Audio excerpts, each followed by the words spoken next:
Should be able to hear me now. Apologies for that, cool dude. Sorry. Yeah, I think it is working now. So, as I was saying, I'm all good. I'm really good, thank you. Still searching for the shiny. I was streaming for quite a while today, so I'm hoping to find it today. Really hoping. I'm past a quarter odds now, so it could happen. It could happen. But yeah, how are you doing? And please let me know that whether you can hear me, because it should be working now. I think I forgot to change a setting in OBS, but it should be working now. Good.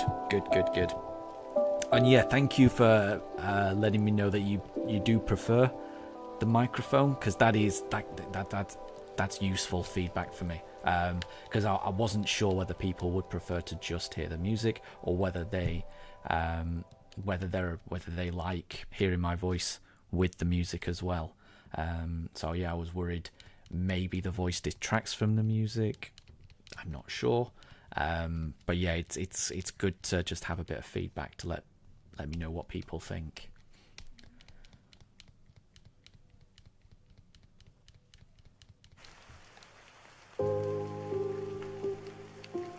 But I just have to get used to using the microphone, so I have to remember to actually turn it on before I start doing these streams. I'm not used to it.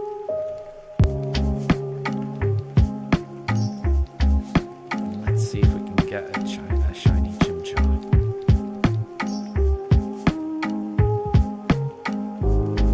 Here we go. It's got to happen at some point. It's got to happen.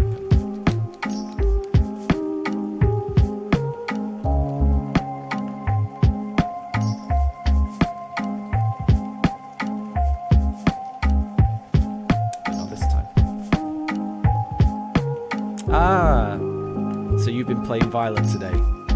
I do find it tricky on the Team Star bases in particular. I do find myself missing them, because it's a good storyline, but you know, when you do a playthrough, you're always drawn to the gym badges, you know, all of those, and then the Titan questline, that's gonna, you know, increase your ability to, you know, traverse the actual map itself. So I'm always drawn to doing the Titan battles as well. But the Team Star bases, I find myself forgetting about them and realising that I need to battle them. So you forgot to battle Atticus, yeah. But I must say, out of all the fights, I do find the Team Star ones to be the most challenging.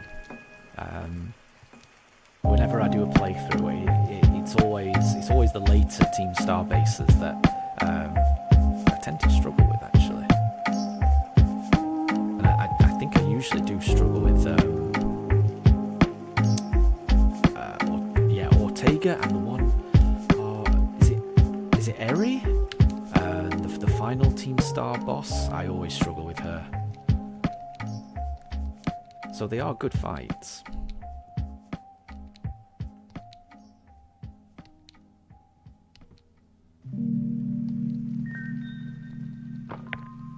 And you have 5 candidates for your sixth member of your team. Right. So who are you thinking? Who are the possibilities? Who could make it onto the team? It's always nice to build a nice rounded team in Pokemon, I find. Yeah. Let me know. You list them out. I'll let you know. Can you also let me know? Just remind me who's on your team already. So it sounds like you've got. It sounds like you've got 5 team members already, and you're just trying to find the 6th member. Is that right?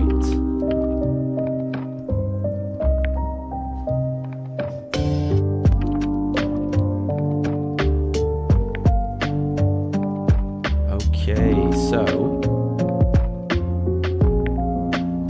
is that Fairy types EV evolution? So that's Sylveon, Vaporeon, Jolteon, Clawitzer. Right. Yeah. So let me know what your team right now is, because that's a tricky one to decide out of those 4. Skeledirge is a great pick. I love Skeledirge. Salamence, yeah.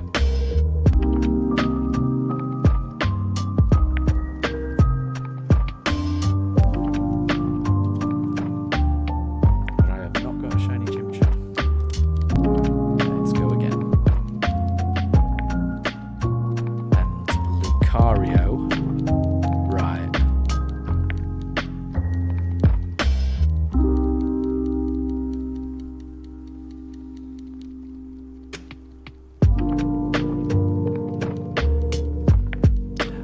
Okay, so you got Dragapult today. Yeah, because was it a Dracolock? Yeah, I remember you saying it was a Dracolock yesterday. Yeah.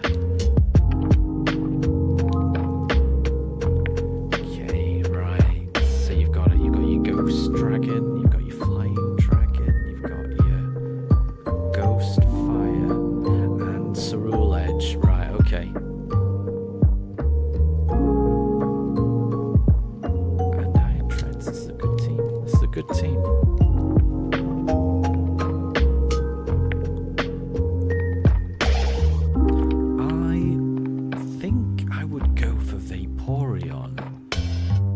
I think Vaporeon has the ability Water Absorb, and you've got a couple of fire types there, so I could imagine,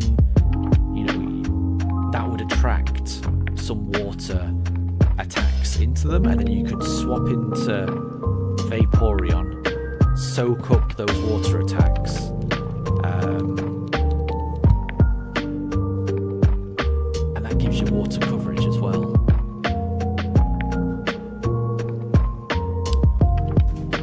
That would be my pick. But then Clawitzer's quite good as well. For me, I like having a water type on my team, so I think I would be inclined to go with Vaporeon. And Sausage, hey! Thank you very much for joining the stream. Lovely to have you. I hope you're having a good day. How are you doing?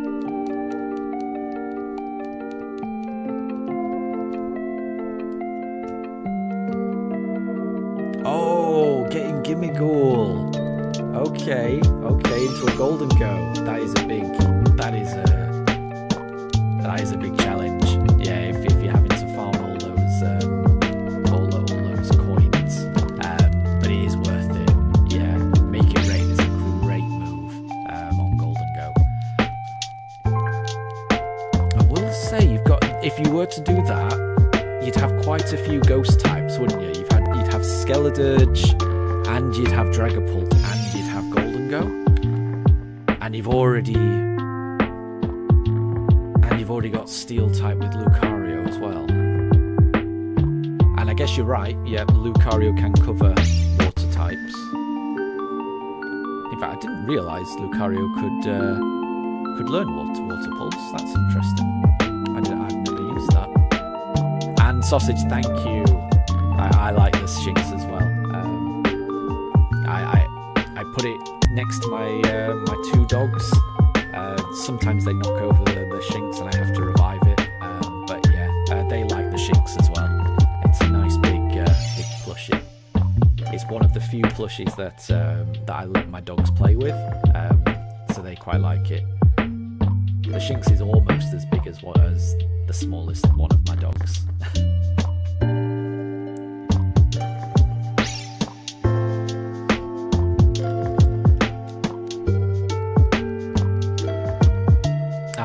So you've got, with your Cerule Edge, you already got a Pokemon that knows a grass type move that can deal with those water types. Yep, that makes sense, that makes sense.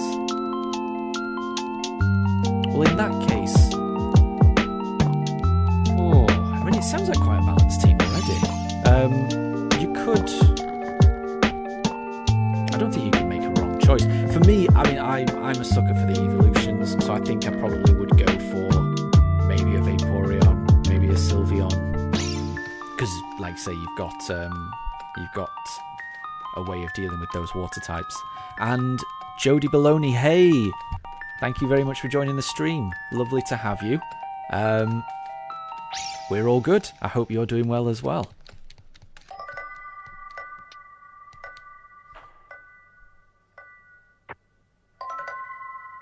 Oh, you need to find the Sunny Day TM.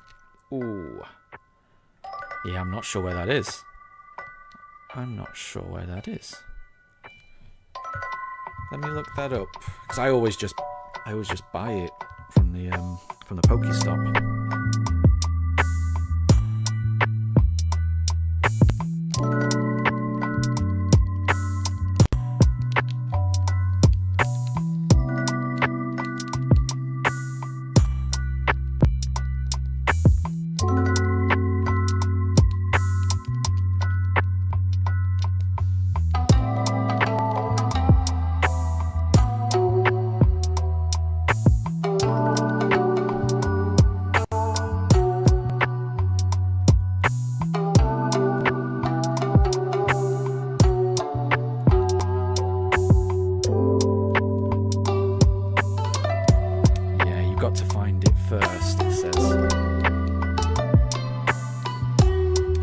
Sunny Day, it does mention that there is one in the hill overlooking Artisan. So it'll be next to a Sunflora statue overlooking the hedge maze. And then once you've got that, then you can craft it at the Pokestops, which is what I usually do. You could try that to get Sunny Day. Just head into Artisan. And Jody Baloney, you've just woken up and there's a thunderstorm. My gosh, that sounds terrifying. Wow, that would wake me up as well. My dogs hate thunderstorms. They go crazy when they hear the thunder. I hope you're safe. Yeah, storms can get a little hairy. But yeah, my dogs are not a fan of thunderstorms at all. It scares them witless. So I hope everyone's safe where you are.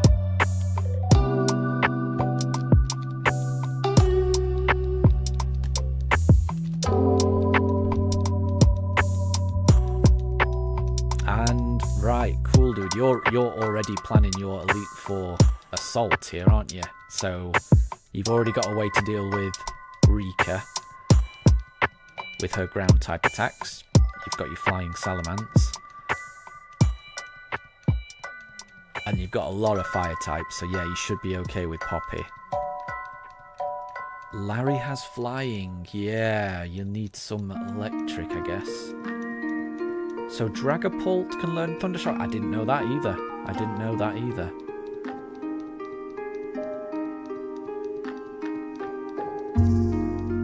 But Thundershock with Dragapult, that would help. That sounds like... And then, yeah, you've got the Dragon types to take on Hassel. I mean, that sounds like a strategy. Do let me know how that goes. That sounds like you've got a plan to enact there. So good luck with that. I do always like taking on the Elite Four.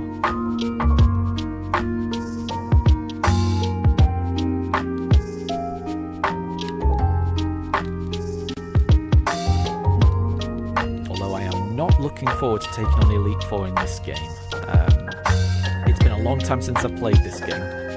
I played it when it first came out, but I just did the one playthrough and then haven't touched it since. But I remember the Elite Four in this game being very difficult, very difficult.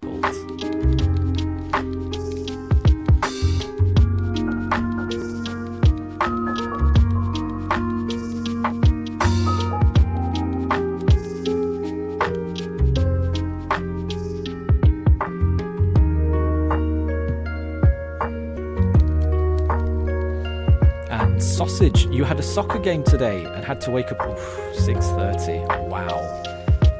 I don't blame you for not going at that time in the morning. That is early, especially for a weekend. But yeah, I mean, I'm a fan of football. That sounds good. I'm sure you'll be able to make it another time. What position do you play, Sausage?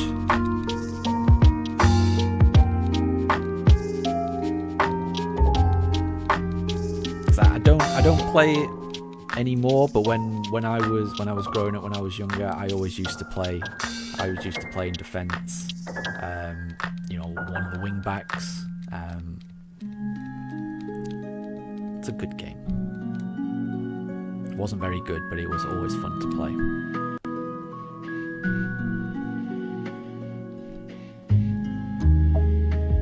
Midfield, yeah. Nice.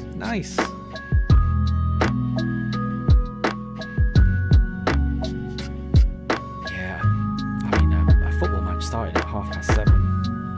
Oof, that is early.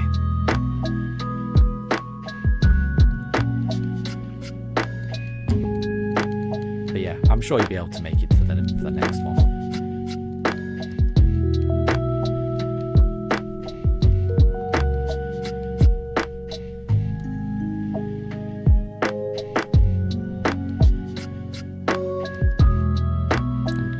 Dude, I think you've got the team. Yeah, you're right. I think your team is as good as it needs to be. That sounds like a winning team to me. So good luck when you do take on the Elite Four.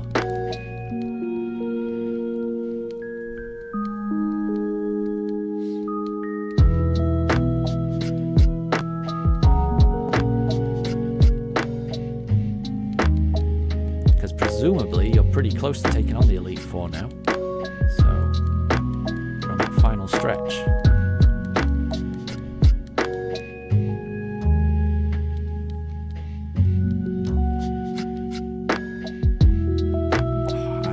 I'm just really looking forward to building my team in this game. I cannot wait. I just need to get this shiny starter to really start the run.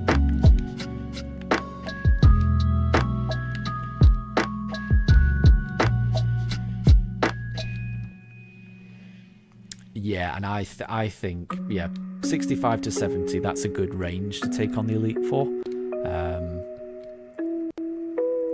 I think any lower than that, and it's a real struggle. Yeah.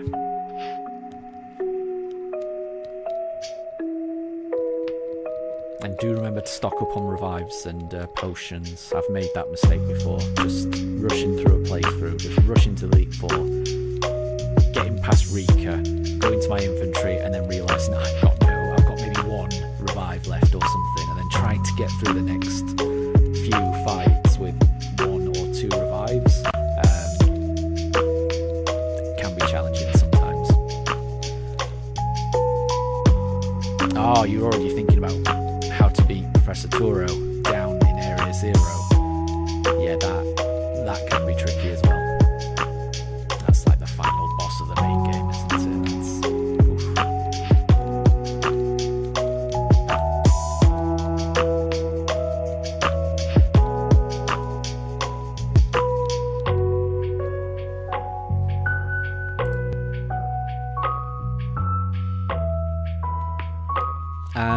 Sausage. Do you remember the person with the Quaxley profile picture? I do. That was Bergie, wasn't it?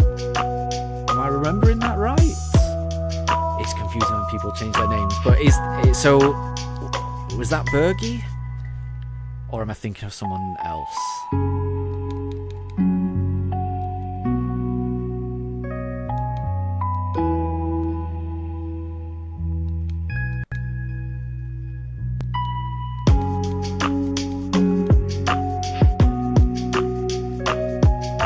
That was it, yeah.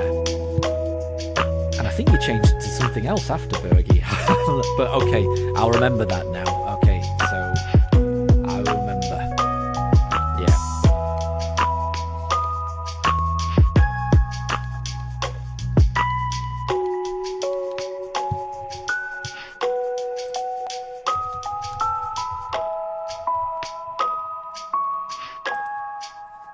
And cool dude, your plan is to beat Turo with flames and fire. I think that would work. I think that would work.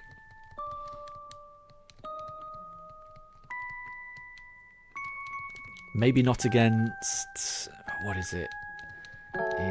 Is it the Iron Bundle? Because that's a water type, isn't it? I always forget the actual... because they're all dual types, aren't they? They're not just one type. But I do struggle sometimes to remember what the dual typing is on the Paradox Pokemon. Because whenever I look at them, I always think it's a particular type, and it's never what I think it's going to be.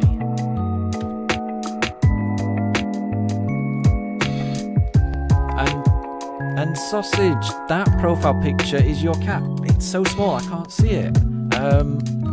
Wait, how can I make that bigger? Let me just have a look. I think maybe if I go on my phone, I might be able to see it clearer. Bear with me.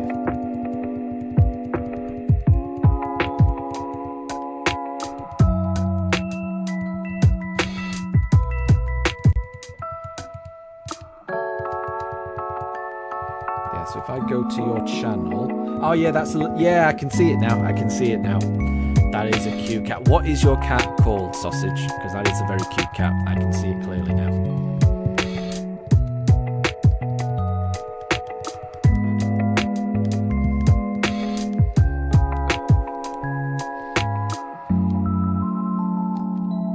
And cool dude, you're gonna shiny hunt a shiny Riolu to create a shiny Lucario as your last team member. Well, that sounds awesome. That sounds awesome. Let me know how that goes. I love hearing about people finding shinies while I'm doing this. What's the word? It helps me to not give up hope. So hearing other people finding shinies, it really motivates me while I'm trying to find this particular shiny, which I have been searching for. I mean, we're way past 35 hours now at this point. So, yeah, if you do find it, please let me know. I really do like hearing other people finding shinies. And Sausage, your cat's called Pringle. You've got another name, Popcorn. Oh, those are amazing names. Those are amazing names. I really do like that. That's really cute. Great names for cats.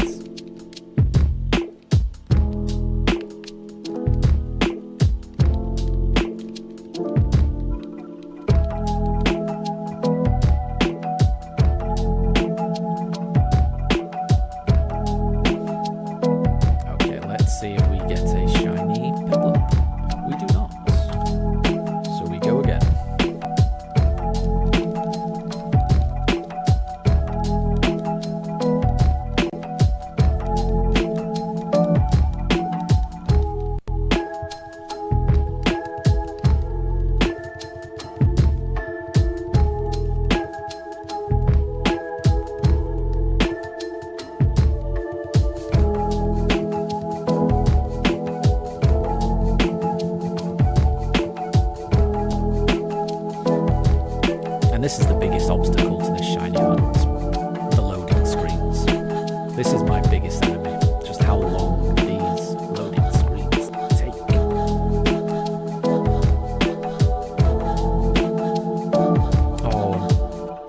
so tiny when you first got her. Sounds adorable. That sounds adorable. How old are your cats, Sausage? So you've got a girl cat called Pringle. And yeah, what are the ages on your 2 cats? And Jody, you'll be grabbing your 3DS and searching for a shiny Munchlax. Nice. Do let me know how that goes. But I will say that sounds like an even tougher hunt than what I'm doing. Because am I right in thinking that the odds in Pearl, you know, on the DS, they were even worse than what I'm dealing with right now. So, I mean, good luck.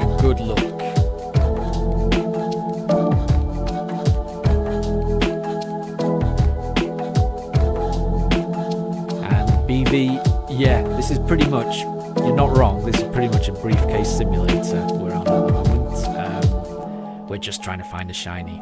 We are trying to find a shiny starter. The odds are 1 in 4,096. So every time I open that briefcase and select a Pokemon, when it enters into battle, there is a 1 in 4,096 chance that it will be shiny. And I have encountered 1,040 of them so far, and I have not found one. I have found 2 shiny Starlies, which I've had to let go because you do not have Pokeballs at this stage of the game. So that is surprising to have found 2 shiny Starlies already. But I am still looking for that shiny starter. And Sausage, I have 2 Pugs. I don't know if you can see them in the camera. They're both on the chair at the moment. So I have a almost 6-year-old pug called Daruk. He's a little bit bigger, and then if you look at the chair on top of Daruk, there's a pug just laid on top of him, and that is Mifa, and she is almost 3 years old.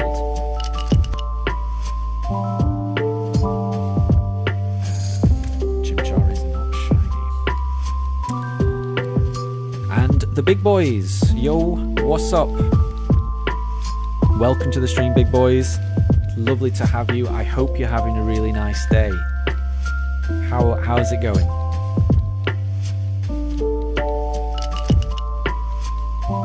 Oh, yeah, that's what I was thinking, Jody. 1 in 8,192. I thought it was tricky.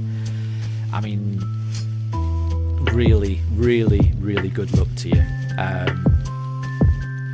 What I will say is when it does arrive, it will be so worth it. With odds that high, when you do get it, it will be a monumental achievement. So really, really good luck. And please let me know how that hunt goes.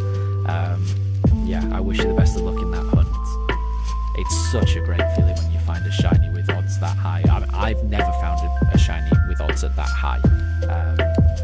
When I used to play the games, I think the only shiny I had on my Game Boy or Game Boy Advance or DS was the free Gyarados that you got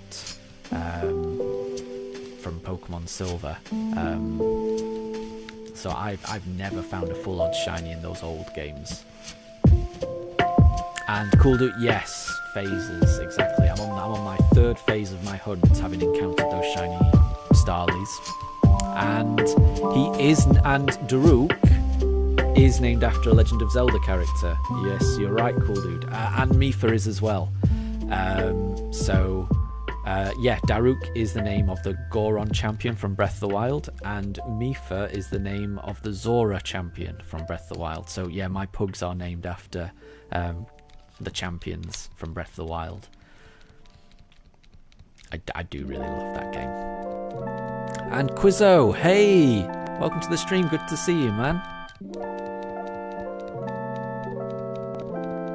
And Jody, thank you very much for the luck. It is much appreciated. We all need that shiny luck. Surely one of us is going to get that shiny. And it could happen at any time, you know? This next one could be shiny. Your next one could be shiny. There's just as much chance of that happening as any other time. So, but not this time for me.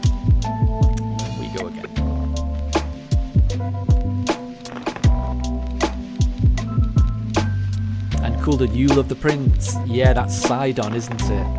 Mifa's little brother, Prince Sidon.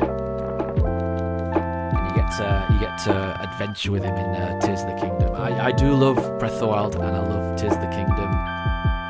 Both of them wonderful, wonderful games. And yeah, I love all the characters from all of those games.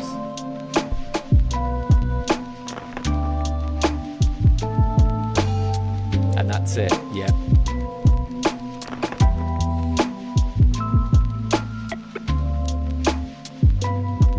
I think even Yunobu grew on me. Because I think when I first met Yunobu, I wasn't crazy about his character. But the more you play it, and just seeing him, feeling sorry for him, the way that he got corrupted and he felt all bad. Yeah, he grew on me as well. There's not a bad character in Breath of the Wild and Tears of the Kingdom.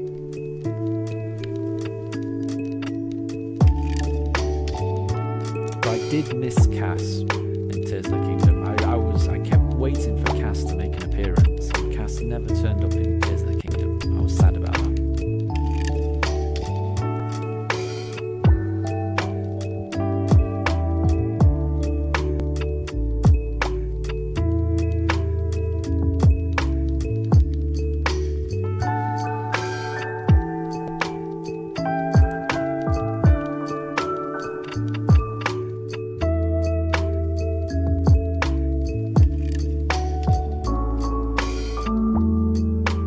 Yeah, Jody, I know what you mean.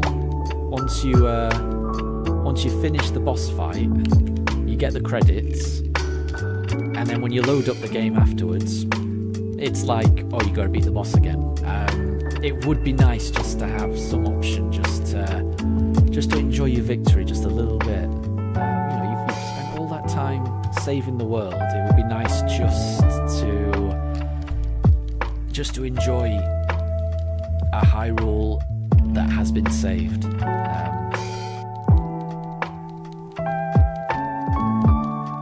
But you never get that. You never get a Hyrule that's been saved. You only ever get a Hyrule that is either utterly destroyed or in the process of being rebuilt. Yeah, and that was part of the reason I was a bit sad that we never got to play as Zelda in Tears of the Kingdom, because it would have been nice to.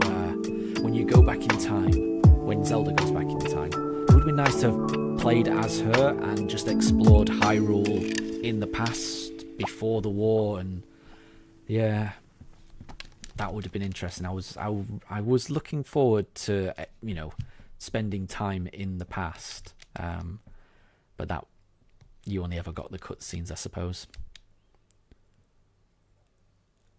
And Sausage, you have some very interesting pets. So you have a lizard, a snake, and you have an awful lot of something that I have never heard of. So I'll freely admit that. You have around 1,000 icopods. You may have to explain what that is. I've never heard of an icopod. It sounds like an insect. I mean, it must be an insect if you have 1,000 of them. What are icopods? Let me look that up, because I've never encountered that word before.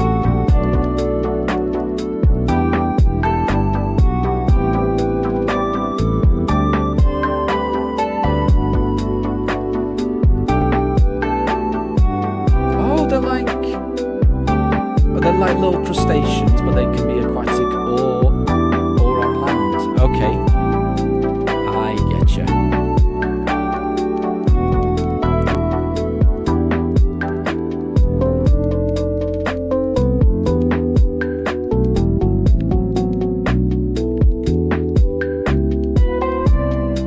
Jody, yeah, you agree that would have been fun? Yeah, I would have loved that. I'm sure they'll do it eventually where you can, play as Zelda. I know they did it in that top-down Echoes of Wisdom, where it would be cool in a 3D Zelda, I think.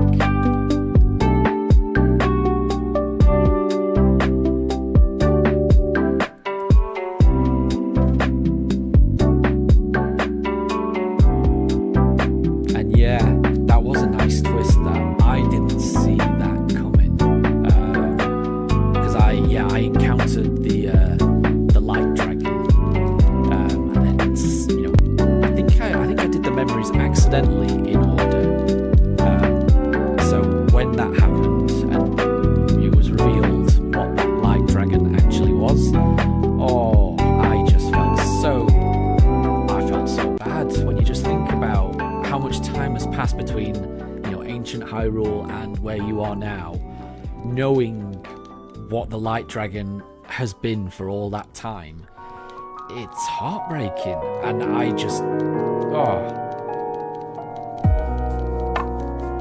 it just made me want to figure out a way to save the dragon immediately. So yeah, it had a really nice story. I think there might be different ways you could tell the story, because I think I was lucky in that for the most part I watched those memories in order. But I think if you watch those memories out of order, or hadn't really encountered the Light Dragon too much, then I think the emotional impact of what the Light Dragon actually is could be lost. I think there's a way of telling that story that would guarantee the emotional impact. But it's a very good story. Heartbreaking. I found it heartbreaking.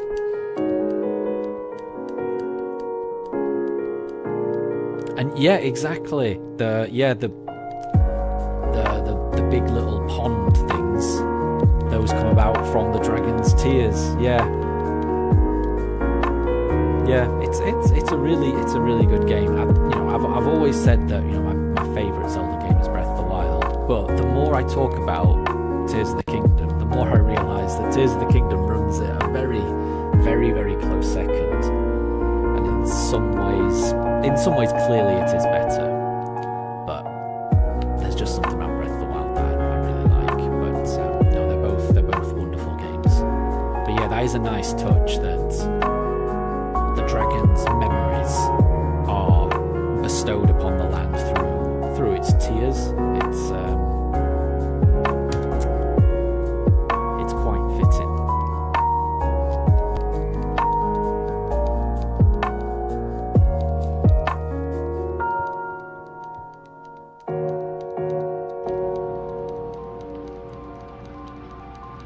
And Sausage, that is your mum. I'm assuming your mum is talking to your cats there.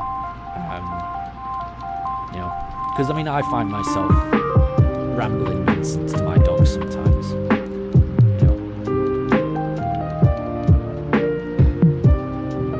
Whenever I'm giving them head scratches or something like that, I'll let them know they are a couple of pooches, little poochie poos. Yeah, I end up saying some random gibberish to them when I'm actually, messing around and playing with them.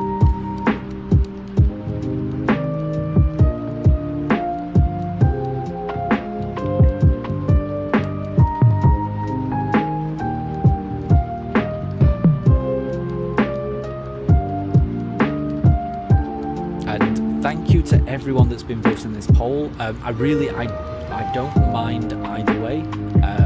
But just having your feedback is really important to me. So yeah, thank you for anyone that's voted in that poll either way, whether to let me know that they preferred it the old way without the talking, or if you prefer it with the talking. Just letting me know that is really, really helpful. As I say, this is a brand new microphone for me. I mainly got it so that I could one day create a full video with voiceover, rather than a live stream, an actual video of my playthrough. So I hadn't really considered using it for the live streams, but I'm just experimenting with it this weekend to see how it goes. So whatever feedback you guys can let me know, I will appreciate it. So thank you to anyone that's voted either way in that poll. And Sausage, she's been doing that to you. Okay, that's strange. Yes, that is strange. I will admit that is strange. I think there's one thing to meow to a cat. To do it to a human, that's a little odd. I'm sure she must have her reasons though. And Cool Dude, you're asking whether to do Masuda. So you're in Violet. There must be. Is there not a way to find that Riolu through a sandwich encounter and boost your shiny odds? Do you have Herba Mystica?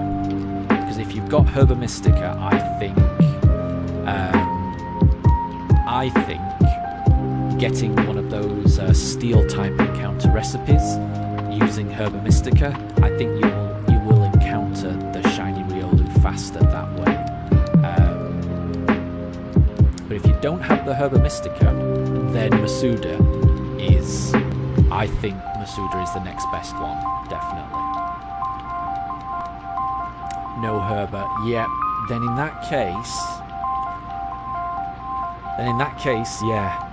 No, then I think Masuda's probably the best bet. If you've got that foreign Ditto, that brings your odds all the way down to, is it 1 in 600, something like that? Oh, Riolu's pure fighting. Sorry, I knew Lucario was steel. I assumed Riolu was steel as well, so that's good, yeah. So I guess a fighting type encounter would benefit there.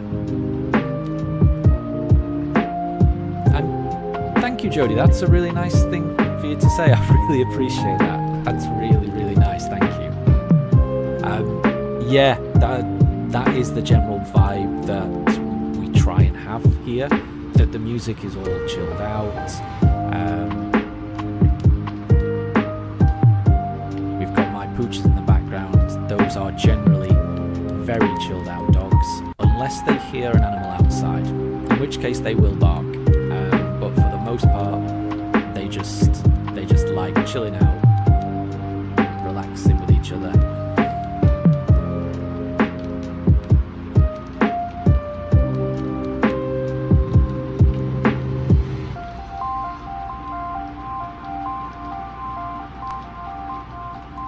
And yep, he does like to stare at the camera. Nah, that's Daruk that's staring at the camera. And he's just heard something outside. So he's currently barking at the window right now. Well, not barking, just paying close attention to the window to make sure there's no dangers outside. And cool dude, you're asking what about a normal Ditto and a normal Riolu? Well, it needs to be a foreign. One of them needs to be a foreign Pokemon, right? So one needs to be from a different language than the other. Whether that's a foreign Riolu or a foreign Ditto, that's pretty important for the Masuda method. Because if you don't have that, then I think you're operating on full odds, which I think that would take a very long time. Hatching eggs with full odds in Scarlet. And sausage at face rabbit. I don't think I'm gonna do that. I like my dogs being the face of the channel. They're the real stars here. I prefer it that way. And my accent is familiar. So, Jody, you're from the central US. I'm from the UK. I grew up in South Yorkshire, so there's a little bit of a Yorkshire twang in my accent. But I moved away, and I've lived in the Midlands. I currently live down south in the UK.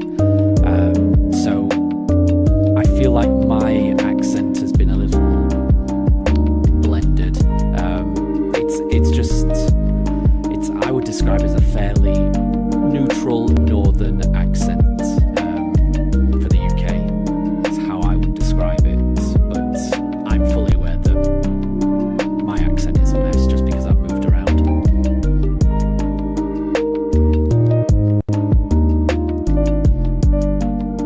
But yeah, Jody, so if you're from the central US, I mean, it must be really late or really early for you if you're in America. I wasn't expecting to have people from America in my stream at this time. But I hope you're doing well. I hope everything's going well for you. And cool dude, you're gonna go for the full odds. Good luck, definitely good luck. So I guess what you'll need is a Pokemon that has flame body, so that you'll be able to hatch those eggs faster. And what would also help is to get some sandwiches that would increase the egg power, so that when you're doing those picnics in Violet, that you're getting eggs faster through the picnic process. So I think there's a few basic recipes that will get you egg power. That would be worth it as well if you're going to do a full-on tub. Or even if you're doing a Masuda, I think getting some egg power does help. Okay, let's go for a Turtwig this time. And sausage. Why don't I do a live where I find a wild shiny starter, then just restarting your game? Oh, so you mean finding finding a Turtwig in Scarlet and Violet rather than find it in this game? Is that what you mean? And I don't want to do that, because what I want to do is I want to find all of the shinies for this run in this game. So every shiny that I use, I want to be a Pokemon that I found in this game. Now that's not to say I'm never going to use Pokemon from other games, because at some point during this run, I'll be doing a bit of Masuda method egg hunting, and for that I will need a foreign ditto. So I'll be getting a foreign ditto from one of my games so that I can, get eggs with that increased Masuda method chance. And I think I'm also going to bring a Combi over, because that has the ability Sweet Scent, or it uses the move Sweet Scent, which can make it easier to find wild Pokemon as well. So I will be using some Pokemon from outside, but they will just be to help me find shinies. The actual shinies themselves will all be caught in this game. That's my plan. Anyway. And Jody, yeah, exactly. It's a kind of a Yorkshire blend. That is how I would describe it. Yes. And your voice is kind of country cowboy. That sounds cool to me. That sounds cool. And is it 6 a.m. for you? Wow, that is early. That is early.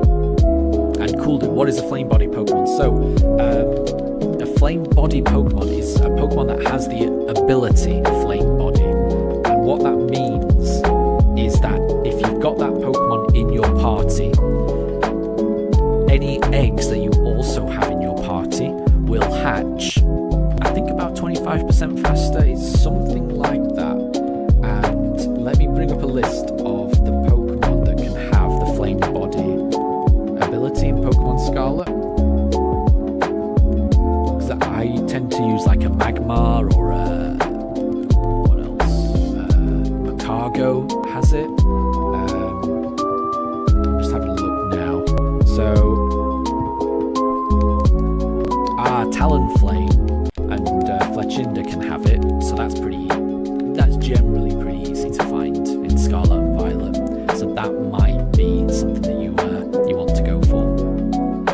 So if you find a Fletchling from Poco Path, I think they're on, get that up to a Fletchinder, you should be able to get one from there. Or if you have the DLC, then there's Chandelure or Lampent. But actually, Carkol, Colossal, and Larvesta and Volcarona all have it. And you can get Larvesta and Volcarona from the desert, and Carkol and Colossal, those are from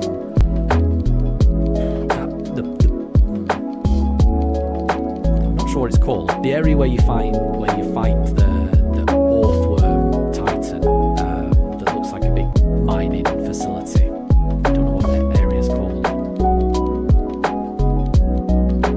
But yeah, there's lots of Colossal around there. But I would advise getting a flame body Pokemon and just getting a sandwich that has egg power, and that'll just make the egg process that much faster.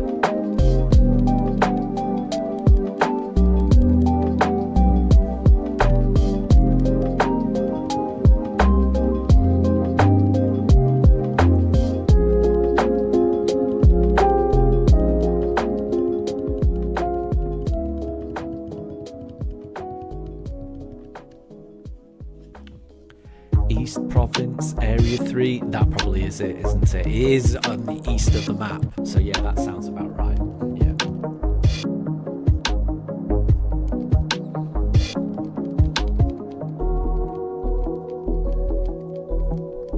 And Sausage, what is my favourite Pokemon in the whole Pokemon land? So, it changes. I think one of my favourite Pokemon is... It might be Vivillon. I just love all the different patterns that it has. And I had a really good experience of getting postcards from all across the world in Pokemon Go. So exchanging presents with players in Pokemon Go to get presents from different regions. And then sending those gifts to Pokemon Scarlet and Violet to change up the Vivillons that appear in game to different patterns, and then shiny hunting each one. So I've caught a shiny of every single pattern of Vivillon in Pokemon Scarlet and Violet, and I really enjoyed doing that. Before doing that big shiny hunt, I would not have said that Vivillon was my favourite, but having spent all that time shiny hunting all the different variants, it might be my favourite now. It was, yeah, I would say Vivillon, I think.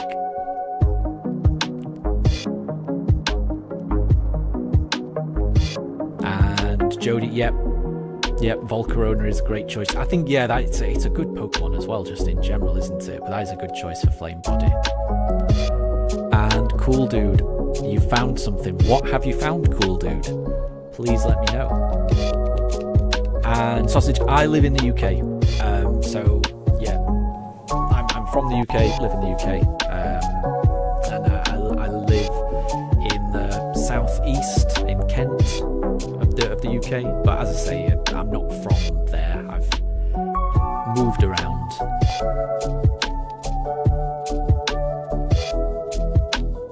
And you've got a family of 3 Mousehold and a 1 in 100 Sinistea, so you've got that authentic antique Sinistea. I don't think I've ever found an antique Sinistea. I always get the phony version. It's so hard to find them. That's impressive. Well done. Well done.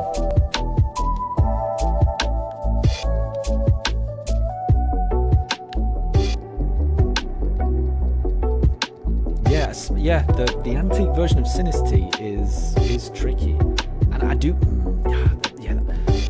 Now that you've mentioned Sinistea, I do like Sinistea as a Pokemon as well. Yeah, I don't know if you can see. I've got a couple of plushies of Sinistchar and Poltergeist, but I also do like Sinistea and Poltergeist. Let me just turn the camera. I just want to show you some of my plushies.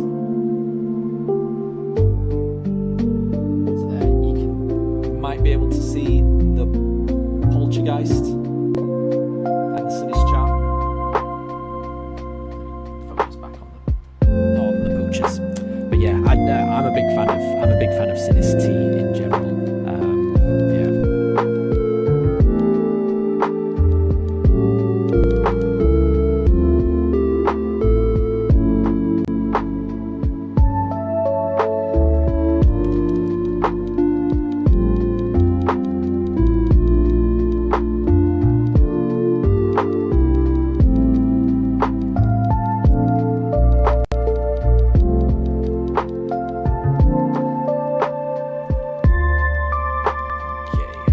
This time, I can't remember what I went for last time. Let's go for a Piplup this time. It could be shiny. It could be shiny.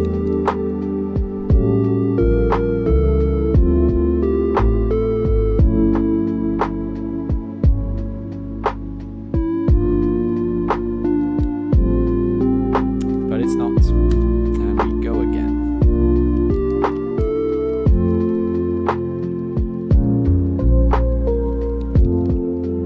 Sausage, you've made a sandwich for the pugs and a sandwich for humans as well. There you go. I mean, yeah, I will say my dogs like human food as well, so they would probably just like the normal sandwich.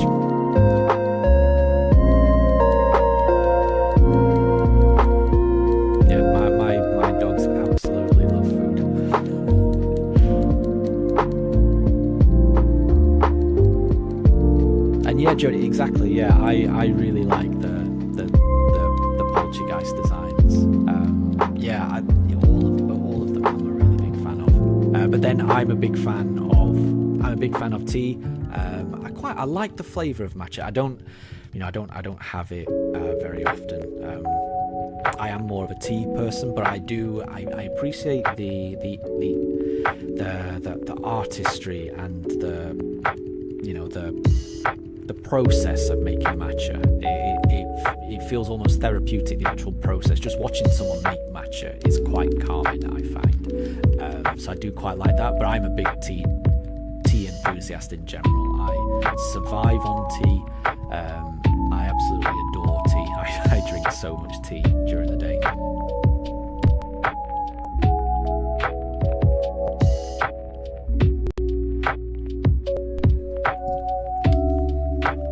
Jody, you enjoyed the short film that Nintendo did for Poltergeist. Okay, I have not seen that, and I'm going to have to watch it, definitely.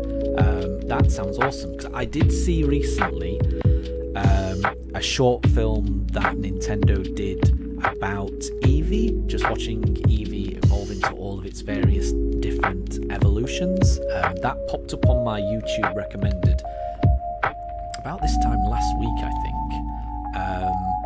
So I'm wondering whether whether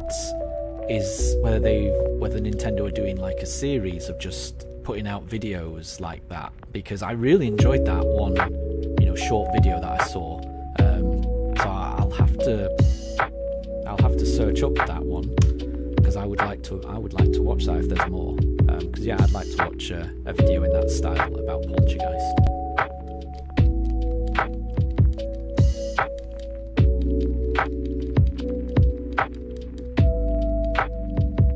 Cool dude, thank you so much. The Pugs enjoyed doing the watermelon sugar short that I put out. They enjoyed that as well a lot. Because the weather has been warm in the UK. I don't know what the weather's like in elsewhere, but the weather has been very unseasonably warm for May, I would say. So it has been nice to just get a slice of watermelon, take out all the seeds, because I've learned you can't have seeds in them, but once you've taken out all the seeds, they're a really good treat for a dog. I'm glad you enjoyed that little short, and the dogs enjoyed having those slices of watermelon as well.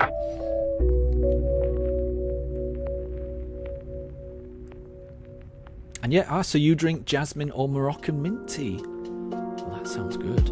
I do like jasmine. I've never tried Moroccan mint tea. I've tried just a mint tea in general, and that is quite nice. We've got a mint plant in our garden, so I sometimes do make like just a fresh mint tea. That is very, very refreshing.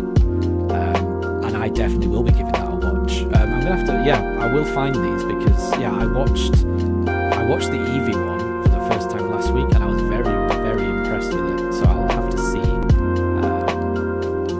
if there's any more. And good luck, cool dude. You'll get there. Have you had a sandwich with encounter power for eggs? Plus egg power, I forget what it's called. But have you got that running at the moment after eating a sandwich? Because I do think that speeds things up quite a bit. That is worth it.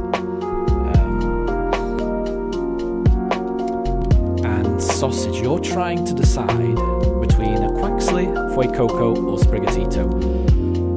Ooh, I mean, there is no bad choice, but show you my plushies one more time, and that should tell you which is my favourite of the three. So, hold on.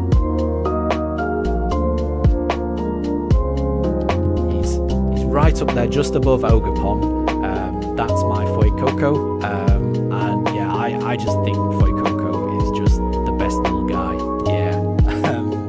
I just love his little goofy little single tooth. It's adorable. It took me a long time to realise what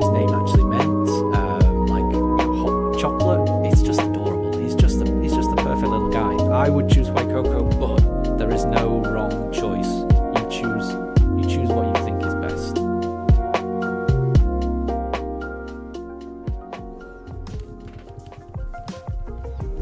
And exactly, yeah, White Cocoa really does well in the early game. And even in the late game, once you actually evolves into Skeletor, she becomes, his torch song is, it's very good. This morning, I was playing Scarlet to do the 7-star Metagross raids, and I did it with a team of Skeledirge, Gouging Fire, and Armor Rouge, and Skeledirge really carried the raid and got us the victory. So Skeledirge is a great Pokemon. Torch Song is very powerful.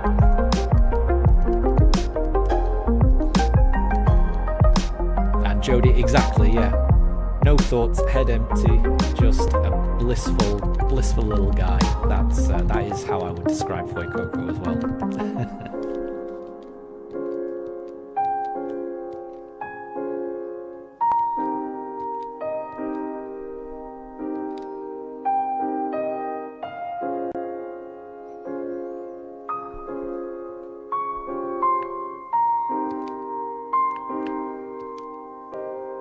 It looks like Mifa, so that's my dog that's in the bed on the chair at the moment, has just woken up, and she is currently just licking the bed. She does that every now and again. Out of the two pugs, she licks an awful lot. Daruk not so much. Daruk's very playful, but yeah, she will just, she's very affectionate, constantly licking.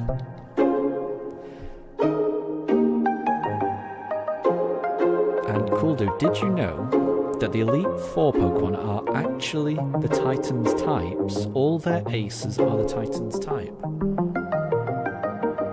I didn't know that. So you've got the False Dragon one, which is like Hessel. You've got Ground. Oh, the Flying one, yeah, is like Larry.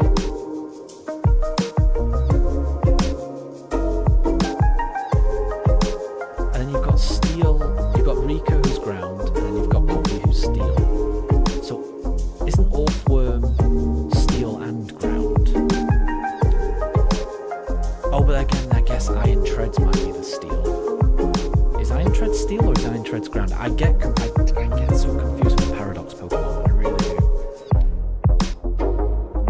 Yeah, you tell me what it is, cool dude. So yeah, Larry is the Bombardier one, that makes sense. Right, Poppy is the Steel, so that's like the Orthworm. Okay.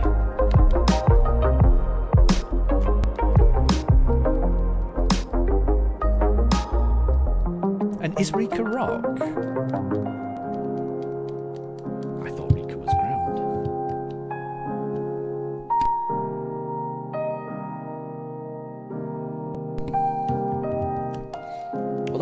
That's interesting that they've managed to match those up like that. That is interesting.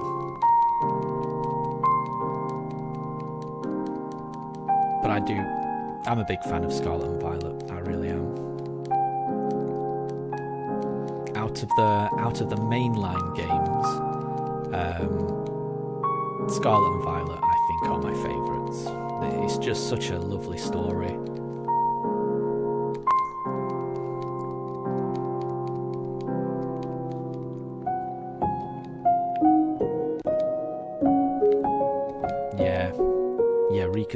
Rika's got Clodsire, yeah, doesn't she? Yeah, Clodsire is one of my favourites as well. Clodsire is, for the similar reasons why I like Fuecoco, I also like Clodsire. He just looks like a happy little blissful guy as well. Yeah, big fan of Clodsire also. And good luck, cool dude, you will get there. Still no eggs though, that is strange. Who is in your party? So you've got the Ditto, and you've got the Riolu. Is that the only Pokemon you've got in your party? Because you should have had some eggs by now. That is strange.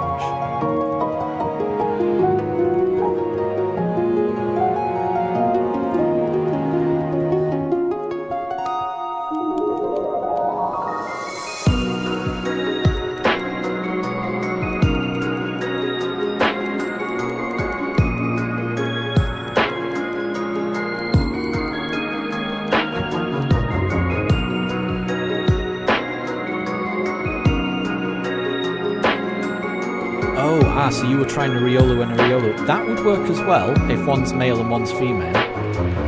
You don't need a Ditto. You know, if you've got a male Riolu and a female Riolu, that will work. Like I say, it's just, you know, it would work a little bit better for shiny odds if one of them was foreign. But yes, as long as one is... Oh, Jodie's right. Riolu's a baby Pokemon, so it can't be bred. I forgot about that. So would that even work? Yeah, I think Jodie's right. Thank you for that. Cool dude, sorry for the advice, because I think I've given you bad advice there. I completely forgot that Riolu is one of those baby Pokemon. So yeah, you do have to make it into a Lucario first. That sounds right.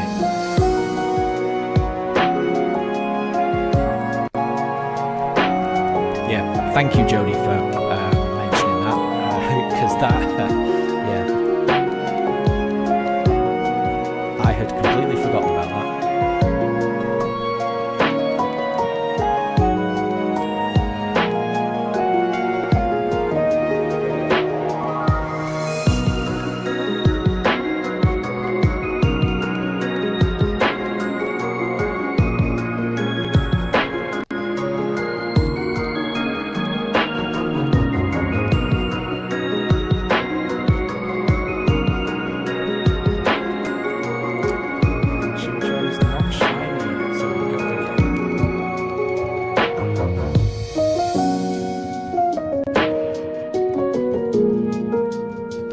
Jodie, I've just noticed what your little profile picture is, and it's a little Smoliv. It's adorable.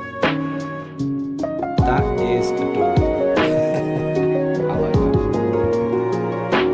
And I've just noticed I'm currently on 199 subscribers, so thank you to anyone that subscribed recently. I really do appreciate it. That is really good. Thank you so much to anyone that has subscribed. I really appreciate that.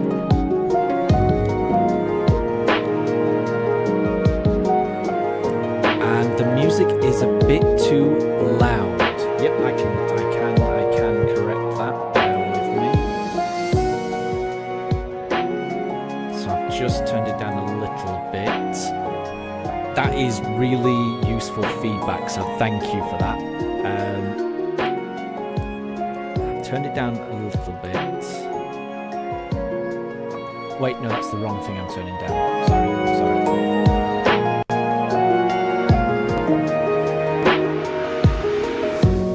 Yes, this one. Okay, so that should have corrected it. But do let me know if that is better or worse.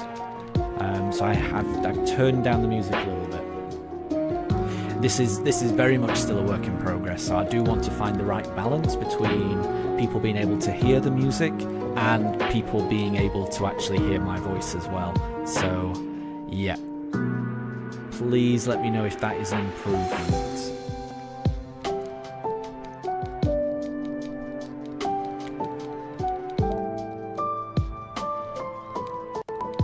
That is good to know. Thank you. Again, yeah.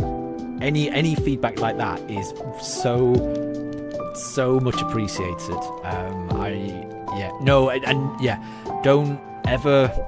Please don't ever feel bad about being direct and just letting me know things that can improve the stream. I will take it in the spirit it's meant.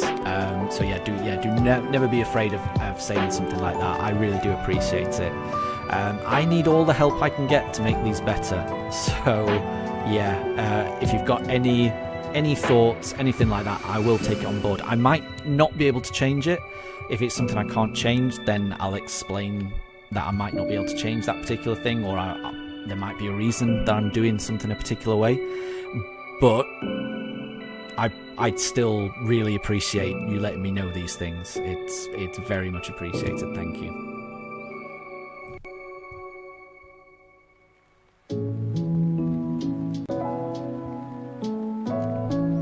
And Piplup is not shiny. So we go again.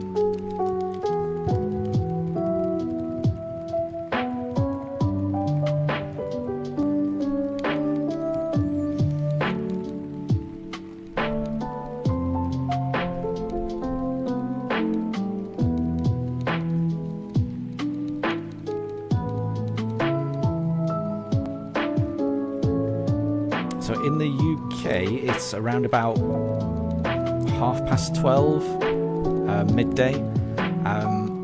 My dogs have had breakfast early in the morning, but they usually have their lunch around this time.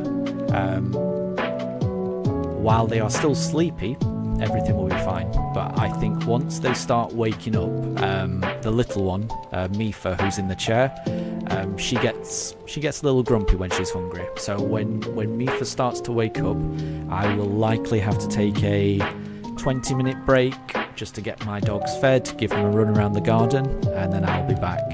So I'll let you know when that happens. But it could happen at any moment. So I'm waiting to see how Mifa does in the next half an hour or so. And Cool Dude, you're going to be right back. You're off. Yep, that's no problem at all. Don't feel like you have to stick around or anything like that. I appreciate anyone popping by for however long they stay for. Really appreciate it.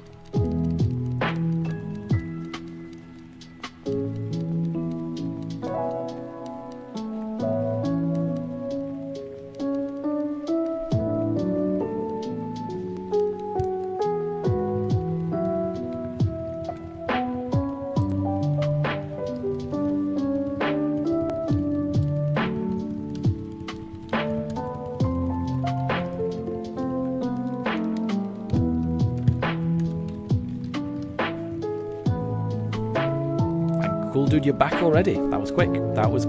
Good to have you back, though.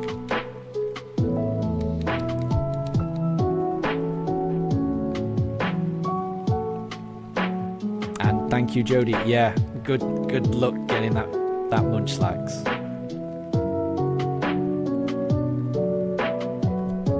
It would be so good if you could get that shiny Munchlax. It's such a good shiny as well. I really hope you get it. And Cool Dude, you've got your first 3 eggs. There you go. It's working now. Good. You're on your way. And who knows, one of those could be shiny. There's just as much chance. So, fingers crossed. We're all in this together. We're all shiny hunting together. That makes me feel better. So thank you both.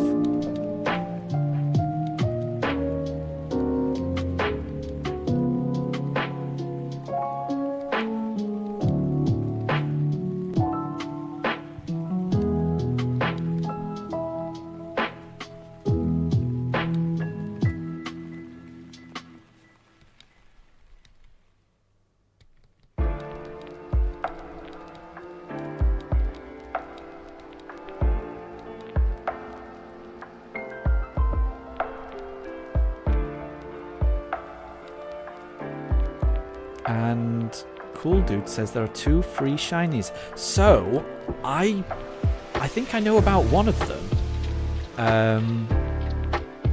So I think is there a reward for in Blueberry Academy when you get all of the professors to come visit you? Then do you get a shiny Pokemon right at the very end?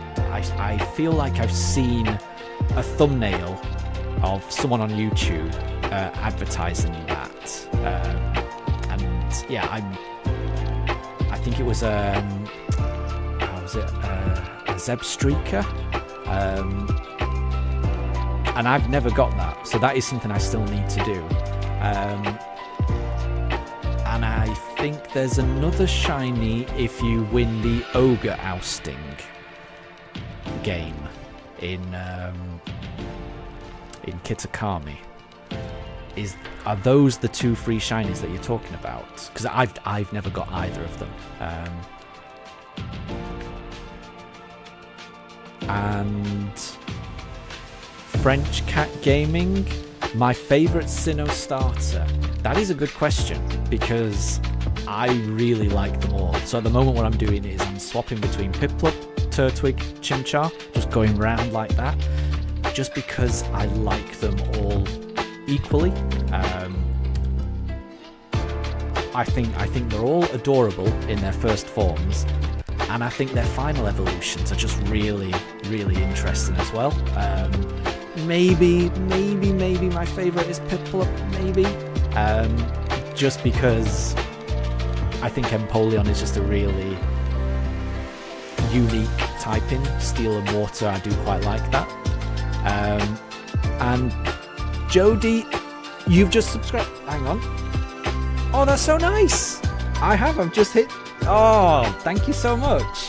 Thank you. Oh, that's great. I'm over 200 subs. That is amazing. I was not expecting that. That is really nice. Thank you so much. And BV, you've just brought me to 201. This is great. Thank you so much. I'm a bit speechless. That's really nice. Thank you so much. I really appreciate that. I really do.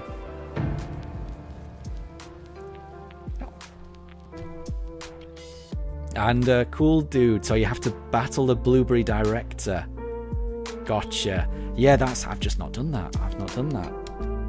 I still can't believe I've gone over 200 subscribers. That's great. That's great. Thank you very much for the congrats. Yeah, it means a lot. Thank you. Yeah. Thank you very much.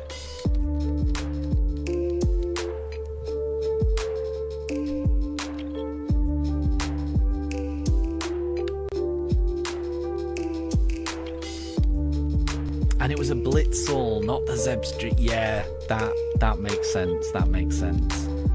And you get the Munchlax. So that must be from the Ogre ousting. Yeah. Yeah, I can't. I'm still shocked. I'm still shocked that is a big milestone. 200. That is really great. That is really great. I'm still buzzing about that.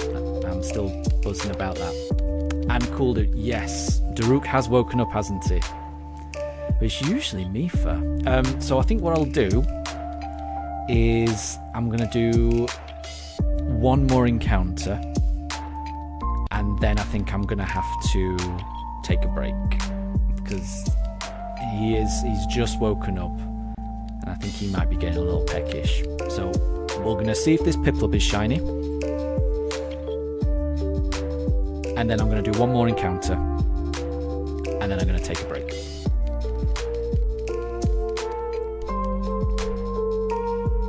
Oh, and I was hoping you were right, Jody. I was hoping you were right that the shiny has to turn up. That would have been fate after hitting 200 subscribers. But alas, no. Alas, no. But let's see. So this will be the last one before I take a little half an hour break, and then I'll be back. Let's see if this one is shiny. And cool dude, yeah, the Munchlax is hard. I've seen someone get the Munchlax on stream. There's this YouTuber called Wayfarer, and he did a playthrough of the Kitakami DLC, and he got a team of 3 people to play with him to do the ogre ousting. And you're right, it looked almost impossible to go through all those challenges to get the Munchlax right at the end. So it looked really difficult. I don't think I'd ever be able to do that, because it did look very difficult. It looked like you had to do a lot of practice to get that.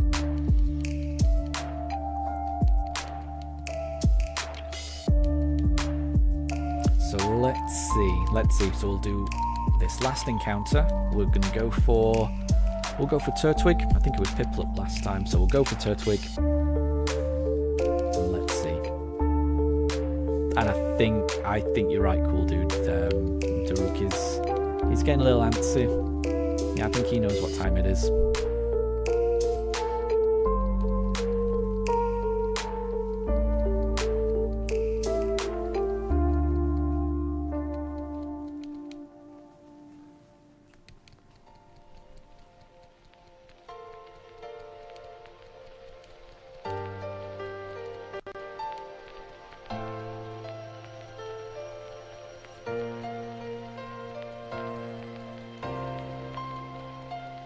Here we go. Let's see.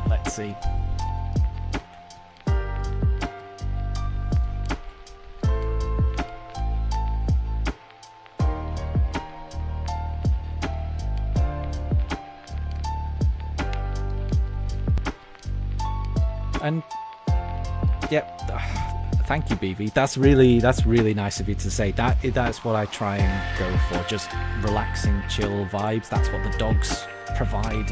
Hopefully. It wasn't shiny. Turtwig wasn't shiny. Okay. But yeah, thank you. Thank you all. So I'll take a half an hour break. I'll be back in half an hour. If I don't see any of you, if you guys need to go, I completely understand that. Don't feel like you have to stick around. And if you do have to leave, thank you very much for joining up to now. I really do appreciate it. Even stopping by for a moment, I do appreciate it. And thank you to everyone that subscribed. Again, I'm still buzzing that we've gone over 200. It's amazing. Thank you. But yeah, we'll be back in half an hour. So catch you all later.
Okay, I am back. So, the poochers have had their lunch, they've had a run around outside, and they are back. Let me catch up on chat.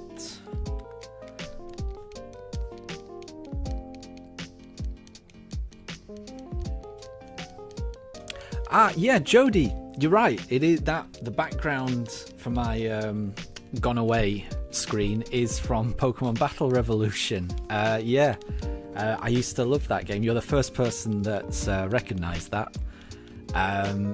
Yeah, I used to love that game. I really did. I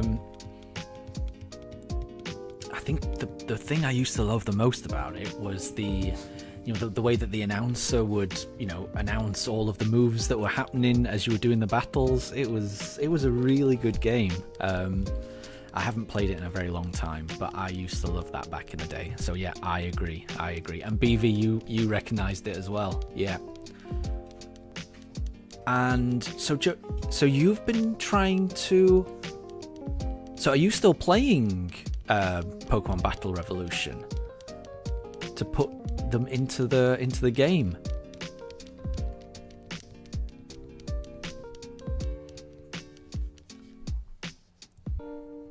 Because that would be good. I mean, it would be. Yeah, I would be interested in trying to play it again. I don't know how I don't know if I'd be able to stream it. I'm not sure whether I can stream the Wii. I know I did ages ago. It wasn't streaming. It was. I think I managed to record some footage, but that was years and years ago. And yeah, you've got it for the Wii. Yeah, Joe. Yeah, it's a great game. I think I'll have to try and dig out my copy because it's been a long time since I've played it. But yeah. And yeah, you wish for more character customizations. Yeah, that's something you do kind of miss in the mainline games. You're always just a kid in the game. So I think what I would like is I can understand it for the first part of the game, but maybe after you've completed the game, maybe some option where you can just grow up and then actually just choose whatever avatar you want. That would be quite nice in these Pokemon games. And Jody, you've been playing Radical Red. I've never played that game, but I have seen some people playing it, and it does look interesting because it's based on Leaf Green, Fire Red. Isn't it? And that is a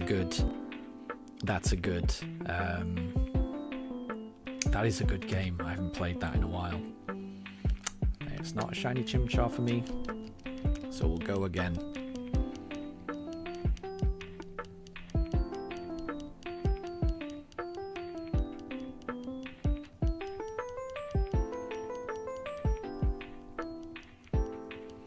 And 10pin TV, welcome to the stream. It's good to have you. I hope you're doing well. And you're playing Luminescent Platinum. I've never played that. That does sound good. I've heard nothing but good things about Pokemon Platinum. But it was a game that I missed growing up. I only ever had just the original Diamond and Pearls growing up, so I've never played Platinum.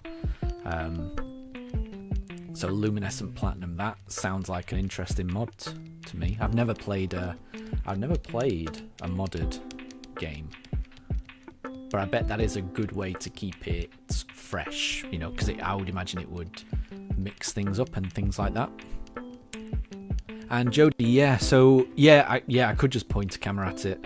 That's one way of doing it. I think there would be a way for me to hook it up to the Elgato. Which is what I'm using at the moment. I think there would be a way. I guess my biggest problem is I've got so many other things I want to play up until then, because I want to do this playthrough, and this could take a long time.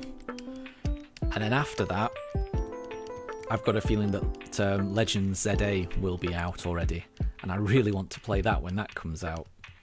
And then I also want to do a Let's Go run, shiny only, where I actually do catch the starter Pokemon, because I've done a recent Let's Go playthrough where I tried to catch the starter Pokemon but failed and gave up and just caught different Pokemon.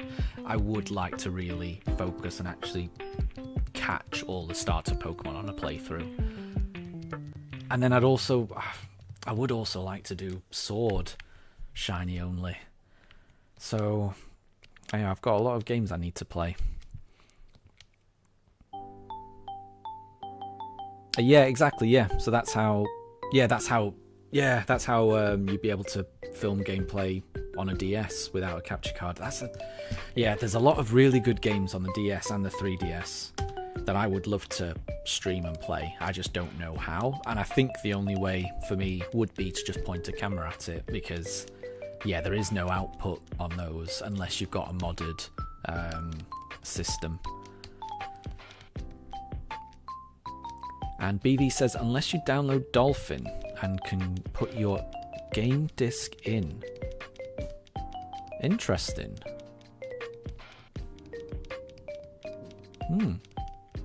Yeah, I'm not that technically minded. I'm not sure I'd be able to do that. I think I just like playing the originals with my own restrictions imposed, and my restrictions that I usually go with are just shiny only, and that keeps it fresh enough for me. But I can understand why people like playing ROM hacks and mods and things like that, because it does the customization for you. It just mixes it up for you and keeps it fresh.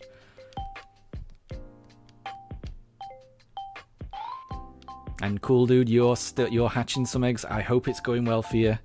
Good luck on that shiny Riolu, and good luck, Jody, if you're still trying to find that Munchlax. You will get it. You will get it. You've just got to have patience. And that's the same with me. This is the 11th stream in my series of trying to get this shiny starter, and it will go on as long as it goes on. I will find it eventually. I just don't know when that eventually will be.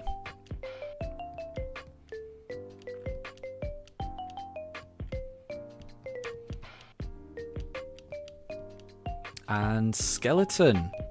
Sword and Shield had the best signature move styles. Yeah, with the with the Gigantamax forms, all the starters had their own way of attacking, and that was good. And thank you, Skeleton, for subbing. That's really, really appreciated. Thank you so much. I really appreciate that. Lovely to have you on the stream. How are you doing? Are you doing any shiny hunts of your own at the moment? Please let me know. I love hearing about other people that are currently shiny hunting, because it makes it feel like we're all in this together. We're all shiny hunting together. Sometimes it's quite nice.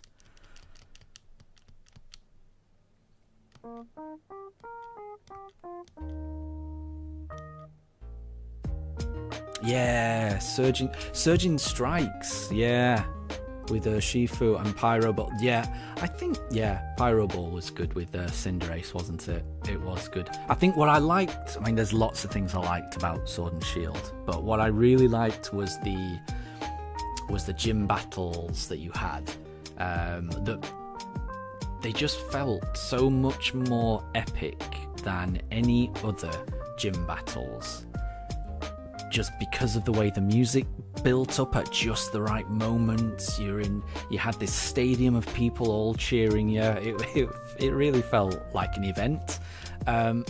Let's Go, it didn't have that same music thing, but I did like the way that Let's Go expanded on the gyms, and you could see that there was a crowd of people watching, from the gym. Like, the gyms were changed to almost little mini arenas, and I did like that. But Sword and Shield really took it to the next level, and it was a little bit disappointing going to Scarlet and Violet, where you don't have that same epic gym battle arena event.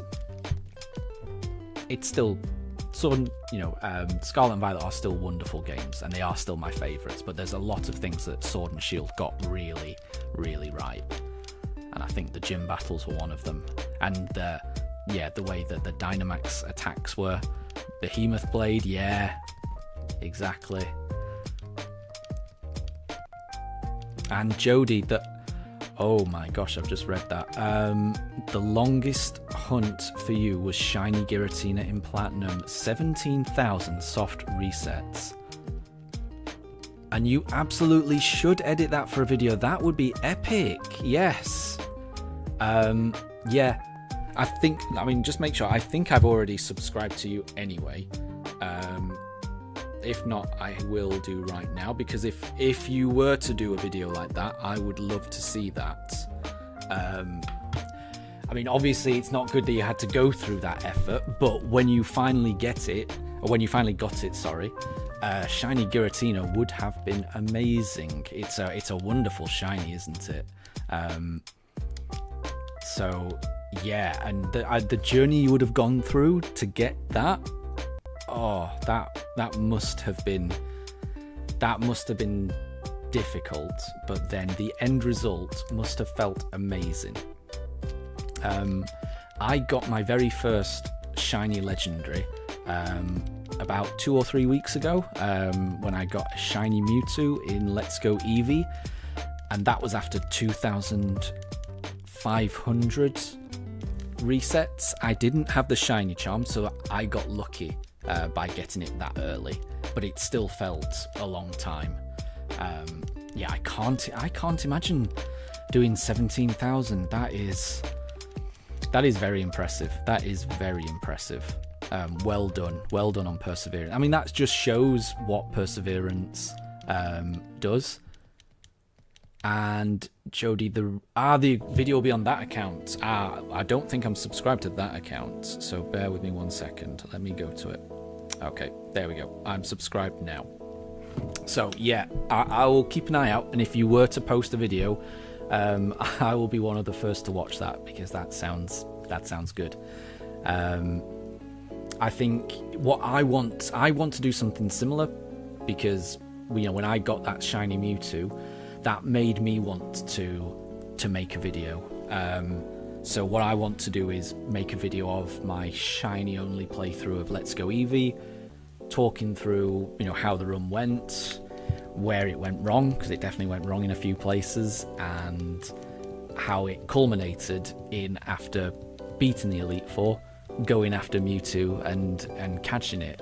I feel I'm looking forward to making that video, but I've never made a properly edited video before, so I feel like I'm in a similar boat to you, Jodie. I've just got to stop procrastinating and edit that, and I'll figure it out. I think it's like anything, the more you do something, the better you get, so it's all practice, so we'll see. And Skeleton, when did they start shiny locking starters and legendaries? I mean, they keep changing it up, don't they? I will say, what is really good about Shining Pearl and Brilliant Diamond is that almost everything is not shiny locked. So everything can be shiny in this game, with the exception, to my knowledge, of the gift Pokemon that you get in Floaroma Town. So the gift Pokemon that you get for having save data in Let's Go and Sword and Shield, they get you the Mew and the Jiraki. Neither of those can be shiny, but everything else can be shiny hunted, which is great. Because yeah, in the other Switch games, all of the starters are shiny locked, and a lot of the legendaries are shiny locked. In the Let's Go games, you can get the shiny legendaries, and in Sword and Shield, there's some of the legendaries that are not shiny locked, but some are. It's a mix. I think the ones in the DLC, quite a few of them you can get as shiny, but not all of them. So yeah, it's a bit of a mix. And then in Scarlet and Violet, everything's shiny locked. The starters are shiny locked, and the legendaries, which is a shame. And Skeleton, yeah, you feel it's easy to get shiny Pokemon in Let's Go and Arceus. I would agree, yes. I think Sword and Shield and BDSP, those are the trickier ones to get shinies in. Just because I think for the most part you're operating at full odds. Yeah.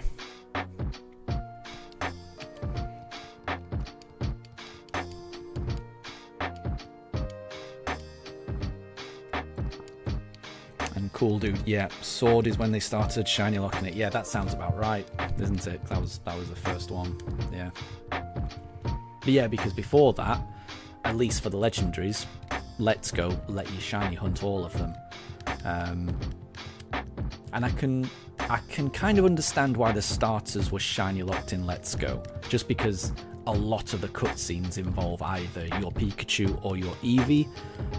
I mean, it wouldn't have taken too much just to switch the sprite, but part of me, I kind of understand. It's something, I guess. But yeah, I am very confused as to why they shiny lock the starters in the mainline games, in Sword and Shield and Scarlet and Violet. I don't see the benefit to that. If people want to shiny hunt, why stop them from doing it? Yeah.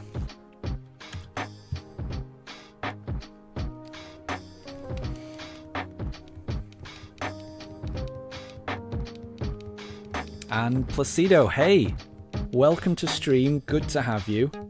I hope you're doing well. How are you doing? Because at the moment, I'm doing all well. I'm doing very well. My dogs are doing well. They're just relaxing. And we are just trying to find a shiny starter.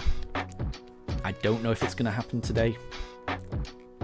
I really hope it does, but we'll have to see. I am still very under odds for this. The chances of getting a shiny each time are 1 in 4,096, so I've had 1,067 encounters so far, so I have a long way to go really to be at full odds. So I'll be very, very happy if I get it this stream, so we'll just see.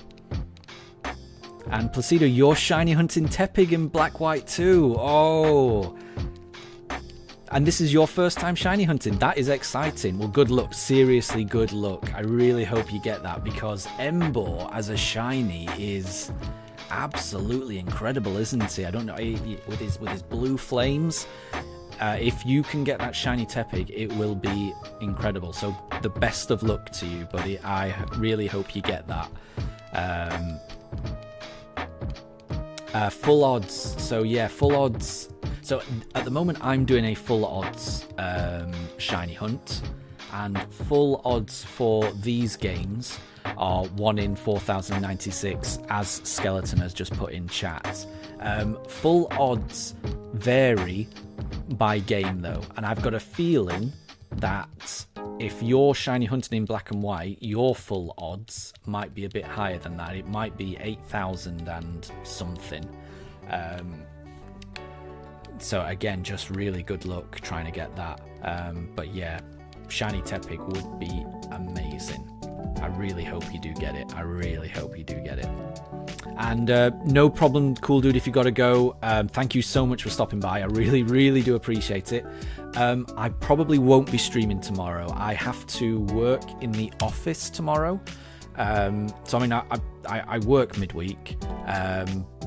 But a lot of the time I work from home, which means I finish quite early, and then I usually stream in the evenings on those ones.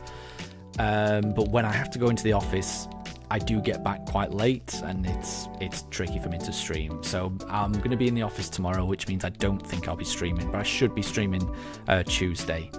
And it'll be in the evening UK time. So then once this stream is finished, I'll probably be streaming on Tuesday between 5:30 and 7:30, so just a 2-hour stream, something like that. And again, that's British summertime. I will try and work out how to schedule streams, because I do understand at the moment all I do is I just load up load up the game and just start streaming without giving anyone any advance warning, but it probably would be useful to let people know when I will be next streaming. I haven't worked out how to do that yet, but I'm sure I can figure that out, so I will try and do that. And yeah, good night, cool dude, and catch you later. And Placido, yes, I am in the UK, yes. So yeah, I tend to stream a lot on the weekends, and then midweek, if I ever stream midweek, it's usually just for 2 hours, just, you know, once I finish work, just 2 hours before bed. Well, before I start getting these poochers ready for bed, because they need they have their whole bedtime routine that they need to go through. So I need to get that process started fairly early in the evenings. And Skeleton, you want to 3D print a Wooper water gun? That sounds very cool. I mean, I'm assuming is there like a pre-existing design out there, or are you thinking of actually designing it? Because that sounds very difficult. But yeah. And Placido, it sounds like you're from the UK as well. So yes, hello neighbour indeed. I hope you're doing well. And yeah, Jody, thank you. Yeah, I think if you were to tap that bell icon, then you would get notifications. I think I would really appreciate it. Yeah, anytime any of you that can join, even for a second, just to say hi, I really appreciate it. So yeah, thank you.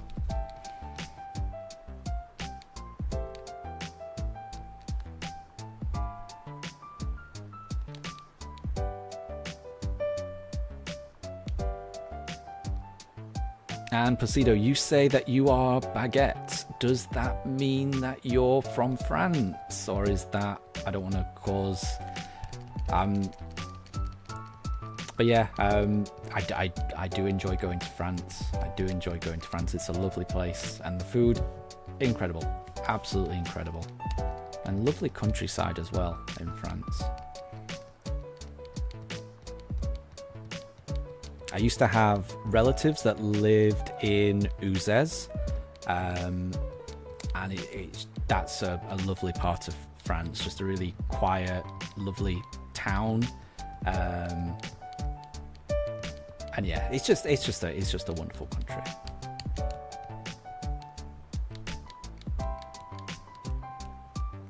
But alas, my French language skills are severely lacking, sadly.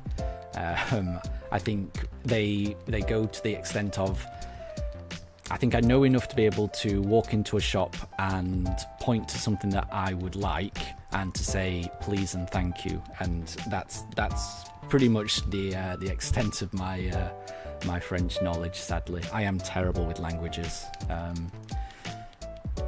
My brain just doesn't work. I've tried many times to learn languages, and there's just something about my brain that really struggles to learn and remember, you know, different languages. I wish it wasn't that way.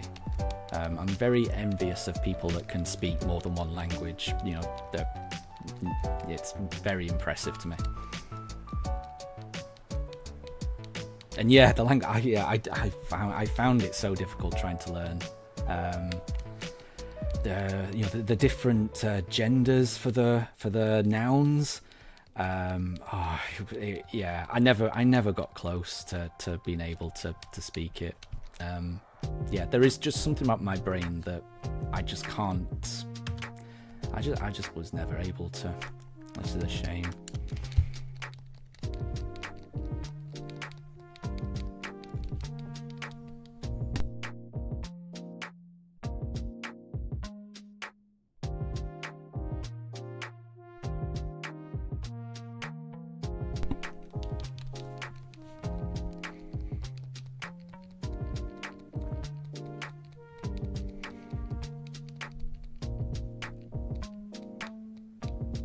And Skeleton, you've got to go as well. Catch you later. Thank you so much for stopping by. It's really appreciated. And I hope that you do find a way to get that Whooper water gun, because that sounds amazing. So catch you later. Thank you very much for stopping by. Thank you.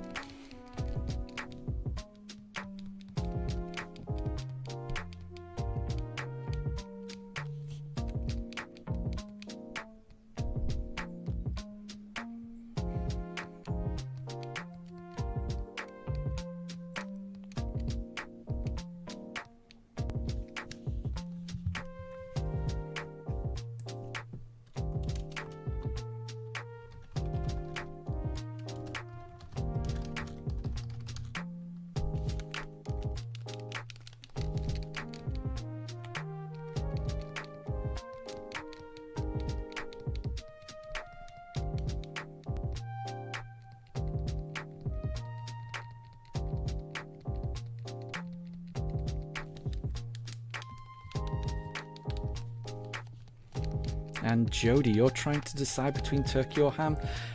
I mean, whatever you think is best. For me, I always prefer ham. I do find ham to be delicious. I think it works very well in a sandwich. A little bit of mustard as well on the ham. Goes great with some cheese, some tomato. But turkey works well as well. It's making me a little bit hungry, actually.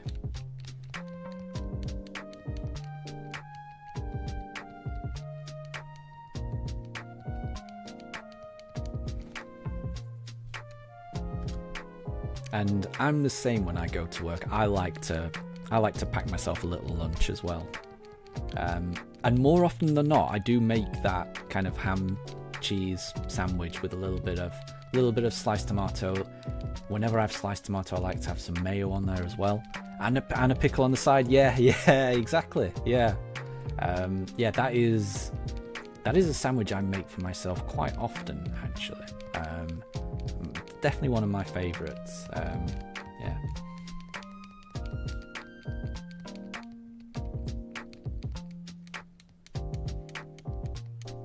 And Placido, which one am I hunting? So I'm changing it up each time, or at least I'm trying to, because I will admit when I get to the selection screen, sometimes I forget which one I chose the previous time. But what I'm trying to do is choose a different starter each time, so that when I eventually do get the shiny, it will be random, so I won't actually know which one I'm going to end up with.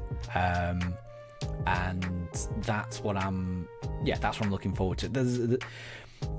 What really appeals to me in doing these runs is just like the not knowing what my team is going to look like by the end of it. There's some Pokemon that I know I'm going to go for, but for the most part, I'm kind of looking forward to just, being surprised by how this team turns out. So I'm choosing a different one each time, because I absolutely love every single one of these starters, and yeah, we'll just see. So I'm excited to find out which one. And BV, your wife is out at the moment, but there's a chance she's going to bring home something from McDonald's, so you're happy. I would be happy as well with that. I love a McDonald's. I can't remember the last time. Well, actually, no, I can. I can vividly remember the last time I had them. It was only about a month ago. Yeah, it's great. Personally, I really like a McDonald's breakfast, but even just, a McDonald's at any time of the day is great. And I think at the moment in the UK, McDonald's are doing Pokemon as the Happy Meal toy. So I think you get Pokemon cards. I might be wrong. I think that's the case. So I always think that's a good time for me to go to McDonald's and just pick up a couple of Happy Meals, just because it's fun to just open those cards. So yeah, I would be very happy if I were in your position as well, BV. That sounds amazing. And Placido, sweet or sour? I like sour pickles. The more vinegary, the better for me. That's my. I do like a particularly strong vinegary pickle. And see, I am a Gen 4 enjoyer, so I played the generations right from the start up until Gen 4. I missed out on Generation 5 through 8. So I haven't played Black and White, I haven't played X and Y, and I haven't played Sun and Moon. And then I picked it up again when the Switch era came out. So I am very much a Generation 1 to 4 player, and then Switch onwards. I am really, really looking forward to when Black and White and X and Y and Sun and Moon eventually get released again, re-released, because I really think I will enjoy them, and I can't wait to play them. So I know that's a long way out for some of those, but I am very much looking forward to the later gens getting re-released. So BV, you were hungry the other day. A Big Mac double cheeseburger. Oh my. So you ordered a Big Mac, a double cheeseburger and some nuggets, and managed to fit it all into one sandwich, and you dubbed it the double chicken McBignug. I mean, first of all, that's an amazing name. Well done. Yeah, that sounds. Yeah, I can imagine equal parts glorious and grotesque. It doesn't sound grotesque to me. It sounds amazing to me. I'm not sure I'll be able to finish it all, but it does sound amazing.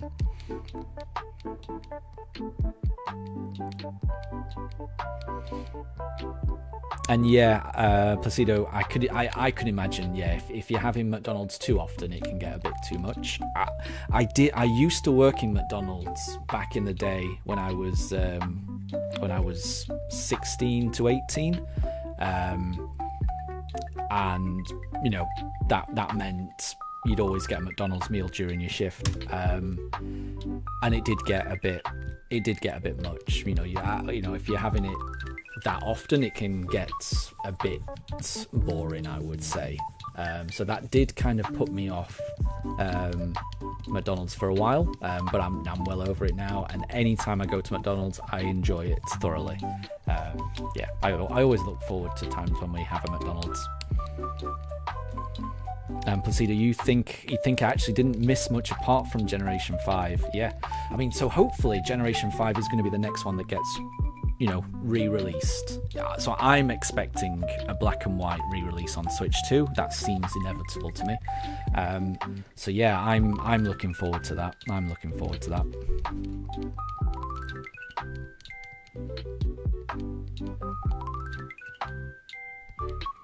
And Jody, you started with Leaf Green and you skipped Gold and Silver, and then you've continued with every generation. Exactly. And yeah, eventually you'll be able to afford Heart Gold. Those games can be expensive. So I was fortunate enough, I picked up Soul Silver when it came out, but I didn't pick up Heart Gold as well. I regret not picking up Heart Gold. But yeah, I'm thankful that I've at least got Soul Silver. But it's just the fact that it's on the DS. It's tricky for me to play it. I mean, I do have a 3DS that I can play it on, but I would have no way of streaming it, and that's the thing. There's a part of me that really enjoys playing Pokemon on stream. It's just nice doing this, with my dogs, chatting to you all. It's tricky to do that just on the 3DS. I just wish there was a way for me to stream the 3DS.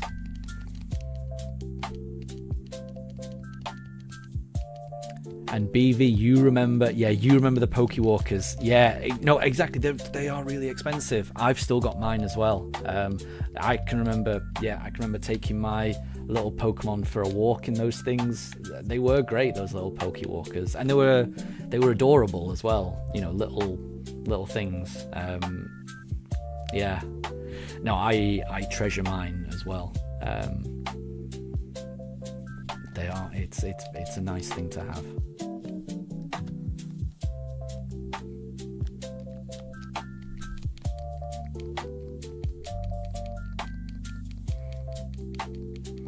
And Placidio, yeah, the fact there isn't a soft reset on the Switch is crazy. I mean, isn't this a soft reset?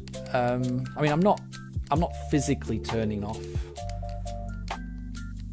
So I mean, I might be using it the wrong way, but I thought a soft reset is where you just reset the game and go back to the title, whereas a hard reset is where you reset the entire system by turning the system, the Switch itself, on and off again. But I might have the wrong definition there of a hard and soft reset. But you've got to go, Placido. Thank you so much for joining. I really, really do appreciate it, man. It's been lovely having you here. You're welcome back anytime. But thank you so much for popping by. Thank you. I hope you have a great rest of your day.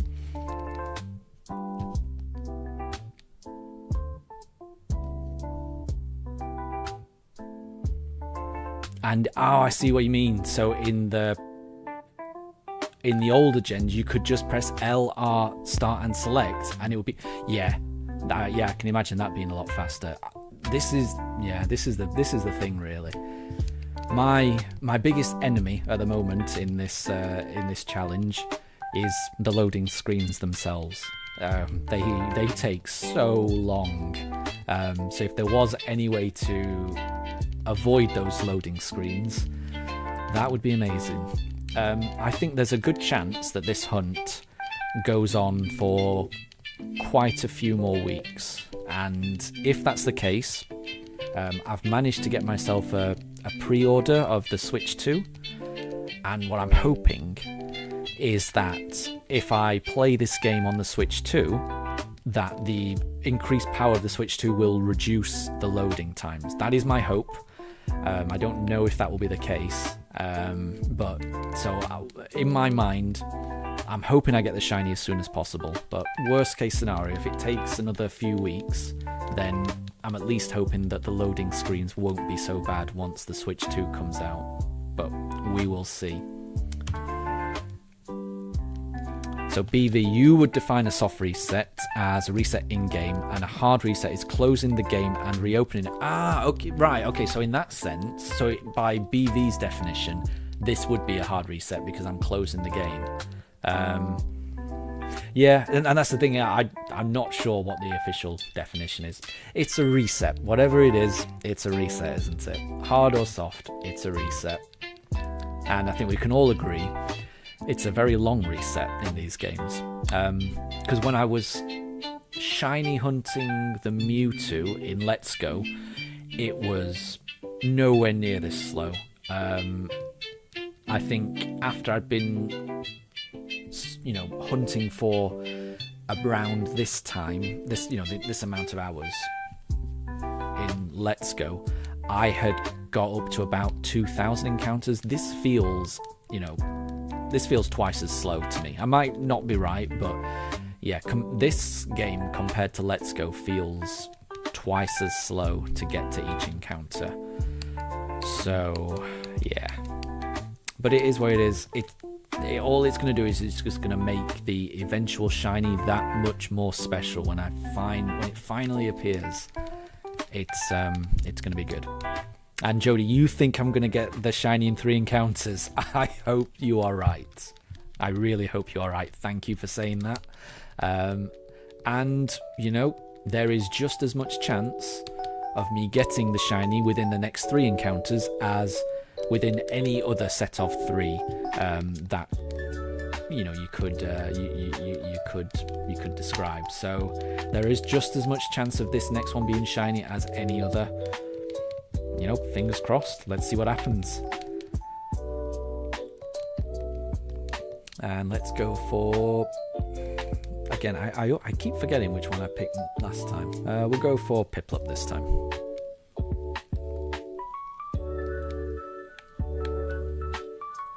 Let's see if you're shiny.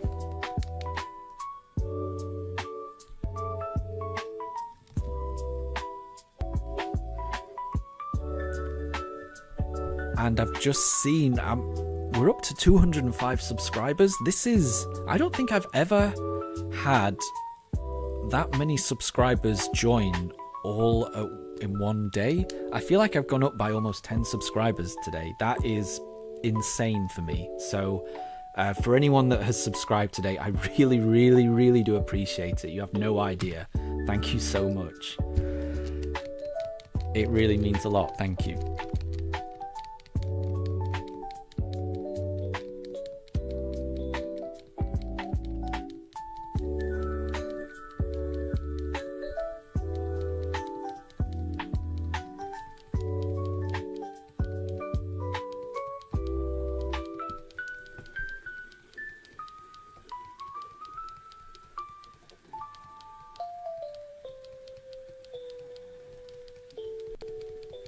And thank you, Jody. Thank you for the congratulations. It really does mean a lot. Thank you. And I know you are one of the subscribers. So thank you very much. Thank you.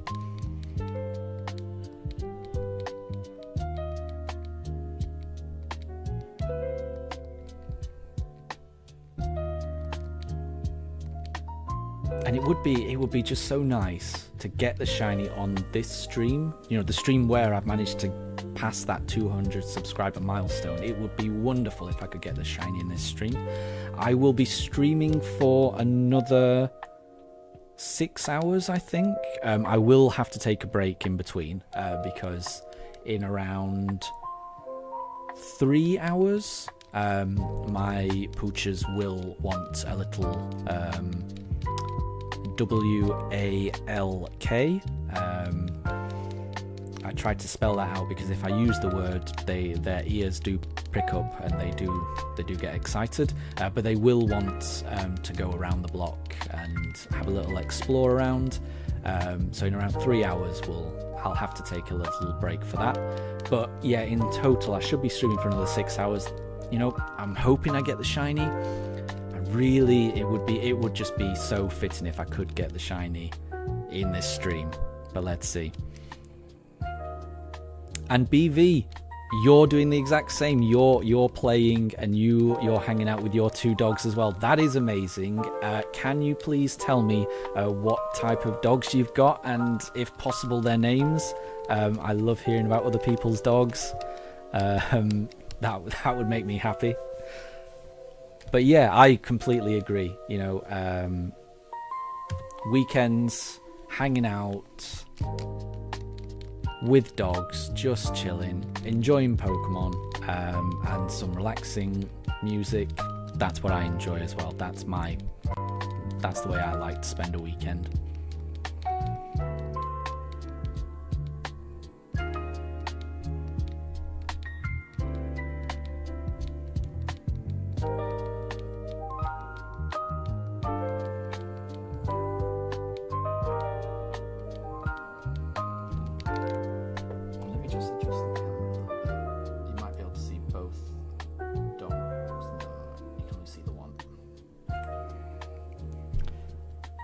And BV, you've got 2 Cavalier King Charles Spaniels, Tilly and Tonto. That's amazing. And I bet they are lively. I bet I've met quite a few Spaniels in my time, and they are bags of energy. They are wonderful dogs. They sound amazing. So yeah, I can see why you're enjoying your Sunday if you're getting to hang out with that kind of energy. That's nice. And yeah, Jody, don't worry at all. Don't worry.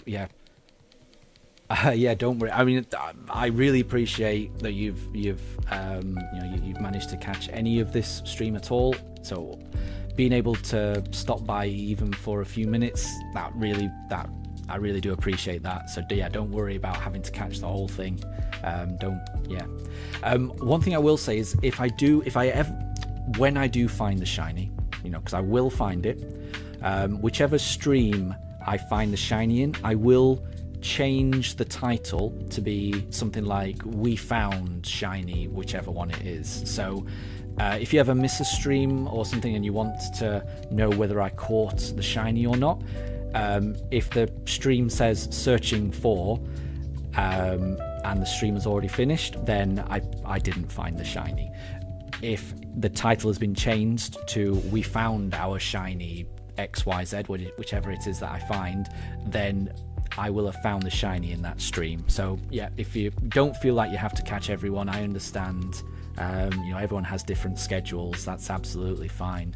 But if you ever did want to just, you know, figure out whether I actually caught a shiny in the stream, I will always change the title so it's clear whether whether there's going to be a shiny encounter in there.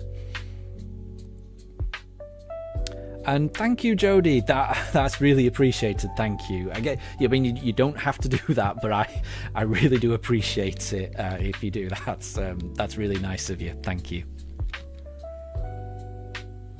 I mean, yeah. I mean, just being here is more than enough. So yeah, I really appreciate it. And BV, you were here when I found the Mewtwo. That was great. I've never. I wish I had the microphone when I found that Mewtwo.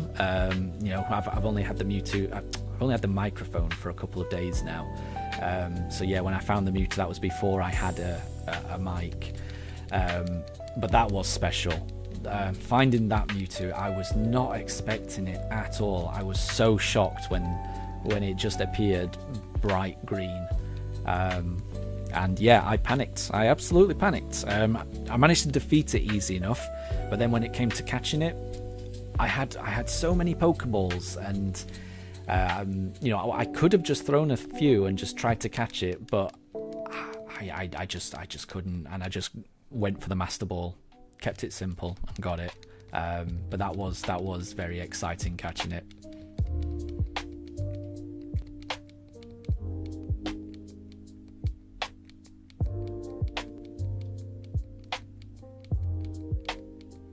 And yeah, Jody, yeah, you like to watch something during the hunt. No, exactly, I'm the same.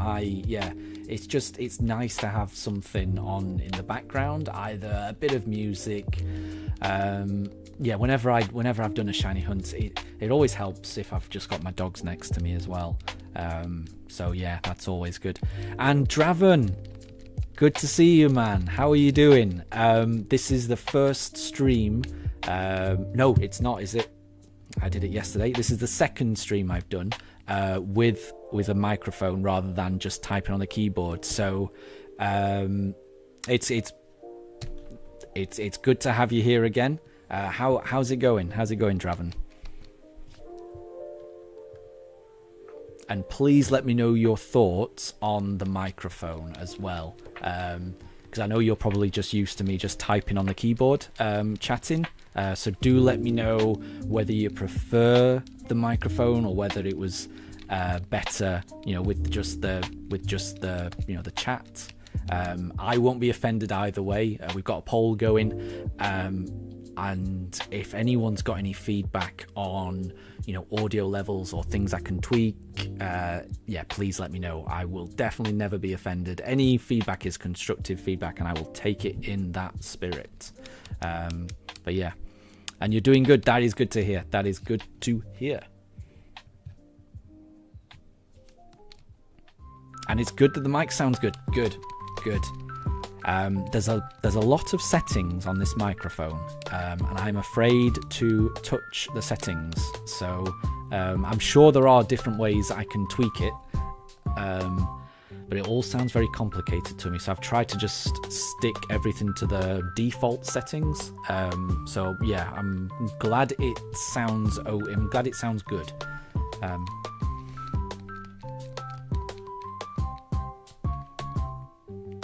So what are you up to at the moment, Draven? Are you doing any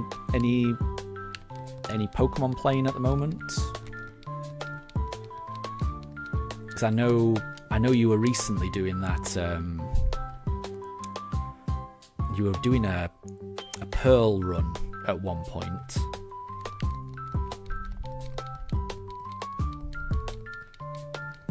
And Jody, thank you. Yeah, it's good. I'm glad the quality isn't too bad. Good. That is good to hear.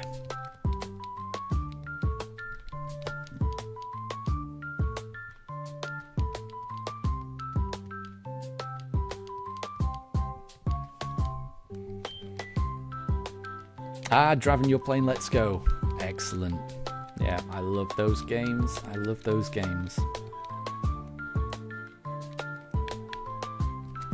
Okay, let's see if this Piplup is shiny.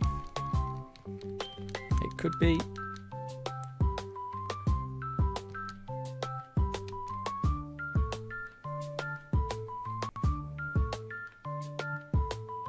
But it's not. So we go again.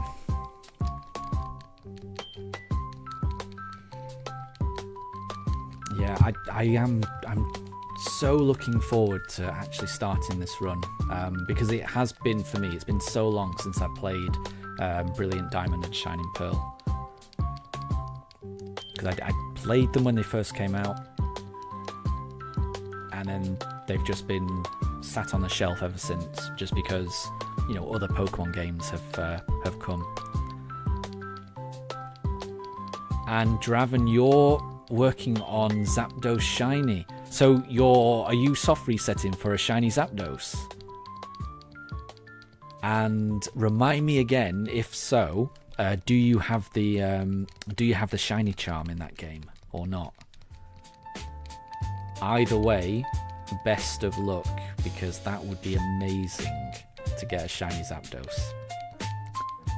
And BV, so my second hunt after I've got my shiny starter, so that I do have planned. So I don't have planned exactly what Pokemon it will be, but I do know where I will catch it. So I want to play the game up until I get to Eterna Forest, because I'm pretty sure when you go through Eterna Forest the first time, you're in a series of double battles with wild Pokemon, which means you're encountering twice as many wild Pokemon in each encounter. So what I want to do is find a shiny in Eterna Forest, because I'll just be seeing twice as many Pokemon, and hopefully it should be twice as fast. So my next Pokemon would be a Pokemon in Eterna Forest, and then after that I'm not quite sure. So we'll have to see. But yeah, so my second Pokemon will just be whichever shiny turns up in Eterna Forest, however long that takes. And there's some good Pokemon there. I think what I'm hoping for is maybe a Budju. That would be good. And Draven, you do have the shiny charm. Yeah, so right, good luck getting that Zapdos. That will be amazing. I really, really hope you get it. I'm sure you will. Just keep going and you'll get that shiny bird. That would be incredible. Do keep me informed on that hunt. Yeah. Resetting for shiny legendaries is awesome. That is something that I'm fairly. That's something I want to do on this run. It just kind of depends on time. So what I'm hoping is by the time I get to Palkia in this run, that I can reset to get a shiny Palkia. That's what I'm hoping to do. But I also kind of want this run to be finished by the time Let's Go ZA comes out. So we'll see. But at the moment, I'm really hoping that I can, try soft resetting for a shiny Palkia. And BV, yes. So that is right. There is a risk there because your partner can also knock it out. So I think when I get to Eterna Forest, I'm going to practice a little bit. But I think what I'll try and do is when the shiny appears, I'm just going to attack my partner. I'm hoping I can do that. I can just knock out Cheryl's Pokemon and just get that out of the way immediately.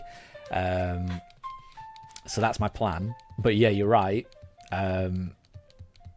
Your partner can knock out the shiny, and that would be heartbreaking.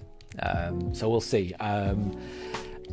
When I get to Eterna Forest, I'm going to do a few practice, goes. When I encounter wild Pokemon, I'll just pretend one's shiny, and how would I go about catching it? And I'm going to try a few things just to minimize that risk. So we will see. And I just can't wait to get to that point, because I think yeah, once I get to that point, I'll feel like the run has started. At this, it doesn't feel like the run has started to me yet. As soon as I get my starter, then I will feel like, yes, you know, Shining Pearl has started. But for me, I'm just waiting to start this run, really.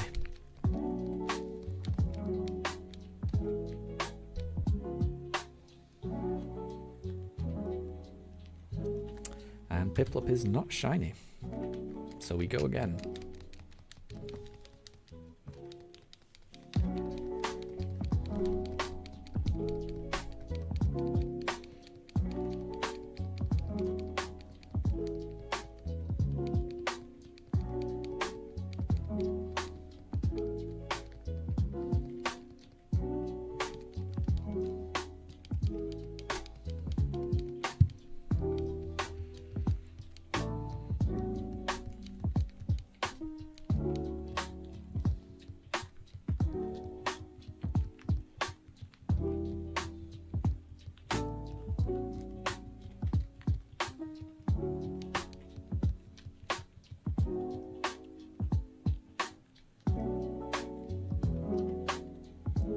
Honestly, sometimes it feels like these loading screens are taking longer and longer. I'm sure that's not the case, but...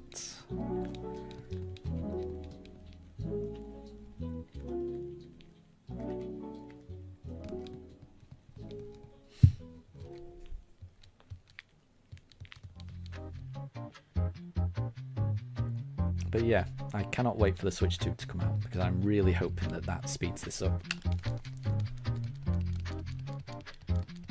Has anyone else got any pre-orders for the Switch 2? Because I know it's been difficult for a lot of people, depending on where you are. I feel very lucky that I was able to get a pre-order, because I didn't get one from the invite, because I'm on a family plan, and it's my brother that pays for that family plan, and he was the only one that got the invite to get the Switch 2. But there was recently a very small window on the Nintendo website where the availability was there to pre-order even without an invite, and I managed to get one. But it feels like that window was only there for a few hours, and then they sold out again. So I feel very fortunate to have been able to got one. And BV, yeah, no, exactly that. Yeah, I can understand that. If you don't play the new games, then yeah, I'd be the same. I don't think I'd be able to justify it. I'm looking forward to playing Mario Kart. That does look different.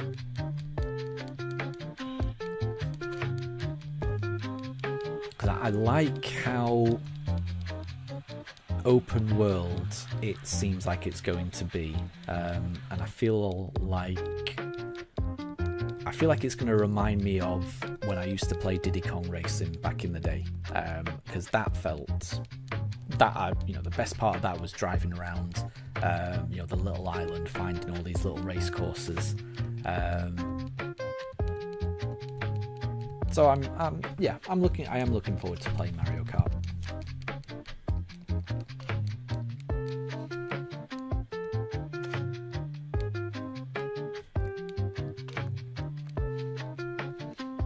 And that's just the thing, actually, BV. If the longer you leave it, the more they'll be out there. You don't have to go through the hassle of trying to find a pre-order. The more games there will be, so there's just going to be more to play, and they'll probably be cheaper the longer you wait. So that might be the right option.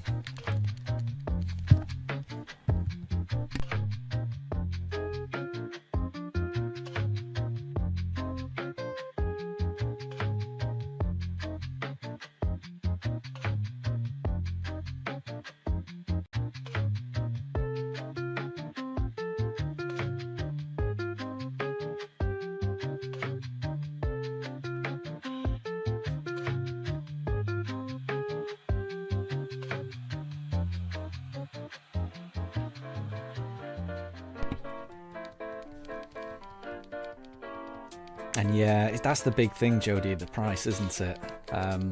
Yeah, I do hope they find a way to keep the price reasonable. Fingers crossed, hopefully they find a way to do that.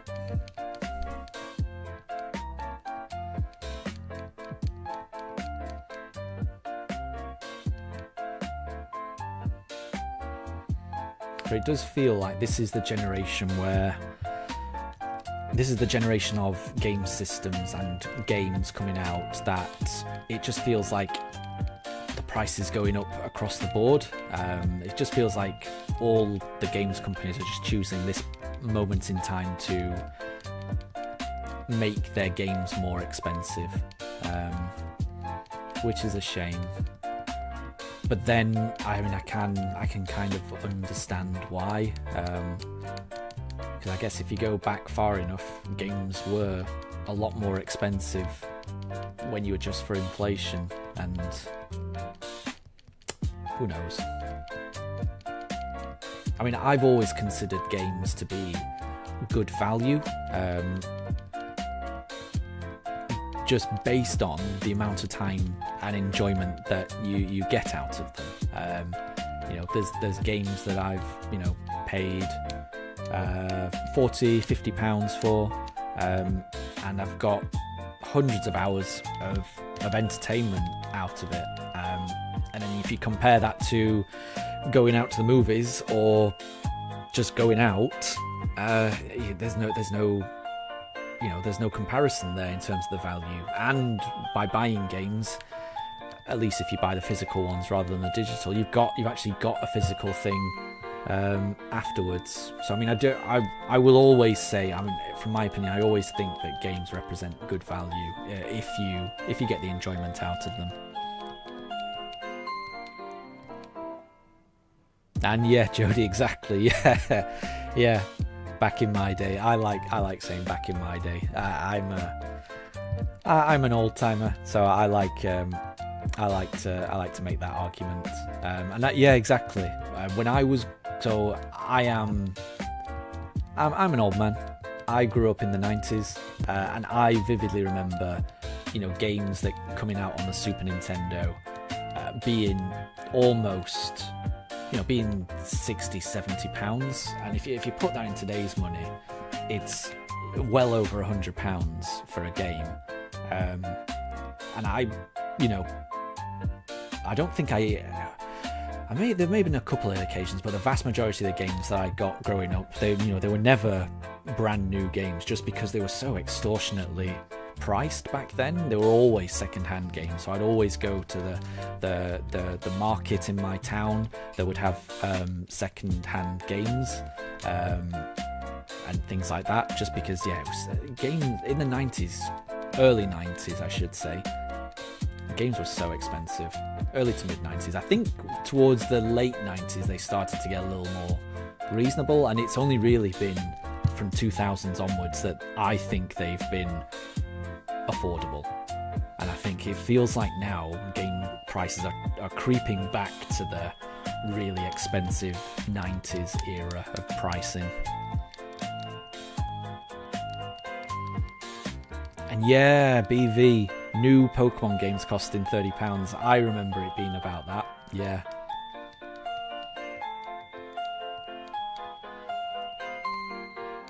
It's crazy. And no, Jodie, I don't think being born in 1998 makes you old. No, I'm way older than that. And when you talk about being old, it's all about how you feel, really. So it's you are as old as you feel.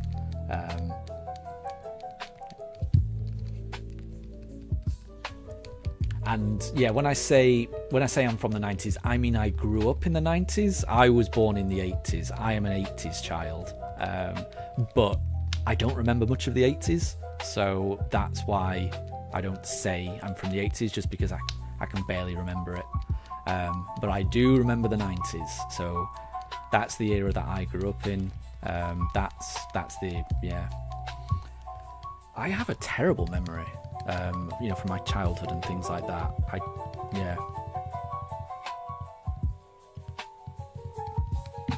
which is why I consider myself to be a 90s person, because that's the era that I grew up. That's when I was a teenager. That's when, yeah, that's my era.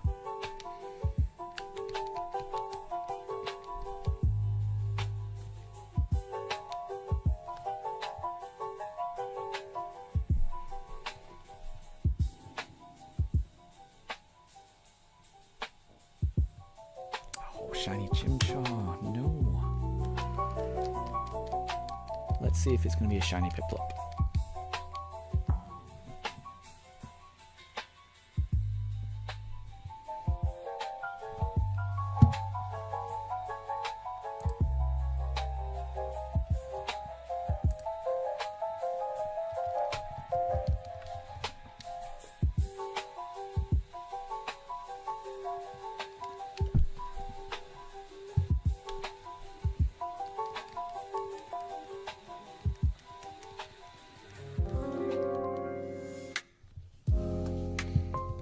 And I would say, talking about age, I think I only ever really feel my age when I'm doing something like gardening. When I'm trying to bend down and do gardening, and I'm on, you know, crouching down, doing manual labour, digging, planting, things like that, I feel my age then. But outside of that, yeah, I do not feel my age. I still feel young.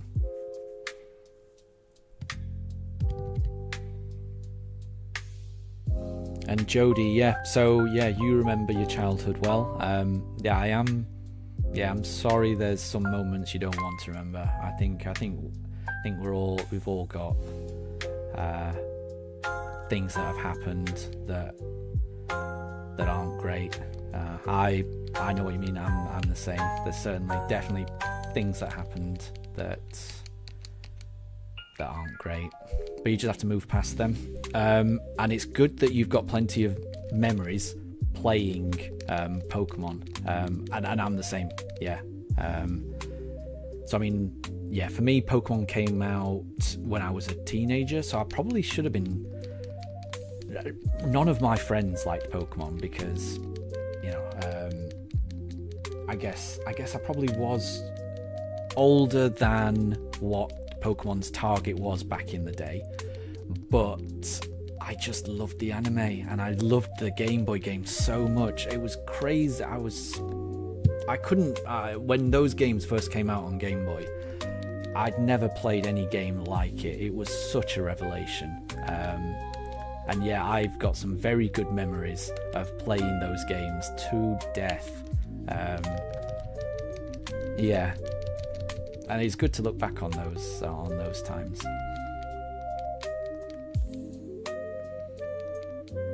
Because it's such a unique idea. There really was nothing like this when it first came out.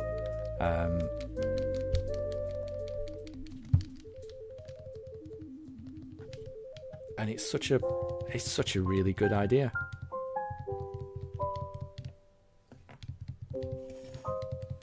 And it probably extended the lifetime of the Game Boy system by about 4 years, I reckon. Because when Pokemon Red and Blue came out, I think the Game Boy was already about...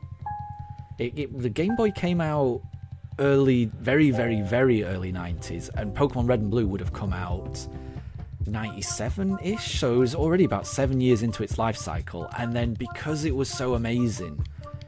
I'm almost certain it extended the Game Boy's lifespan by another 3 or 4 years. It was such a sensation when it came out.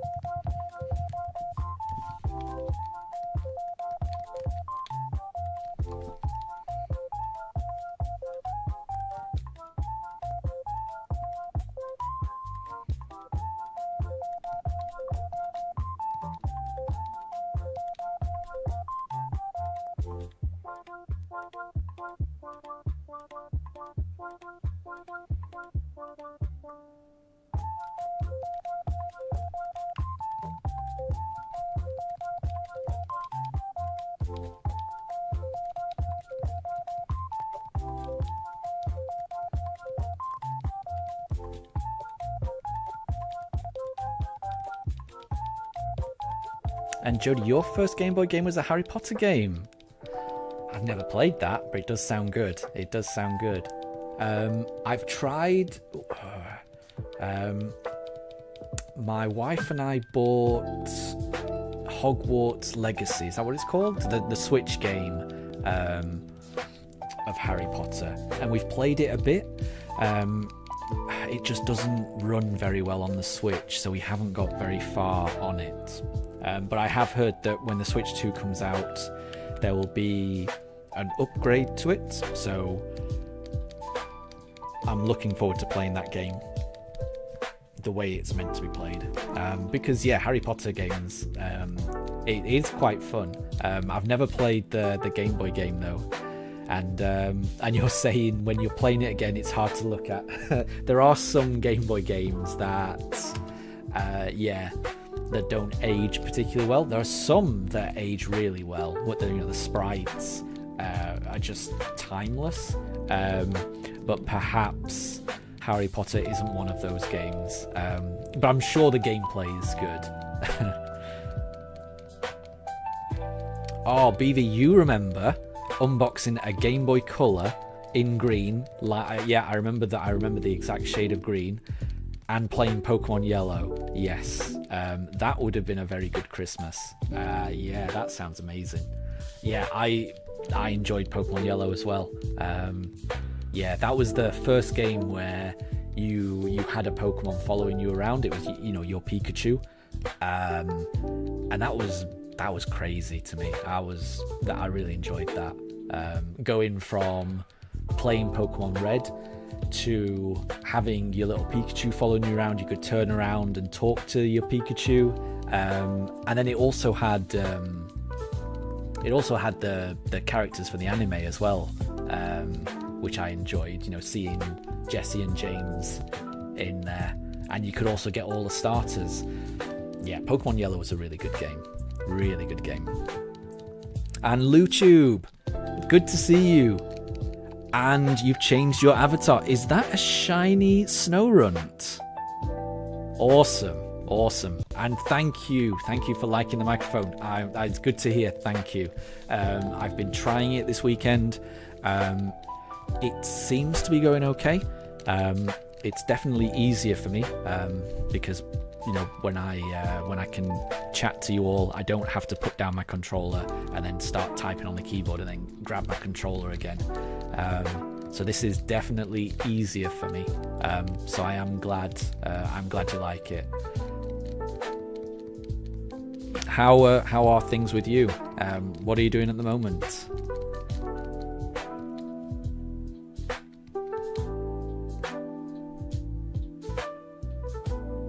No way! So, the Snorunt in your avatar is the Snorunt that you caught in Legends Arceus yesterday. Well, you've had a good weekend, my friend. That sounds amazing. That's great.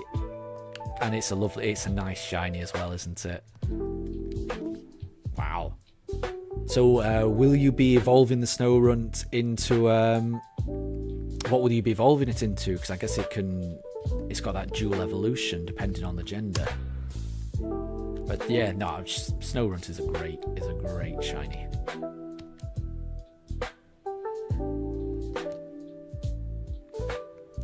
And Wolf, good to see you. Yes, I am talking. I did a stream yesterday, and that was the first time using the microphone. This is the second stream with the microphone. So yeah, I'm just seeing how things go. And hopefully people like this, because yeah, like I say, it's a little easier for me. It means I don't have to type. I don't have to stop playing every time I want to type. But yeah, I'm hoping people enjoy the microphone. How are you doing?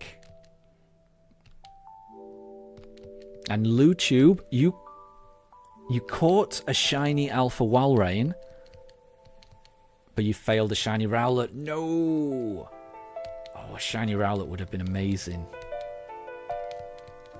And you will be evolving it into Frostlass. Yeah, that's a good shiny. That is a good shiny.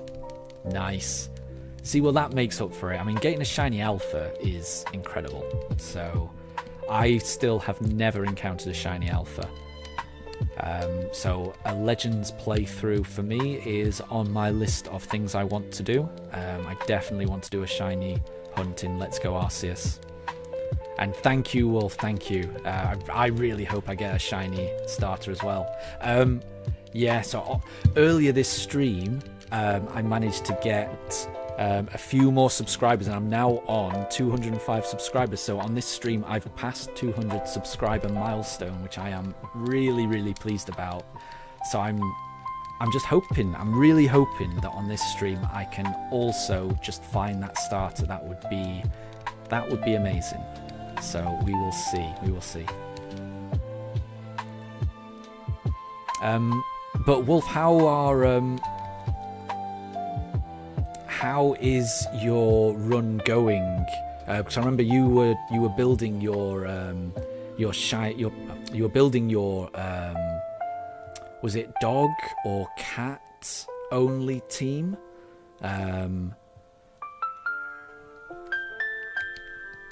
How is that run going? And Let's Go Arceus. Did I say Let's Go Arceus rather than Legends Arceus? There's just too many Pokemon games on the Switch. I do get my words mixed up sometimes. It's not a shiny Turtwig. So we go again.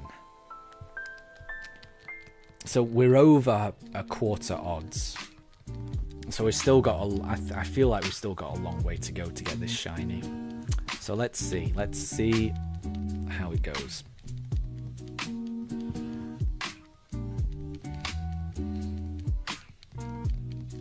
I mean, technically the next one could be shiny. You never know.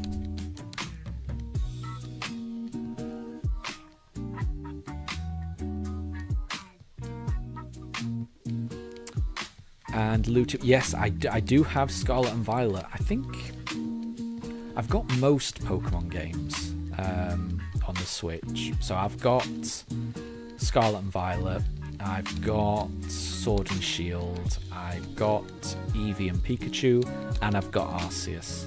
I don't have Pokemon Snap. I don't have that one.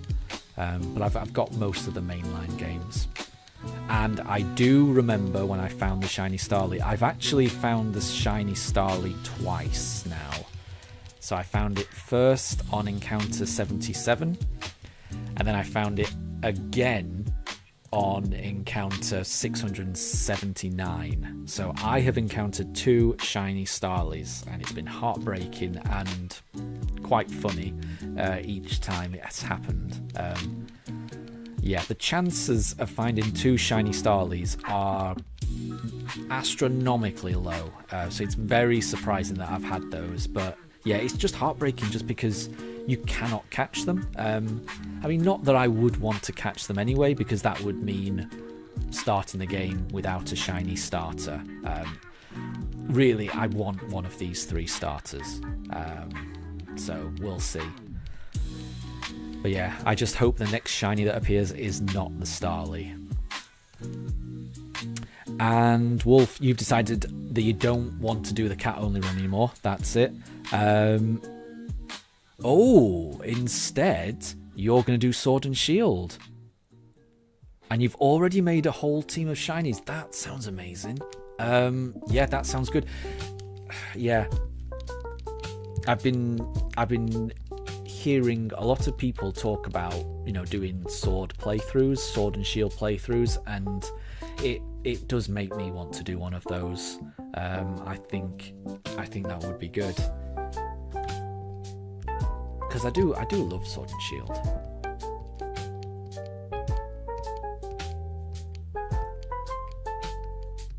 So yeah, so when you do the Sword and Shield run, Wolf, that would be the first time using a full team of shinies. That would be incredible. That would be incredible. Yeah. Well, let me know. Let me know when you do that, because that would be good. And LuTube wants to petition Pokemon to make a dance game. That would be funny. Yeah, I would like that as well. I think they could. I think it would be good. I think the Pokemon Company could do that. And Luchub, you even pre-ordered Sword and Shield. Nice. I think I got Sword and Shield later on in its game cycle. Because, yeah, I'd skipped a few generations. So I didn't play Black and White, X and Y, or Sun and Moon. So I wasn't really planning on playing Sword and Shield. But the nostalgia really got me when Let's Go came out. And I got Let's Go. And the more I played Let's Go, the more I just realised, I've been missing Pokemon all this time. I've been missing it so much. And I just kept playing it. And then Sword and Shield came out, and I just kept playing Let's Go. And it wasn't until maybe, I think, a year after it came out, that's when I picked up Sword and Shield. And they're just incredible games. I loved it. I love Galar, the setting. I like the music as well in Sword and Shield. You know, when you're in the wild area. I don't know what that song is, but there's some song where it almost sounds like there's bagpipes playing. It's good stuff. I do like Sword and Shield. And Galar's a nice region. And Luchub, you want to play Sun and Moon? Yeah, I'm the same. I've missed out on it. I really want to play it. I can't wait until it gets re-released on the Switch 2, probably, hopefully. So Wolf, your team is going to be a shiny Dusk Lycanroc. That's your favourite. That sounds good. Shiny Corviknight is an amazing shiny, so that's a good choice. Shiny Gardevoir's great. Shiny Vikavolt. I'm a fan of Vikavolt, actually. That's a nice shiny old silver. A shiny Drudigan and a shiny Kingler. That sounds like a very, very good team. If I were you, I would be very looking forward to that playthrough. That sounds like an exciting team to play with. Nice and balanced as well. Yeah, that covers a lot of bases the more I think about it. That's really good. So, yeah, I'll try and keep an eye out for that. I'll try and catch any clips that you've got playing it. And Luchub, petition for a face reveal. I don't think that's going to happen. So this channel, it's Pokemon with Pugs. I feel like the Pugs are the star of the show here. So the pooch cams showing Daruk in the chair right there, his head leaning out. He's the star. Also supported by co-star Mifa, the pug, who is on the bottom of the pooch cams. You can just see her paws poking out. She's just lying on the floor, flops. Those are the real stars here. I don't think I'll be doing a face reveal. I'm a little self-conscious. Even doing this voice reveal, as it were, this has been nerve-wracking for me. So I'm glad that at least some people appreciate the microphone. That does my confidence a world of good. So thank you to anyone that likes that. But yeah, I think I just like the pooch cams. Even for myself, watching these streams back, I just kind of like looking at my dogs chilling. It's very calming for me.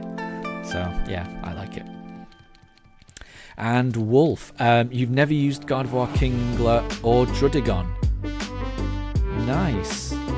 So yeah, when I do my playthroughs, it's getting to use all these Pokemon that I've never used before. That's what I find the most exciting. Which is why I like these shiny only runs, because for me, I never know what shinies I'm going to get, and you end up just building these teams of Pokemon you've never used before, and it just makes the whole experience new and fresh and different, just using a different team that you're not used to. So I could imagine using Gardevoir, Kingler, Drudiga. That will shake things up. So yeah, that sounds good to me. And yeah, getting to see them in their shiny forms as well, that will be great.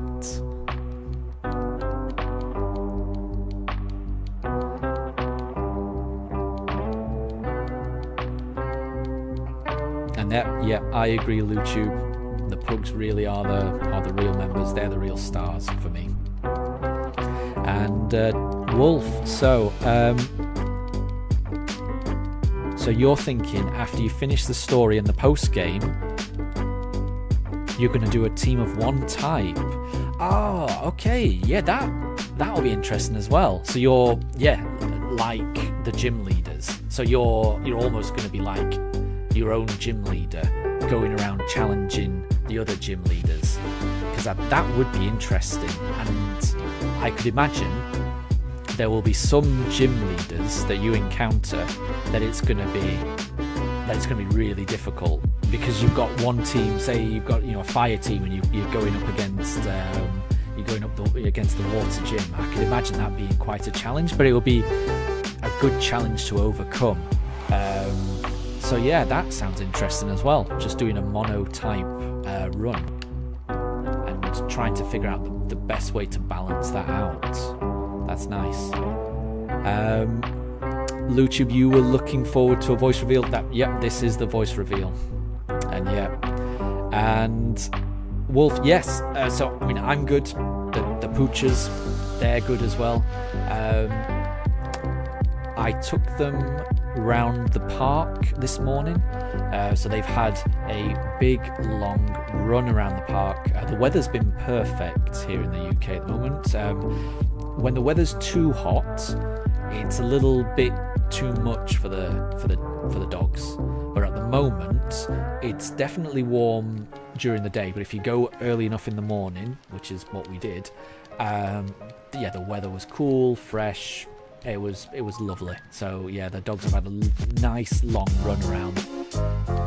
They're even more tired than normal because of that. Me and the Poochers are doing very well at the moment. Thank you, Wolf. And Luchi, why do I love Vivillon so much? I really do love Vivillon. Let me just adjust the camera. I just want to show you a plushie that I've got. You might not be able to see it because it is quite small.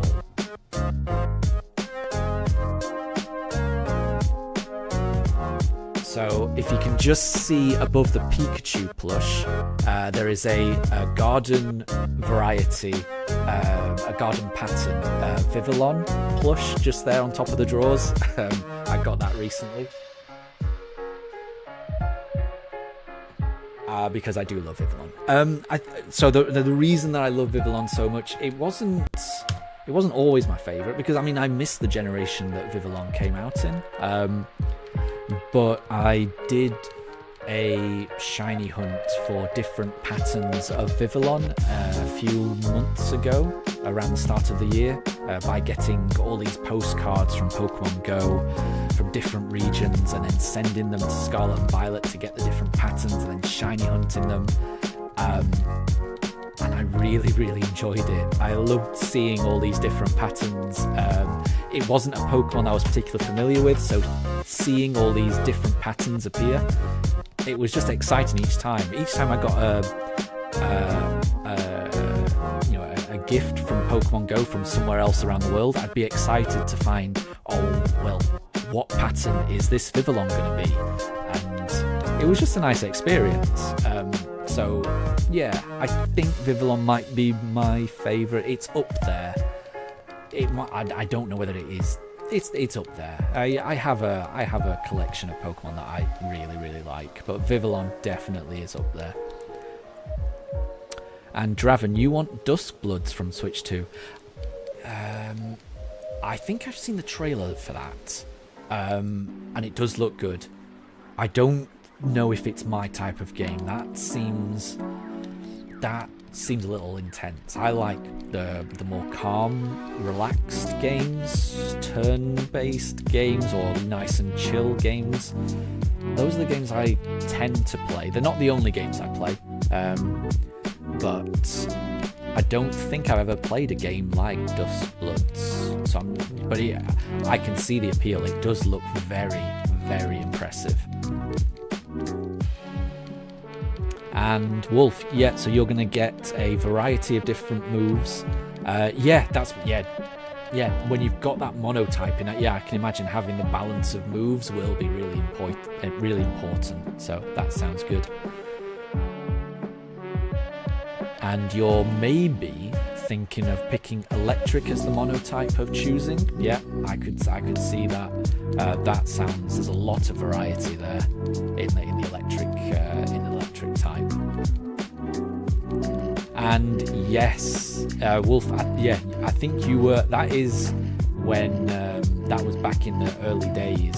And yeah, I do remember you being there when I was trying to find all those different Vivillons.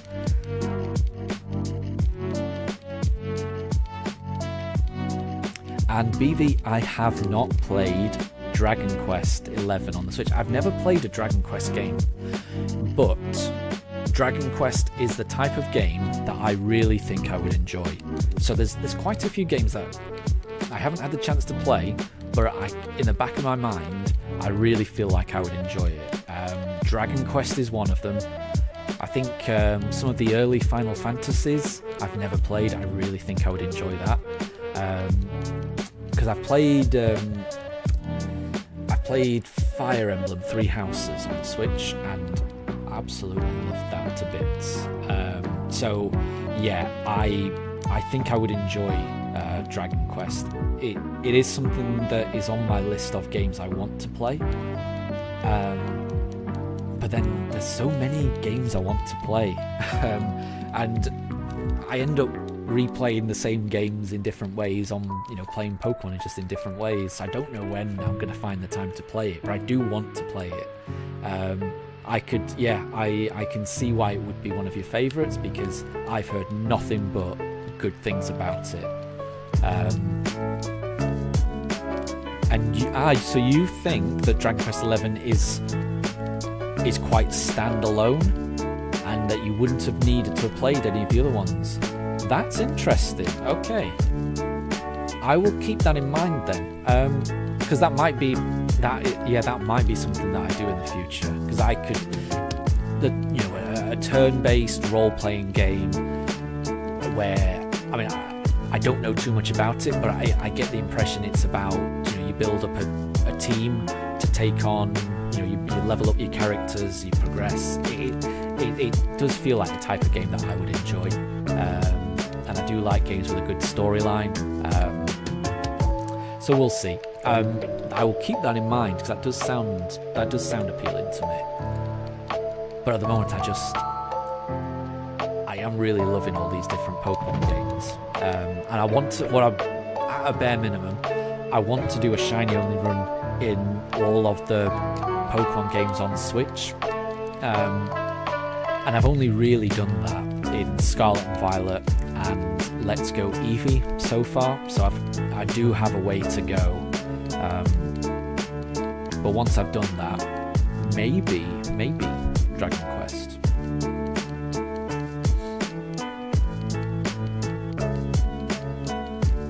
And yeah, Wolf, you think it's a similar type of game by the sounds of it.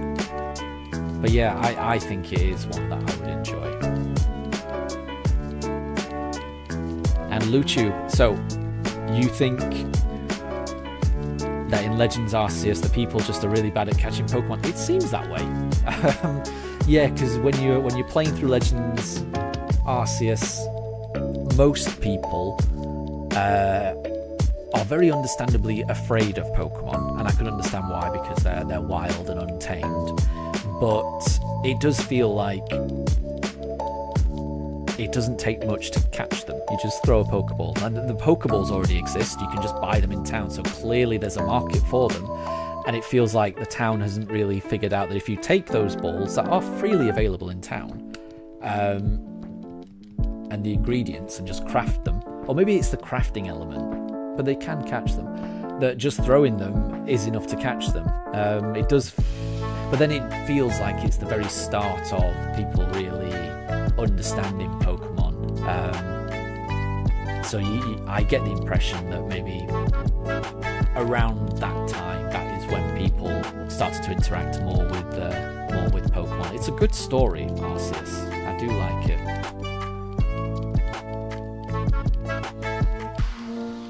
And BV, yeah. So yeah, party building, skills, abilities, customization. Yeah, all those things appeal to me. All of those things appeal to me. And yeah. So it's on my list.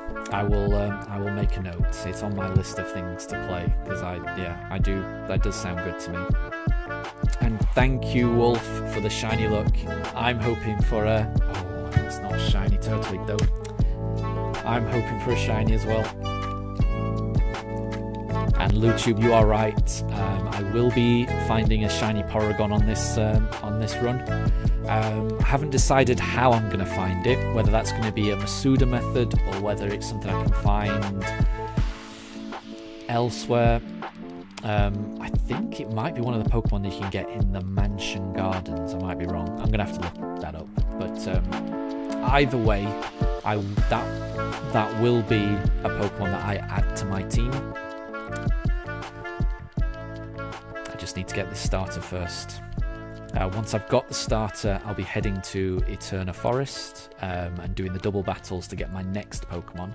But then after that, I haven't really planned it, in terms of what Pokemon comes next. But I haven't forgotten Lutube. I will be catching a shiny Porygon for this run.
Here we go. Will this be shiny? Let's go Piplup this time.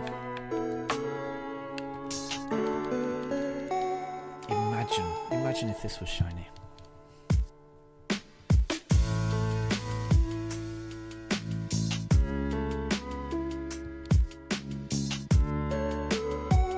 But it's not. So we go again.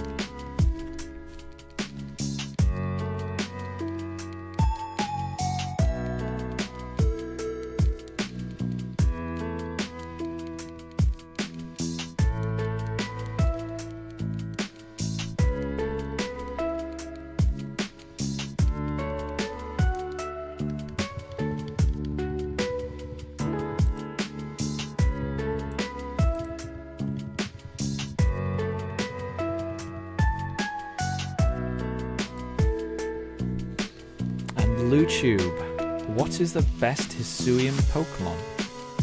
That's a good question. That is a good question. I think my favourite is Ursaluna, I think. Because I've always had a soft spot for Ursaring and Teddiursa. I mean, Teddiursa is just adorable. But having that final evolution of Ursaring, it feels right to me. It just makes that evolution line feel complete, and it's an evolution line that I really like. So for me, I think Ursaluna would be my favourite Hisuian form. And I just liked riding around on him as well. Just galloping around on the Ursaluna through the marshland of the game. Yours is Zoroark. Yeah, that's a cool one, isn't it? Yeah, that ghost. Yeah, that is a cool one. That is a very nice version. But I think I do like a lot of the Hisuian versions.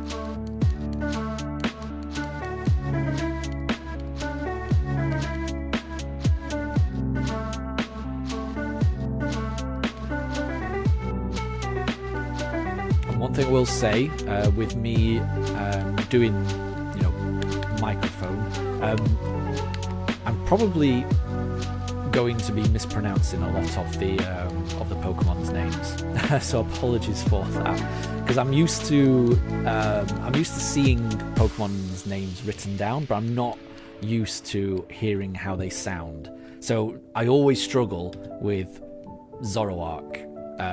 It's a tricky one for me to say, because I get confused between that and the you know, the mythical Pokemon from Sword and Shield. Is it Zoroark? I really struggle pronouncing those two. Zoroark, I don't know if that's right, and then Zoroark. I struggle. So apologies if I mispronounce any Pokemon names.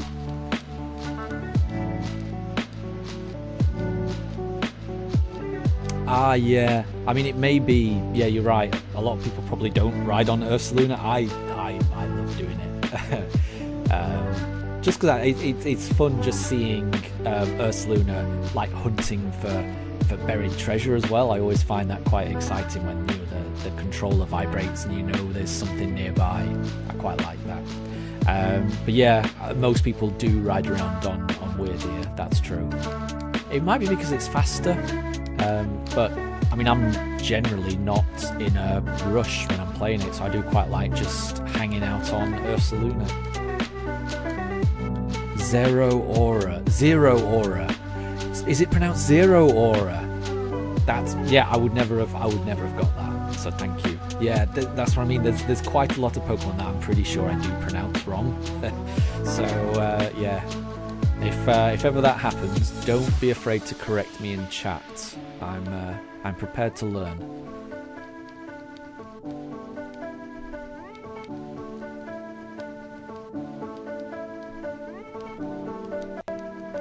And also thank you to anyone that has voted in the poll either way, just letting me know whether you prefer it with the voice or without. I'm not going to be offended either way if people preferred it how it used to be without the voice, and you know, just the music.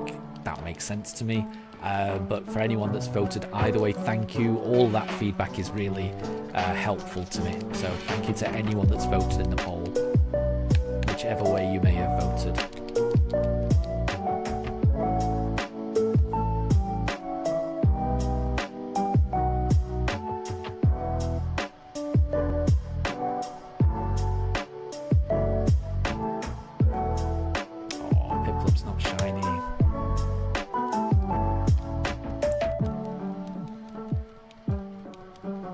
And Lutube, yeah, exactly. Yeah, I think most people do use Basculegion, Braviary, Weirdeer, and then Sneasel, yeah, just to get up high sometimes. Yeah, yeah, it's a really good game just for being able to just explore. Yeah, I mean, it's difficult for me to say what my favorite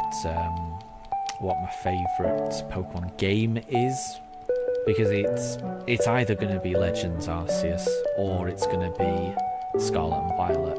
And in both of those games, you're able to just explore the environment however you want, in a variety of different ways, and you're able to see all the Pokemon before you. You can see if they're shiny.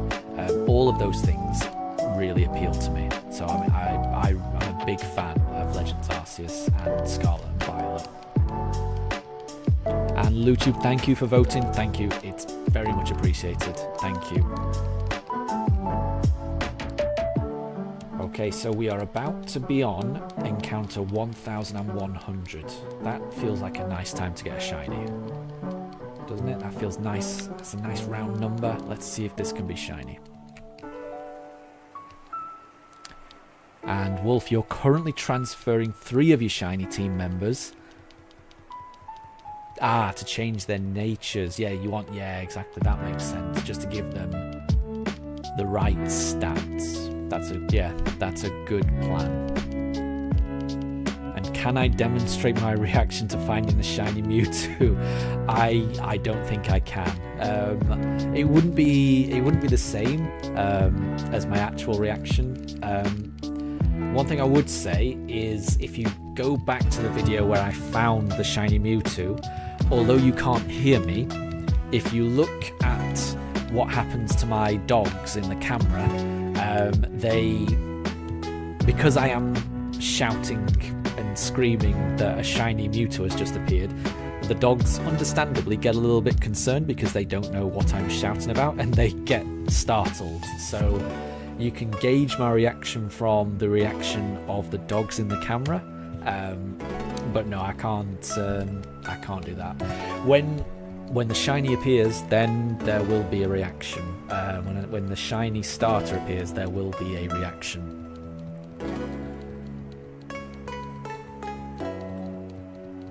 I just have to find it first. And sadly, it was not on encounter 1100.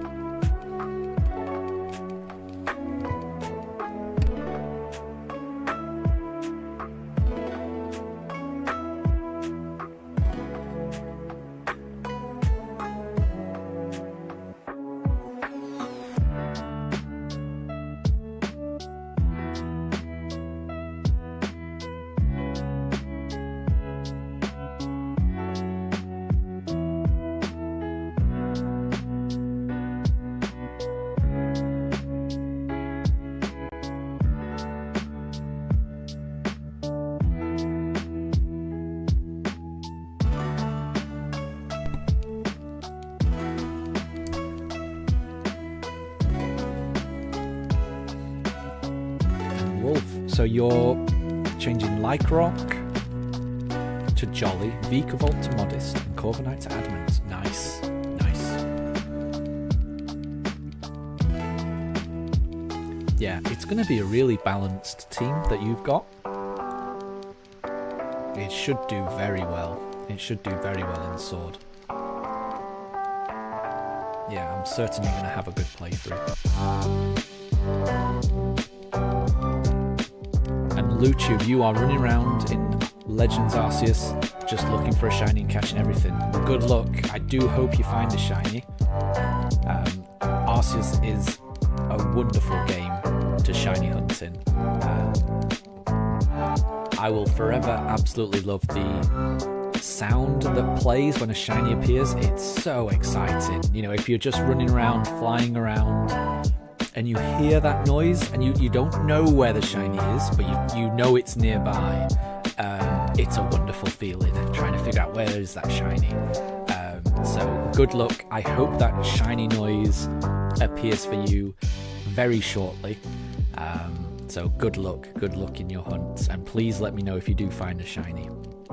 I love hearing about other people catching shinies. You know, while I'm shiny hunting, it gives me hope. It makes me feel like, you know, we're all in this together. We're all catching shinies together. So yeah, do let me know how that hunt goes.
Luchube, yeah.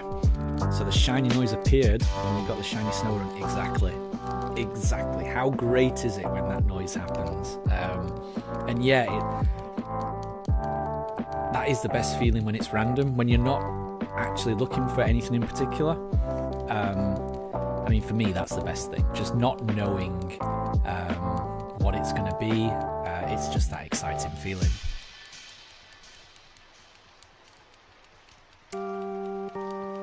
And Lucio, which piano did I make the Pugs play this time?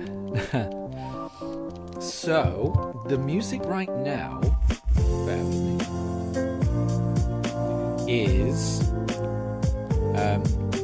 called Video Game Lo-Fi Study Beats. I've got quite a few different little playlists of lo-fi, chill music.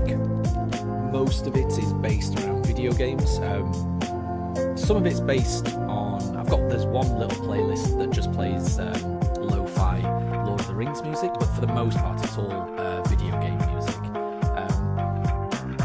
This particular track sounds like it's from Super Mario. This feels like the underwater levels of Super Mario World or something like that. But let me post a link to this particular playlist, because I do want to make sure anytime anyone likes the music, do let me know so I can share where you can listen to this music elsewhere.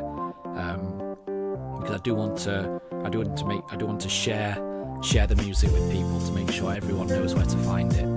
Bear with me.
Yeah, there we go.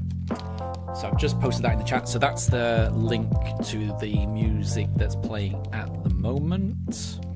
But yeah, if there's any music that you guys like that you want to know where to get it, I will always post the link in there so you know where to find it. Because I love all this music. This is nice, chill, but like familiar. I quite like it. So I'm always happy to share it where I found it.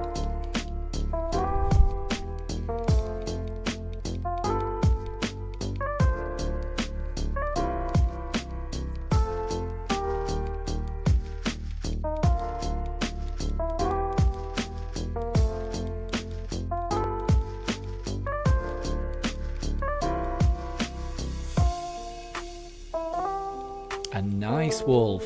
So your shiny kingler that learned Crabhammer, great move. Yep. That's going to be your ace in the rock gym. Ah, yeah, that is something I always forget. That's something I really like about Sword and Shield, isn't it? That they mix up the gyms that you face based on which version you have, which they never did for Scarlet and Violet, which is a shame. So yeah, there's you face different gym leaders, don't you? Depending on whether you choose Sword or Shield as your game, and I think that really helps for replaying. I like the gym battles in general in Sword and Shield. Just the way the music changes when you Dynamax, the whole stadium atmosphere, and I'd forgotten, the way that the gym leaders actually change depending on which game you choose. It's all really good. It's all things that I think Sword and Shield got really, really right, and I was, I guess, a little bit disappointed that it didn't carry over onto Scarlet and Violet in the same way. But yeah, there's a lot of really good things in Sword and Shield. And your kinglet also knows protect and sword stance. That's good. That's good.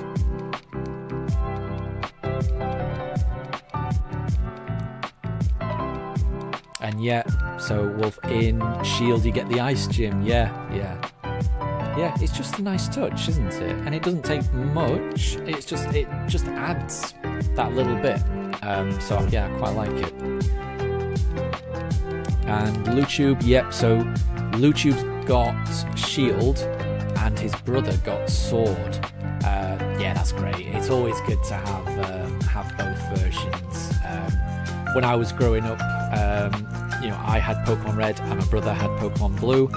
I had Pokemon Silver, my brother had Pokemon Gold, and yeah, it's great being able to just trade version exclusive between siblings. It's great.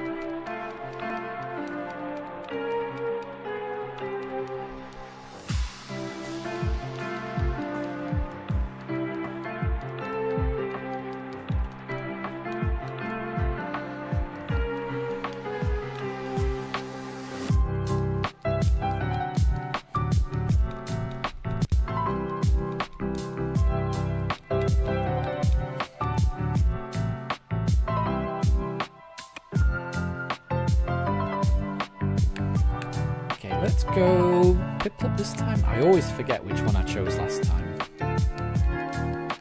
Let's see if Piplup is shiny.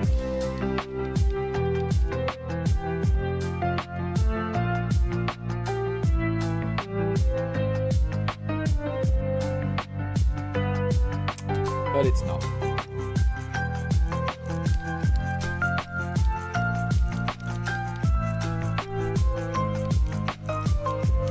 So, Lutube, what did the Pugs get? I'm not sure. I mean, I don't know. I mean, they've had their breakfast and they've had their lunch. They've been to the park today.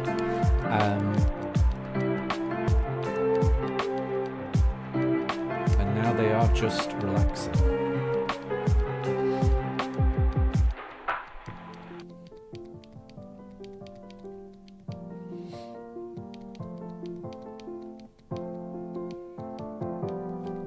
And they are tired, like I say, especially Mifa, the little one. Whenever I take her to the park, she gets very, very tired. Her legs are, shorter than Daruk's, so she has to, run more to keep up.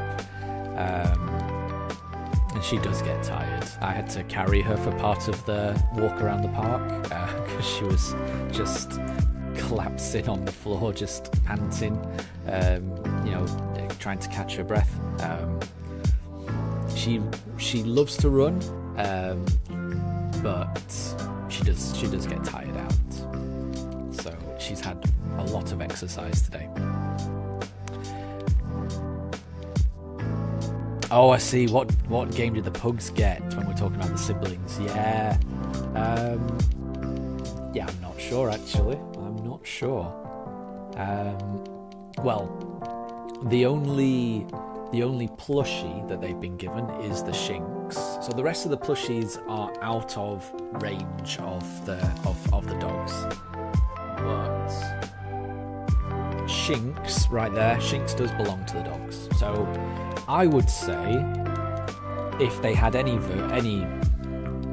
Pokemon games, it would be this generation 4, Brilliant Diamond, Shining Pearl. That would be the Pugs generation, just because they have a Shinx. They share the Shinx. It's neither one of theirs. I feel like they do respect the Shinx. They don't attack it very often. They just like to chill with it. There are some stuffed toys that they have that they will throw around, chew on, tear into, but they don't do that with the Shinx. So I think they do respect the Shinx.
And LootTube, I've not figured out the right way to do it just yet. Because I do want to do a little short where the dogs, where we're kind of recreating the Lion King scene with Simba on Pride Rock. I haven't figured out the best way to do that. And I haven't put out a short for a few days as well, so I do need to take some time to put a little short out of the dogs. It's always fun doing that, and it is a good idea to do it. That little Lion King one. I need to find the right way to do it.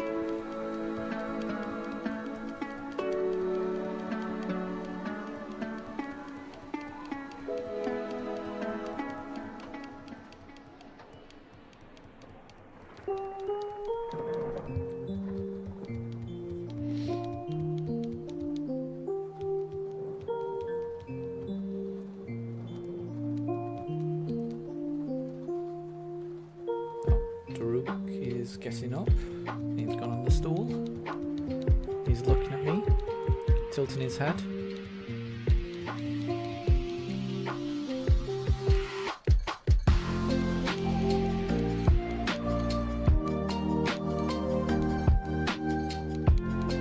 He's adorable. I mean, look at his little face.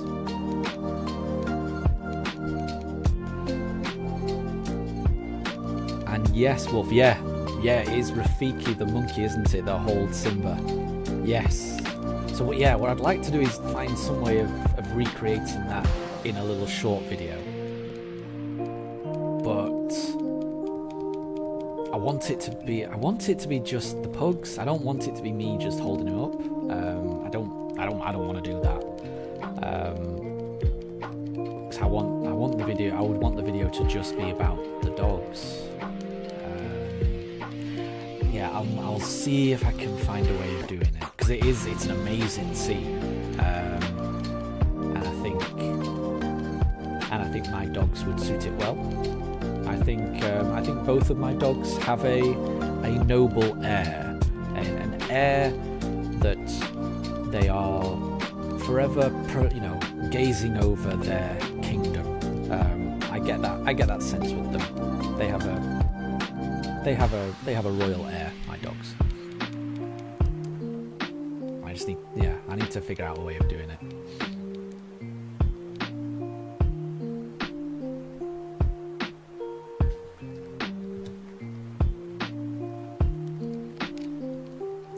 And yes, LootTube, I do often wonder what my dogs are thinking when they're looking at me, especially when they tilt their head. Because it really makes me think that they're trying to figure out what am I talking about, So I might be speaking to them, and then when they just tilt their head, it often makes me think,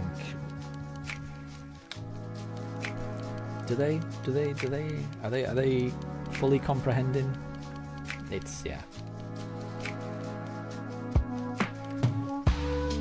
And Wolf, pugs were loved by a few queens like Queen Victoria. That could be right.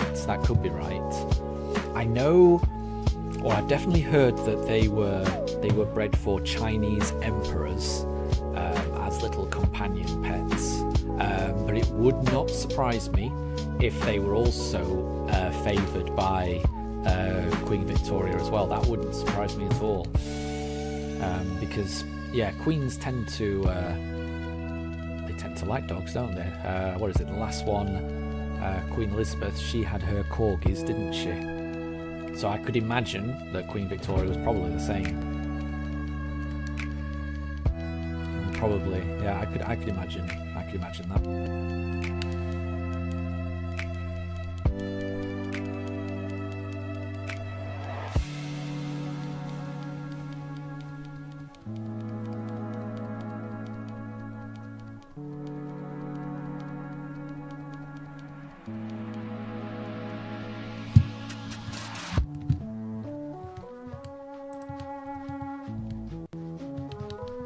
And Luchu, yeah, whenever your dog does that, you just assume he's zoned out. Yeah. You've got a...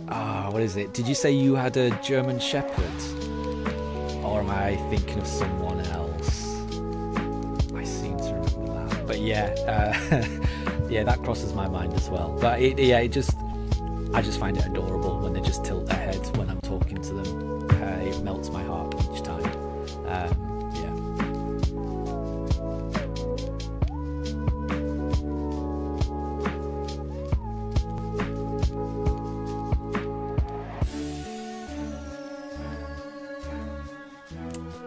Chimchar is not shiny, so we go again.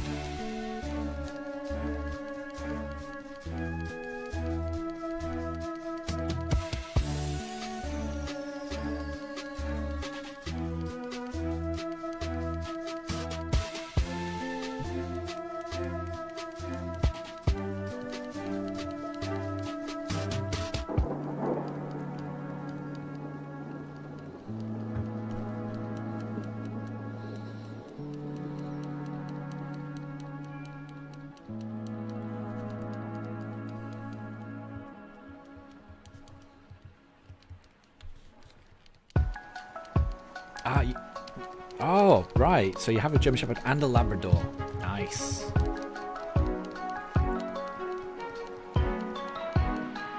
And Wolf, none of your dogs do that, but it's just their ears perk up. Yeah, yeah.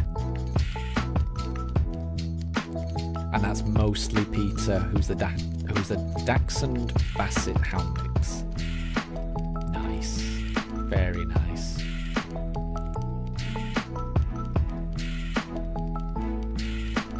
Dogs are the best, they really are. And Lutube, how do I not go insane continuously soft resetting? Well, it's really nice having the dogs here. It's also really nice just listening to music while I'm doing it as well. That's quite calming. And it's also really nice having you guys here for me to chat to while I'm doing this. It really takes my mind off it. But even without all of that, I just feel like I'm working towards something. Like I'm working towards getting this shiny, and when it appears, it's all going to be worth it. So I mean, every reset, I feel like I'm just getting closer. I'm getting closer and closer to getting this shiny. I think I did Chimchar last time. Let's do Piplup this time. So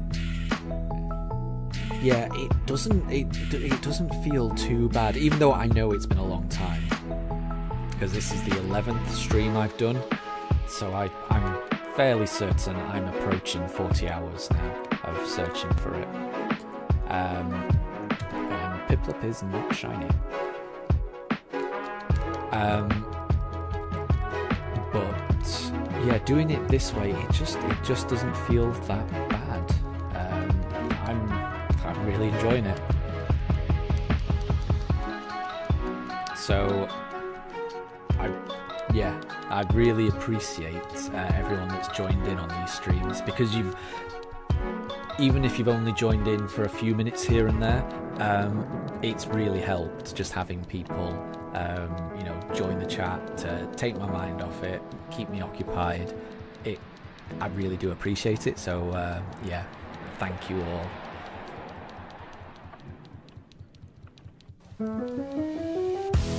And Jody, yeah, you tend to watch other people's videos and their success, and that helps you know you're doing the right thing. Yeah, no, exactly. I'm exactly the same. I'm exactly the same. Yeah, and when I did these shiny hunts without the microphone previously, I would often just have another streamer's stream just on in the background. I can't do that now because that would get picked up on the microphone. But it's just when you're doing a shiny hunt, it is just nice. I find it just nice just to watch someone else doing it as well. Again, just because it just feels like I'm not doing it alone. I might not be in the same room as that person, but that person is doing something similar. We're all looking for the same thing in different ways. in different games. But yeah, there's a sense of community that you get by doing something like that, which appeals to me.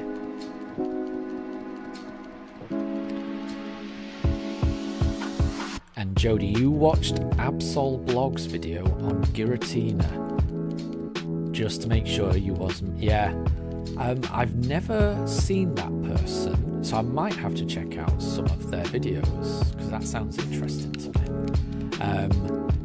But yeah, I can imagine because of how long it took you and how many resets it took you to get that, I would be exactly the same. I would want to know, you know, am I doing it right? Am I resetting at the right point? Is it definitely possible? Because yeah, if you go that far, it must be easy to give up. It must be tempting to give up. So it's really impressive that you didn't, and it's really impressive that you were able to get that shiny Giratina after over 17,000 resets. That's so impressive to me. That is so impressive. So yeah, again, well done on that. But yeah, I will try. Actually, let me search for that person, Absol Blogs, because I'm not aware of that person.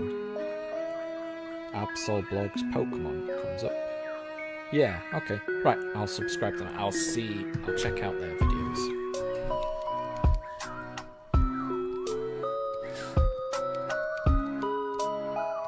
So, Lutube, you managed to catch 2 Giratinas in Legends Arceus. I didn't know you could do that. I thought you could only get the one. That's interesting. And I'm not sure. Can you shiny hunt the Giratina in Arceus? I'm pretty sure you can shiny hunt it in this game. I'm never sure whether you can shiny hunt the legendaries in Arceus or not. Ooh, actually, the next encounter is going to be 1111. Surely, this has got to be a shiny.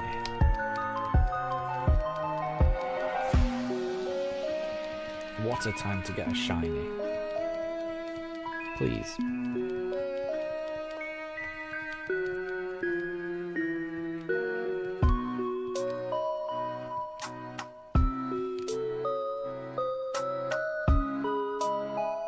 Ah, and Luchi, you got the other one through Pokemon Home. That makes sense, yeah. Well, that's good. So I guess if you've got 2 Giratinas, then you can have the different forms.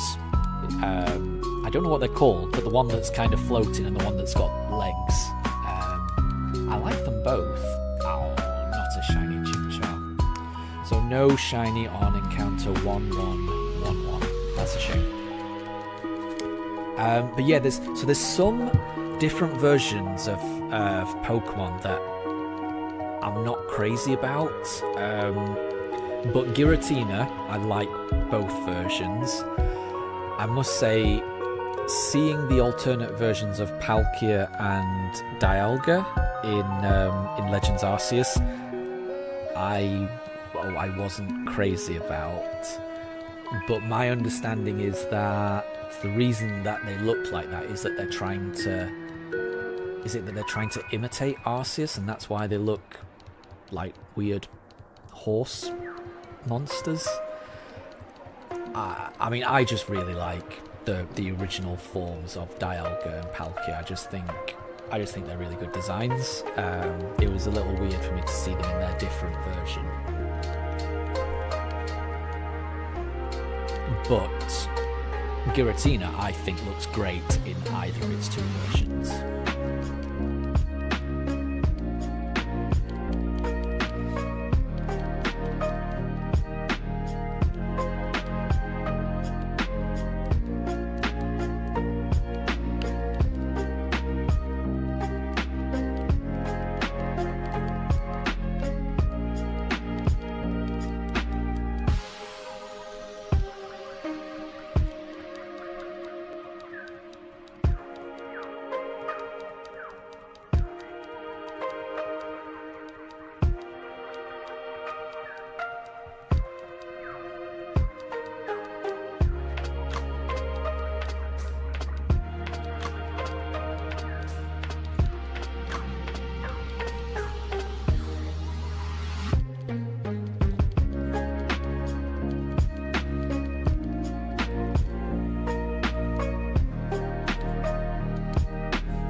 if we get a shiny Turtwig.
one question.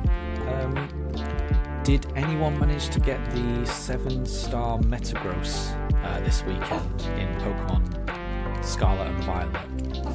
I found it very difficult, but I was able to just get it this morning. But yeah, it was tough. It was tough.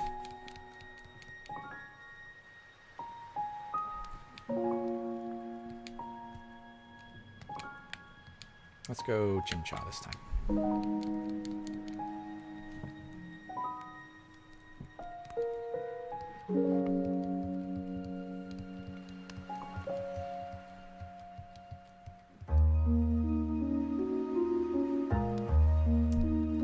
It's not shiny. So we go again.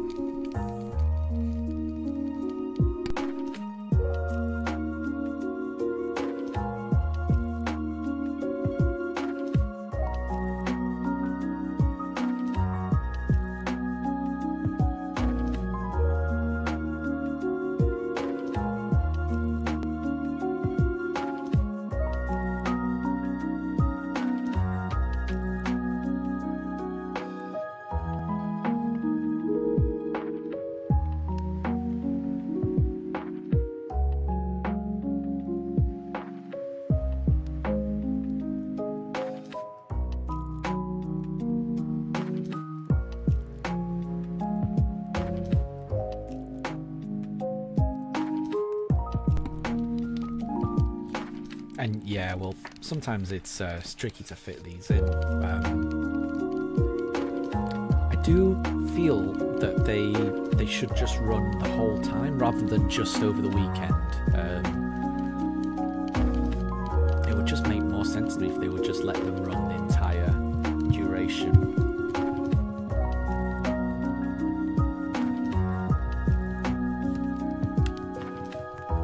But I do feel that some of these 7-star raids, they're a bit too tricky for my liking. I feel like I end up having to build a very specific Pokemon for each one rather than just being able to use an existing Pokemon. It does feel like the difficulty is tuned just a little bit too high, I think. I mean, I don't think this should be easy, but I feel like they're just excessively difficult at the moment. Okay, let's see if we can get a shiny Piplup.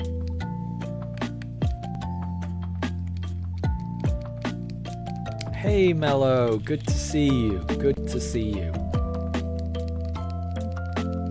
How are you doing? And thank you for the shiny look. I'm hoping I get the shiny this run, this stream. We shall see.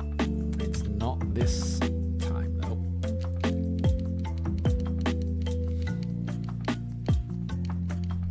And how is your shiny hunt going? Because I know you were looking for a shiny Moltres, but am I right in thinking that you diverted to trying to find a Nidoran as well? Or am I thinking of someone else? Well, I remember you saying that you're going after a shiny Moltres. I remember that. I also feel that you mentioned the Nidoran.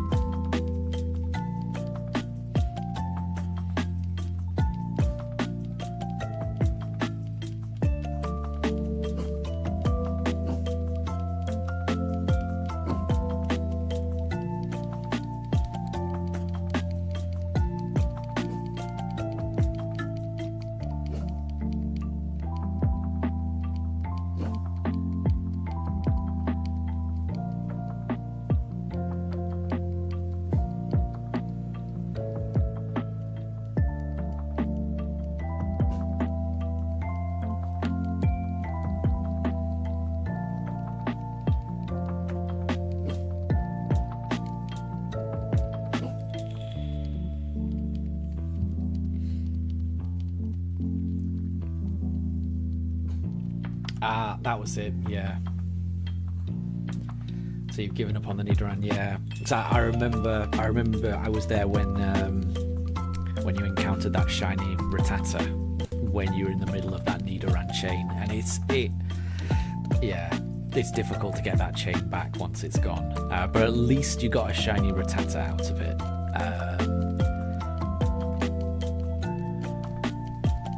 So you've gone back to the Moltres, which would be an amazing shiny to get.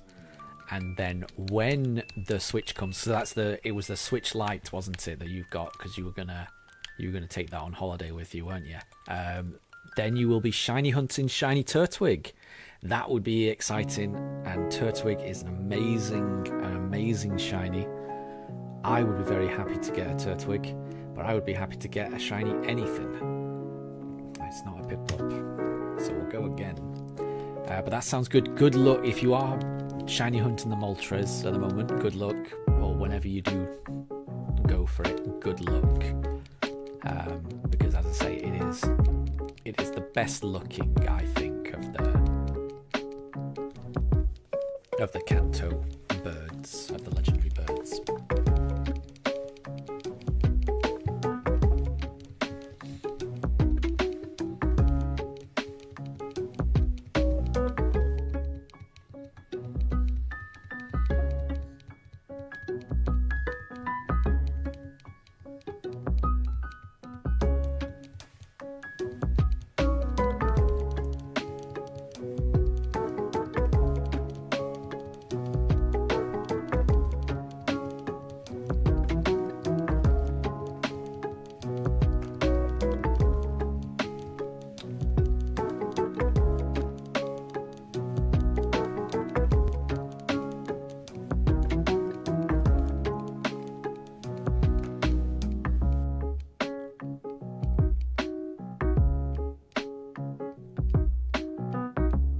And Capamon, you have just completed shiny hunting all the starters. Which game is that in? Is that in the Let's Go games? Or yeah, please let me know what game that is in, because that's an achievement. Shiny hunting all the starters. And James, hey, how are you doing? How are you doing? I hope you're doing well.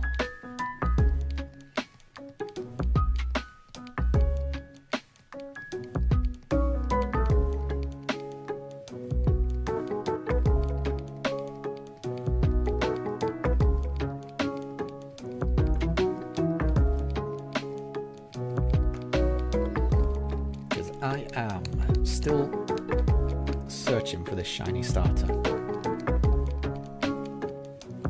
Let's go for Turtwig this time.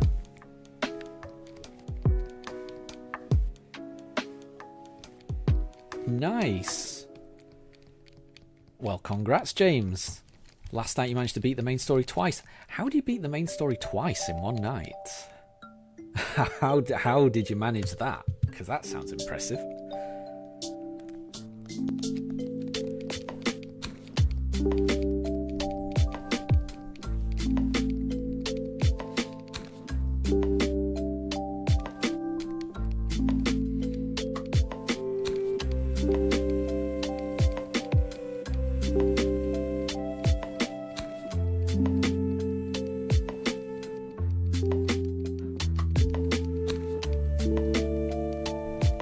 And Capamon, so you've managed to catch all of the shiny starters in Pokemon Scarlet, so that must mean you've got the DLC and you've caught them in the Blueberry Academy. So you have found shiny versions of all of the starters in the DLC. That is impressive, and that is really good. Congrats on that.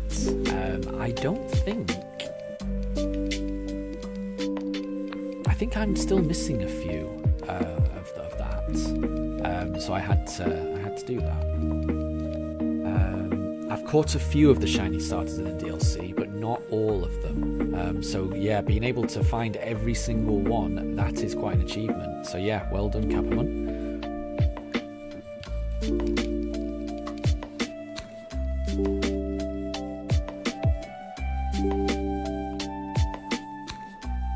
James, so you were able to skip the credits by soft resetting, and that meant that you had to beat Sada twice. Oof, Sada is a difficult one. Yeah, that final fight can be a tricky one.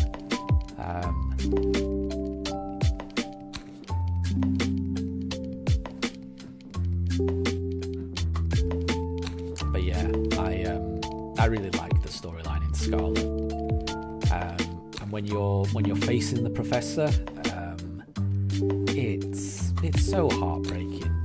Arven's story. It always gets me every time, that part.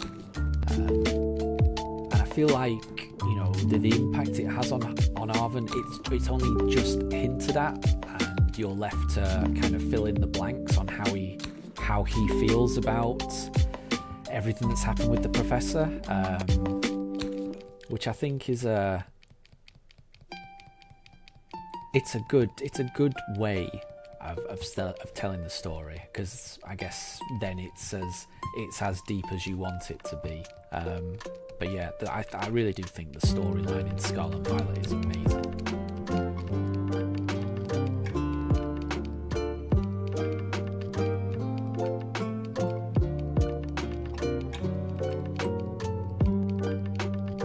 Because there's just so many little subplots to the story. There's so many. It's almost like every character goes on their own little journey. Even your own Miraidon or Koraidon goes on his own little journey. It's just every character gets their own arc almost. It's great. It's really great.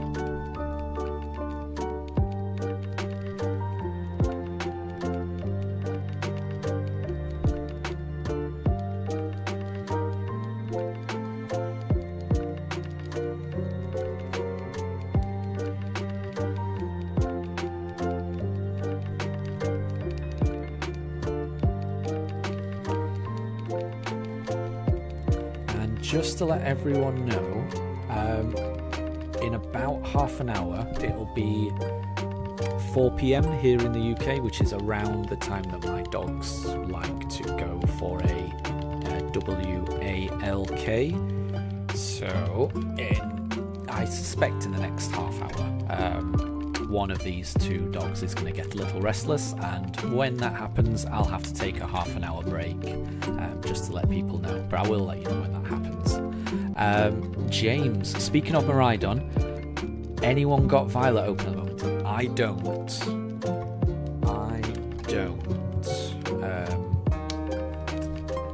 Because I do have 2 switches, but my copy of Violet is downstairs, so I don't have access to that. But I don't know if anyone else is able to help.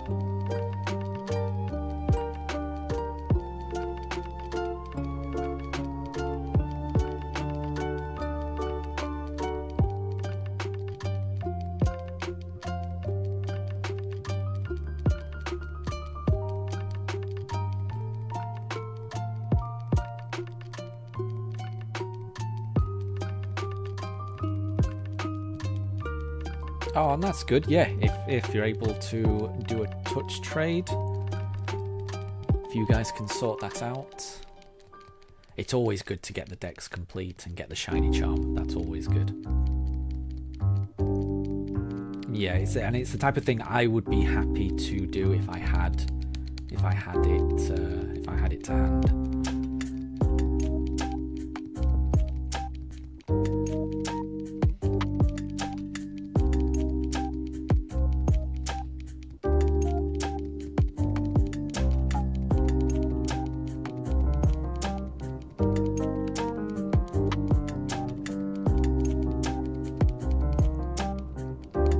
It's really nice if people are able to help each other out in this way. So if anyone is able to help out, yeah, I think that's really nice to do. It's a really nice thing to do.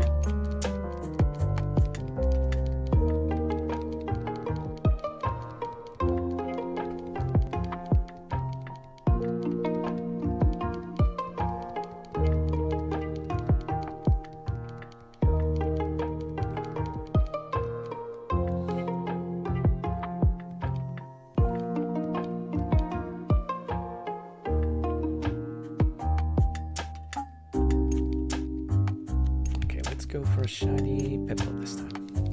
Come on. Fingers crossed.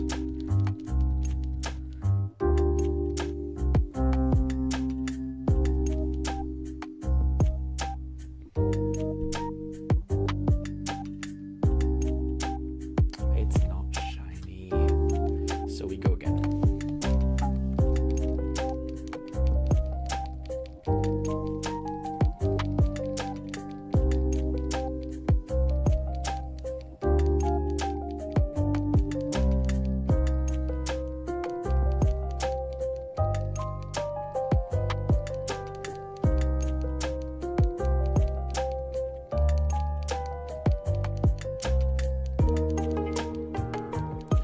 Already see Daruk is a little bit alert.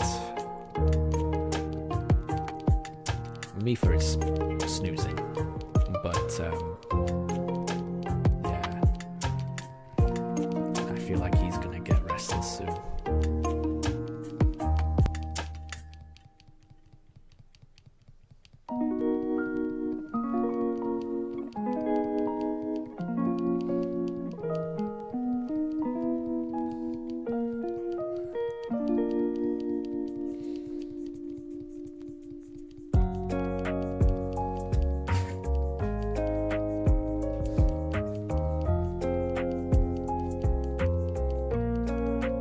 That sounds like it's all gone well. So yeah, thank you very much, Capamon, for helping out James there. That's great. It's nice that we're able to help each other out like that. I think that's really nice.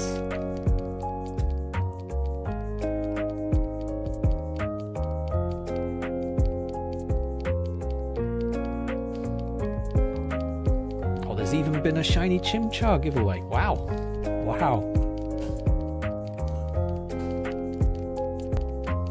That is great.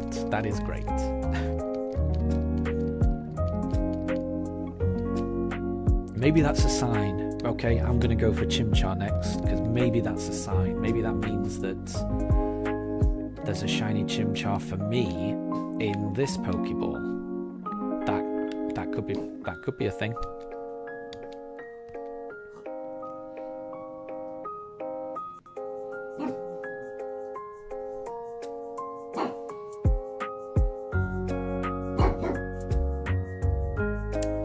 Sadly not. That would have been perfect though. That would have been perfect if that had been shiny. Oh well. Yeah, I can hear him. He's getting restless, but it's this is a little bit too early for him.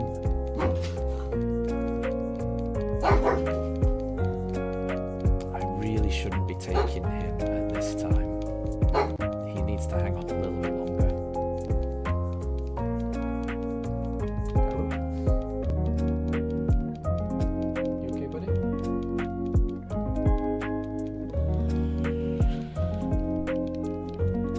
We'll see. If he gets too restless, then I may have no choice. He may have to have an early one. At the moment, what he's barking at the moment, he's looking directly at the window. We're in the attic, so I think he's seen something, a bird that's landed on the roof or something like that.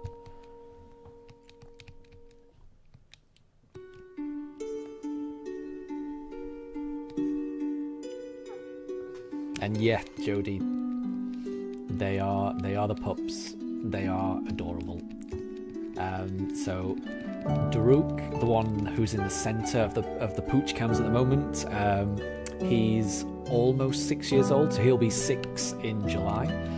And just to the right of him, just hanging just on the edge of the bottom camera, that's Mifa, and she will be 3 years old next month. And they are the best. They are the absolute best. And LuTube has caught 162 Pokemon in a single survey report. Wow. That will have got you an awful lot of research points, I would imagine. That's always a good feeling. I don't think I've ever caught that many in one go. But yeah, that is a nice feeling, turning in all of those Pokemon for the research project in Arceus. And Wolf, yes, Daruk was the one barking. He is the one that barks the most at things that are outside. Mifa is more chill about...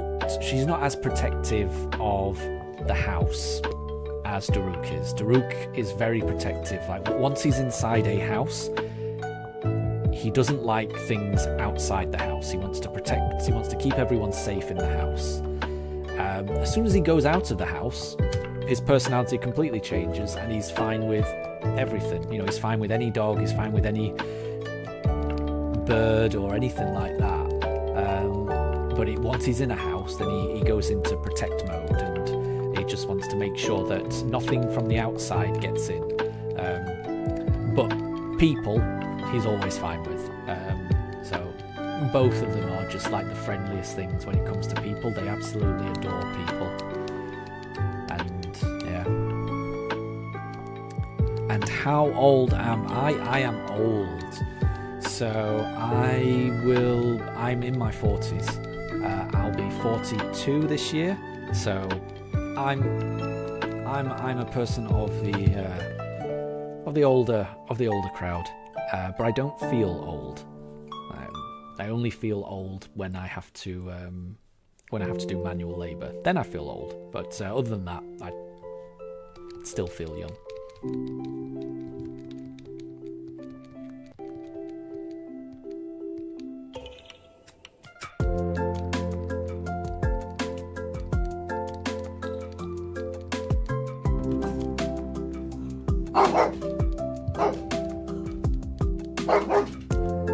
I'm assuming you can actually hear him when Daruk is barking, because I'm assuming the microphone picks that up. So yeah, he's barking again. We may have to take a break. We may have to take an early break. And Wolf, thank you for saying I sound young. I think I do sound young. But I am not. I am old.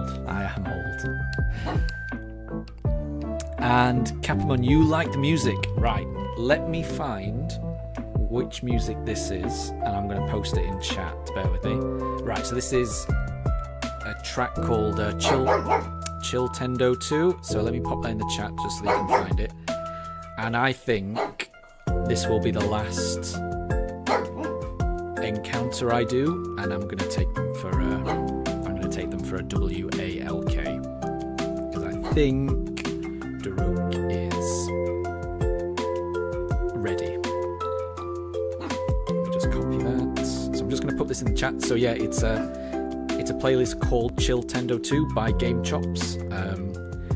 A lot of the music I play is by Game Chops. It's a really good YouTube channel with loads of music like this. Post the link to this first. There we go. That should come up. And thank you to everyone that thinks that I sound young. I appreciate that. I do. I do think I look young as well. I'm not going to do a face reveal or anything like that, but I certainly don't think I look my age either. So I think I'm lucky in that respect as well. Right, let's go for a Chimchar. So this is the last one, and then I'll be taking a half-an-hour break. I'll be taking these for a walk.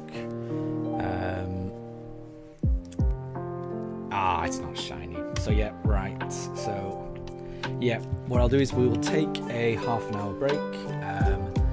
These pooches are going to go for walkies. Walkies? You ready for walkies? There you go. Yeah, they like that. And afterwards, I'll be feeding them. Oh, yeah, they're ready to go. So I'm going to leave it there. I'll be back in half an hour, okay? Catch you all in a bit.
Okay, I am back. The pooches have had their walk, they've had their evening meal, and they're just enjoying a little dog biscuit as their dessert. Let me catch up on chat. And yes, they do get their treats. They always get dog biscuits, Lutube, after their evening meal, which they really enjoy. So yeah, they do get their treats. And Wolf, you turned 28 back in March. I don't think I...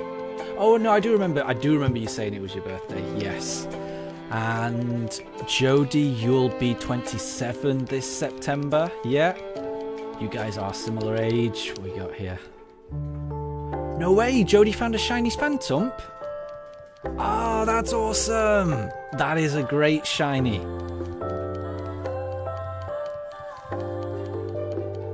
And you got it in Ultra Sun as well. That's incredible. Congrats. Seriously, congrats. Shiny Phantom is amazing. Well done on that. Well done. And Wolf, you're hopping in on Pokemon Quest. That's always a good game. You completed that game, didn't you? You beat Mewtwo, I remember. And Jody got the shiny. I'm reading the messages as I go along. It's like a little story. This is great. Congratulations, Jody, on getting that shiny Phantom. That is really good. Oh, and so it used Leech Seed and Ingrain to keep healing itself as you were trying to battle it. Yeah, that can be a pain, I would imagine. Oh, seriously, congrats. That's really good. That is really good. Well, that is a nice thing to come back to, hearing that somebody got a shiny. So yes, congrats, Jody. That is really awesome. That is really awesome. Yeah, and a lot of people around that age, it seems. Yeah. Yeah, there's not many people that play Pokemon that are around my age. Like I say, I think when it came out, most people my age were not interested in it. None of my friends played Pokemon when it was coming out. So yeah, I do think I'm a bit unique.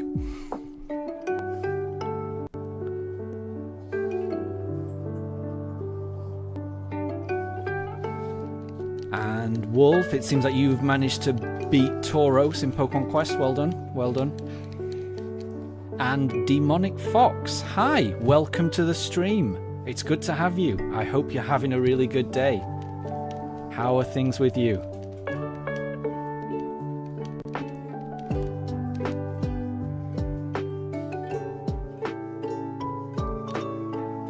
Okay, let's try for a shiny Chimchar. How good would that be? On the first encounter back.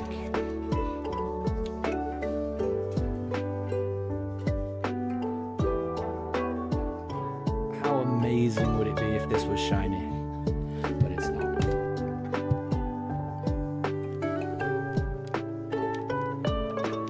And yeah, no, I agree, Wolf. I think Pokemon is for everyone. Exactly. But yeah, when it first came out, none of my friends my age were interested in it at all.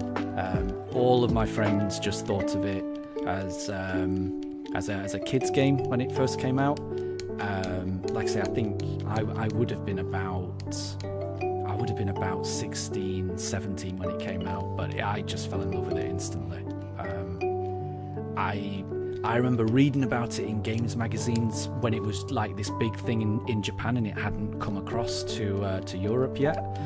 And I remember watching the anime on Saturday mornings before the game came out as well. And being so excited about this game that was just going to come out. Yeah. Good times. So yeah, I completely agree with. I think Pokemon is for everyone.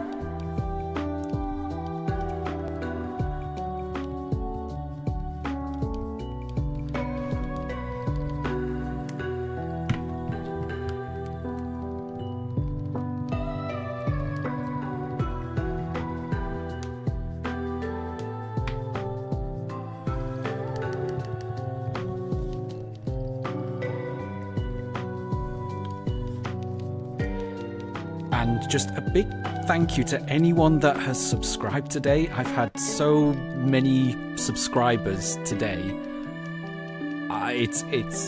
This is not something I'm used to. It means a lot. Thank you very much. I'm sure I started today on 195, so I've had 12 new subscribers today. That is way more than I've ever had in a single day. It's, you know, I am a good day for me is getting one new subscriber. That is a really good day for me. Having 12 in one day is difficult to get my head around. I really do appreciate. Just thank you.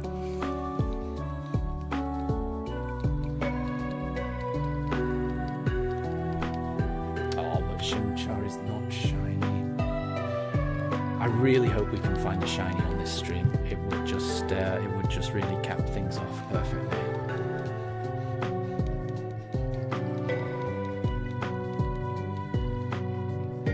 I know, thank you. Yeah, it is. It's really good. It's really good.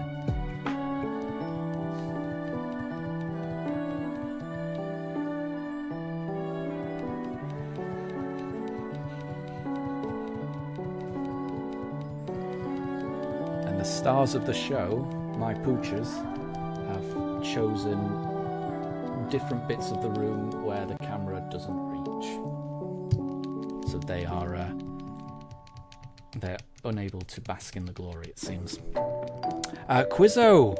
Hey, welcome back. What will I name each of the 3 starters? Sounds like Daruk is barking. I'm trying to figure out what he's barking at. I'm not quite sure. I do have the window open at the moment because it's a little bit warm here, so he may be able to hear more of the outside than he was used to hearing before. So Quizzo, yes. So what will I name each of the starters? So what I've done previously is I've never really given nicknames to my Pokemon. There's a part of me that just really likes calling them by their default names. And I think that stems from me, you know, just watching the first 2 seasons of the anime. That's how I've always associated Pokemon, and Ash always used to call his Pokemon, at least in the first 2 series that I actually watched, you know, he always named his Pokemon the Pokemon's name.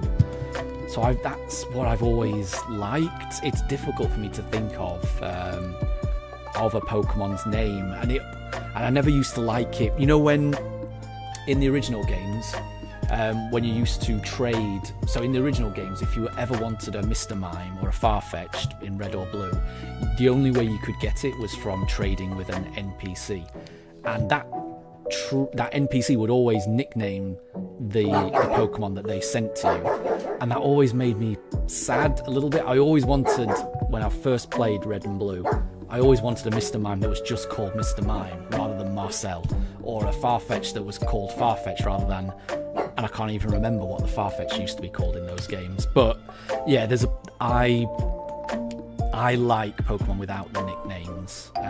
There's something about it that just means more to me, which is a bit weird because I think for most people it means more if you give it a nickname. But yeah, I'm weird like that. I like it without a nickname. And yeah, 12 may not sit. Oh, it means an awful lot to me. 12 is definitely a lot for me. Yeah, I'm certain that I have never had that many in one go. So yeah. And yeah, Jody, no, exactly. It's you can get used to it. So yeah, I would imagine if you're nicknaming all of your Pokemon, I could understand you getting more used to calling them by their actual nickname than their Pokemon name. That's really cool. I like that.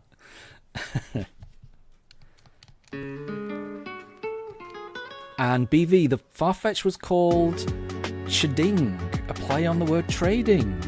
I didn't remember that, and that, for me, that doesn't ring a bell. I'm surprised. But that is, I like that it was a play on the word trading. That's quite good, because I do remember that the Mr. Mime being called Marcel was a play on Marcel Marceau, which I might be wrong, but I think that was a famous French mime. But I may be completely wrong there. I may be completely wrong. Maybe making that up. So Jody, your Phantom, so that would be the shiny Phantom, is Dr. Pepper, and your favourite Pokemon is Shieldon, and you've named that Jellybean. Nice, nice. I like that. I like that a lot. And that's just the thing, you can play Pokemon in any way you want, and there's no wrong way to play it. There's never a wrong way to play this game. However you enjoy it, that is the right way to play it.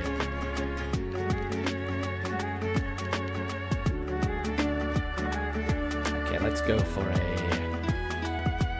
Piplup. Piplup, yeah.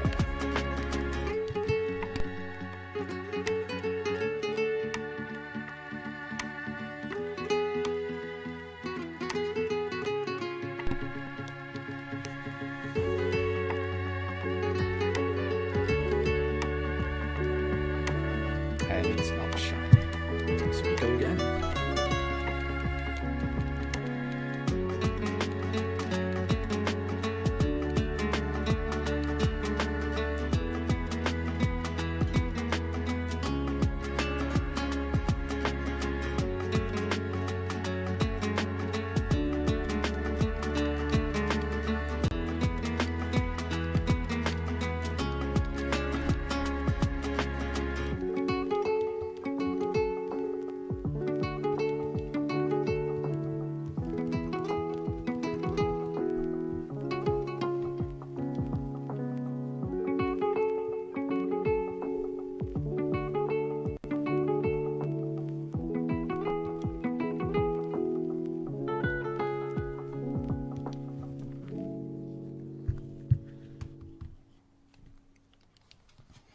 And I've just noticed, Jody, so your favourite Pokemon is Shieldon, so that makes sense, because I can just see there's a Shieldon in your profile picture, isn't there?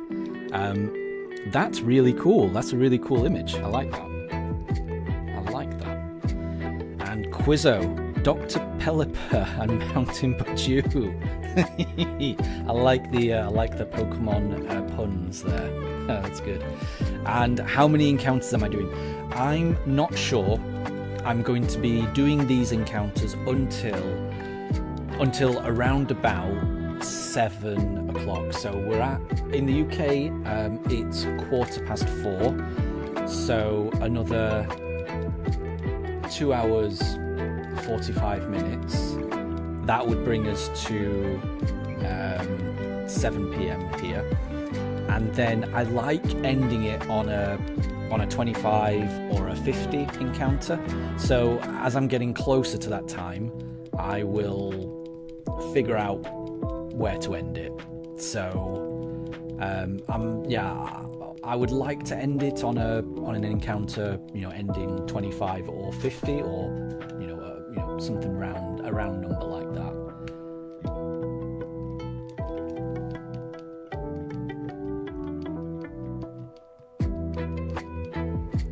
And yeah, exactly. I like the fossil Pokemon as well. They're good. Did anyone see? And I don't know which country it was in, but recently there's this Pokemon exhibition where you go to this Pokemon museum, and they've got all these exhibits of life-size Pokemon fossils. So obviously, they're just made up to look like that, but you can see like a real-life Omanyte fossil and a real-life Aerodactyl in Old Amber, and it looks so amazing. It would just be the best thing to take a kid to. I'm not sure which country it's in, but it's a recent thing where it's this Pokemon fossil museum, and all I know for certain is it's not in the UK, because if it was in the UK, I would definitely want to go. Yeah, I hope they do more things like that. Ah, right. So, Jodie, there's one in Japan and they're opening one in the US. That's amazing. That's amazing. Yeah, it looked so cool. The images, even the images, I just thought looked amazing. So, here's hoping they bring something like that to the UK. But even if it's just in Japan and US, that's still awesome.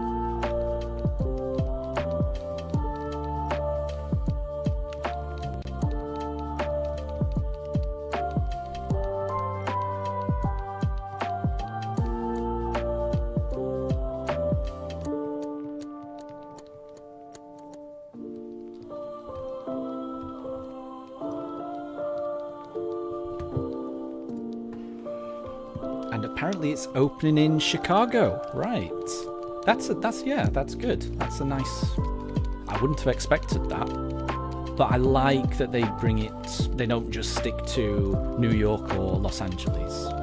Sometimes that feels like that's where it always ends up. So it's nice that it brings it to other parts of the country as well.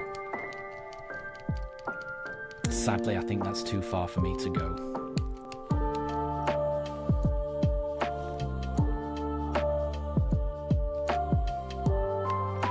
Quizzo says, hopefully there's going to be a Pokemon section at Universal UK. Oh, imagine if there was. Yeah, that would be close enough for me to go to. That would be amazing. Yeah, I would really enjoy that. So yeah, I'm hoping for that as well.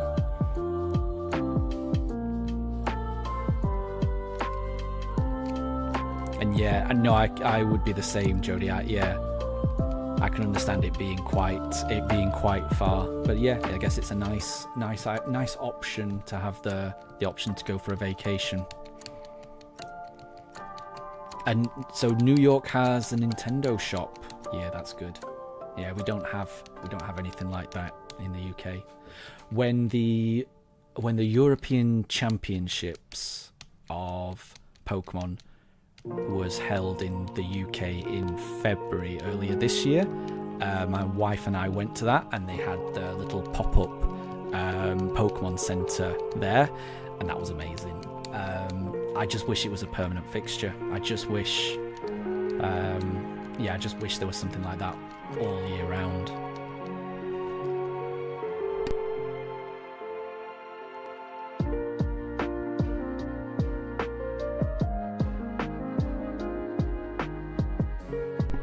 And hey James, good to see you back. When do you get the Galarian Meowth?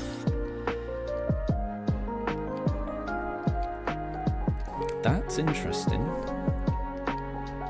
Because yeah, that does sound about right. I remember by finishing the classes, and I can't remember which class it was, I remember getting a Meowth. Now I'm going to be honest, I can't remember whether it was the normal Kanto Meowth or whether it was the Galarian one, so I'm not the best person to ask, but I definitely remember getting a Meowth of some kind after doing the classes. That's what I remember as well.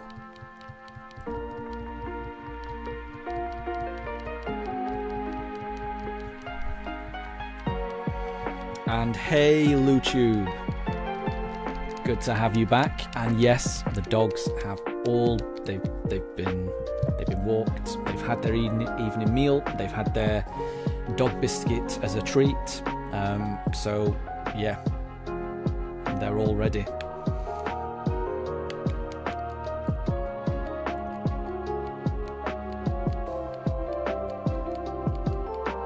And Wolf has got the answer for James. Thank you, Wolf, for helping answer that, because I wasn't sure, so thank you for helping out.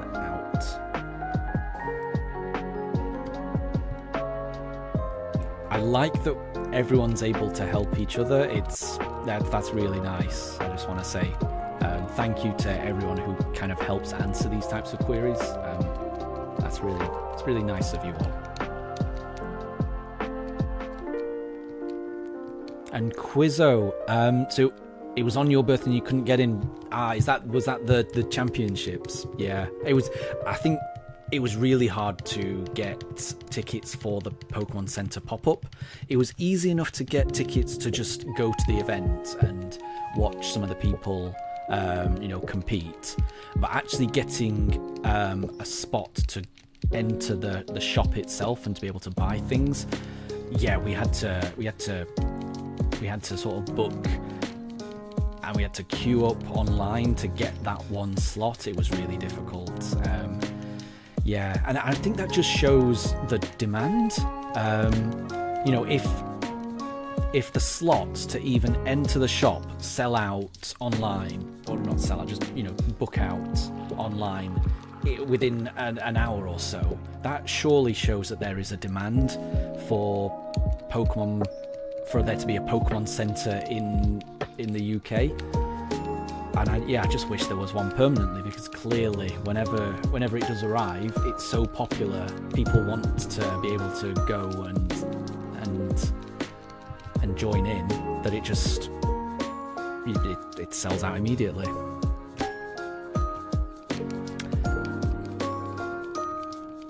And Lutube, you just found a shiny Gibble. That's amazing. That is amazing. Well done. Congrats.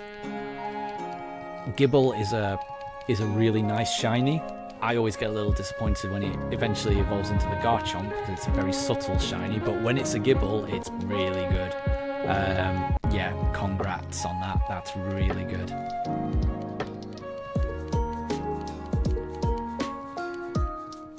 And Jody, no problem at all. Enjoy your day at work. Have a lovely rest of your day. Thank you so much for joining. It's been wonderful having you here.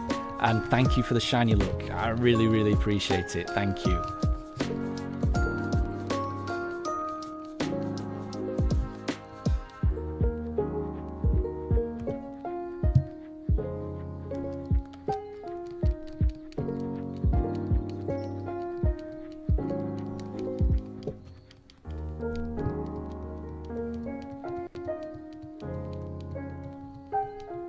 And yeah, Lutube, I agree. Garchomp had a lot of potential.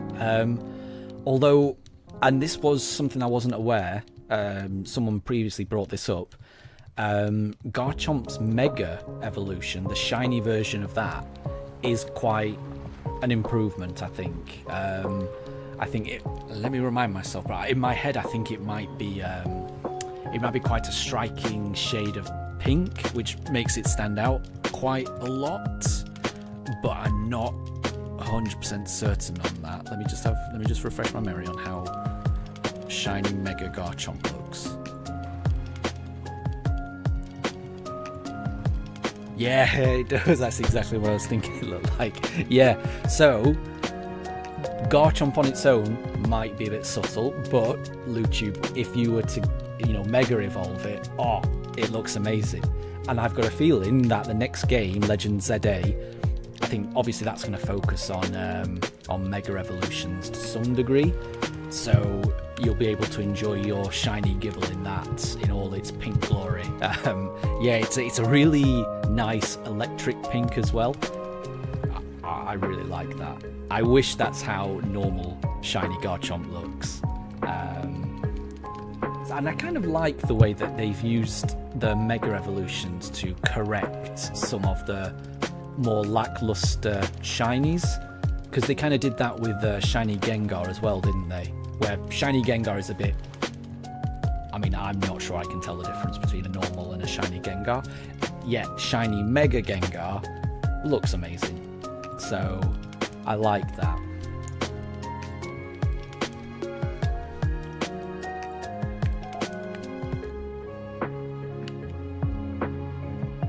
And yeah, exactly. It is quite fitting to have a terrifying death monster being electric pink. I like it.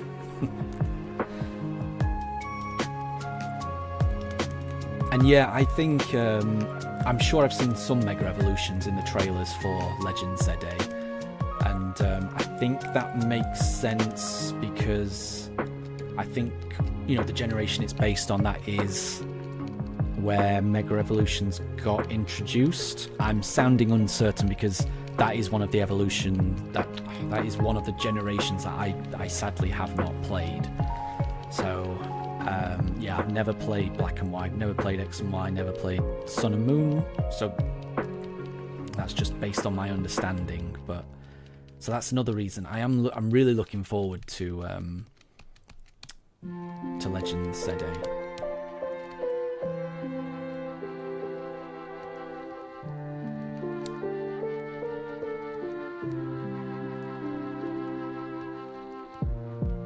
Because I'm sure I could have sworn I saw. I'm sure I saw some Mega Evolution in one of the trailers for ZA. Or I may have to watch it again.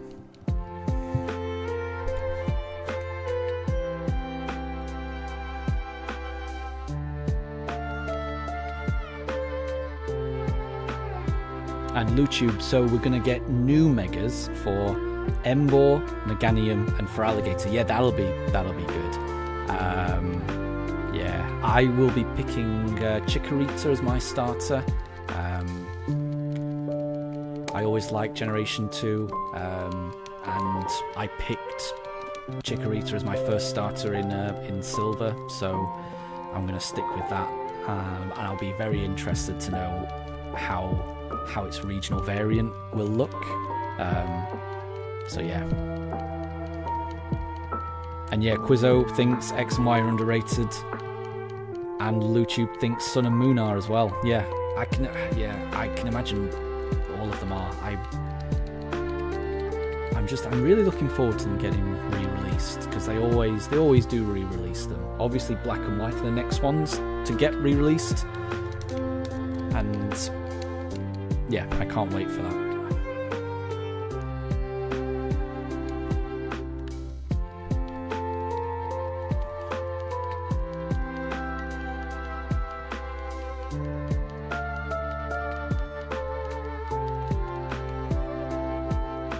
And hey Draven, no luck just yet. We are still searching for that shiny starter.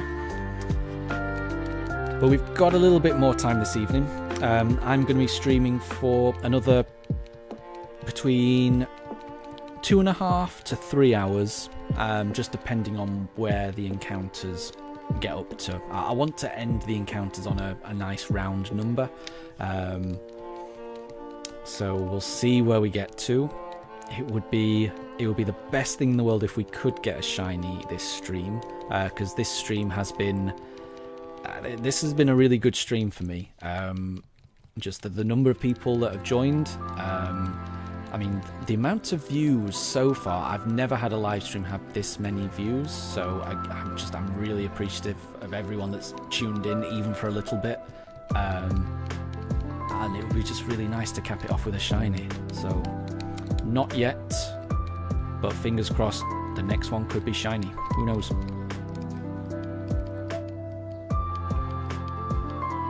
So yeah, Lutube, yeah, the sequels to X and Y, because it then goes Z and then it goes to A. Yeah, I like that. It's nice. It wasn't what I was expecting.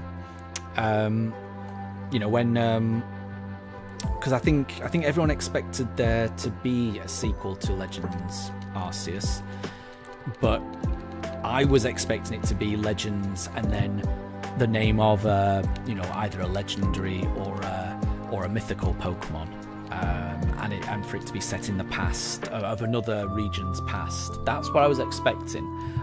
I was not expecting it to be based on the game. Another game, and for it to be based in the time that it's based. It seems like it's almost in the future, not in the future, but well, certainly present at least. So I mean, I like that they've gone in a different direction. I think it's always good to do things that are unexpected. So I'm definitely looking forward to Legends ZA. And Draven, have I seen the trailer for Dustbuds? So if it's the game I'm thinking of, I think it was revealed in the Switch 2 Direct. So I did watch it, but I don't know too much about it because it's not the type of game that I typically play. It does look really good. It's the type of game that I kind of wish I was good at. But I feel like I've played games similar to it. Like, I don't know if it is in the same series, but it looks similar to like Dark Souls to me. And I've tried playing that game in particular, and I've tried other games similar. And I am as close to being useless at those games as is possible. You know, just getting wiped out by enemy after enemy, and that's only the first level. It's not a game. It feels like it's not the type of game that I would be particularly good at. I might be wrong. I feel like it's the type of game where you've got to be very precise in your inputs. You've got to block at the right time. You've got to dodge at the right time. You've got to be alert the entire time. I may be completely mislabeling it, and it might be a completely different type of game, but yeah, I struggle with those types of games. But in terms of how it looks, it does look really good. Yeah, from what I saw. So Quizzo, when I get the shiny, would I reset the counter for the... Oh yeah, absolutely. When I get the shiny, then that encounter is going down to 0. Absolutely. And what I'll do is I will put a picture of the Pokemon in the Pokeball on the bottom of the screen, and I will write down the number of encounters it took to get that Pokemon, just so there's a track of, you know, the journey so far. Darul's heard something. I'm not sure what he's heard. There's nothing outside. Anyway. And yeah, so yeah, when I do find the shiny, then I'll be resetting the counter, and that is a really good feeling. I remember when I caught the shiny Mewtwo, going from encounter number 2000 and something to 0. That was a really nice feeling. Yeah, resetting that counter down to 0 is that is a good feeling. So Daruk has definitely heard something outside. I'm not sure what he's hearing. Daruk, you okay, buddy?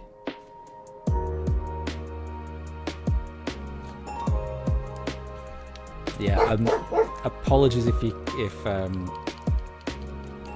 can hear Daruk barking. If he gets too much, he may have to go downstairs, which would be a shame because he likes it up here. But we will see. We'll see.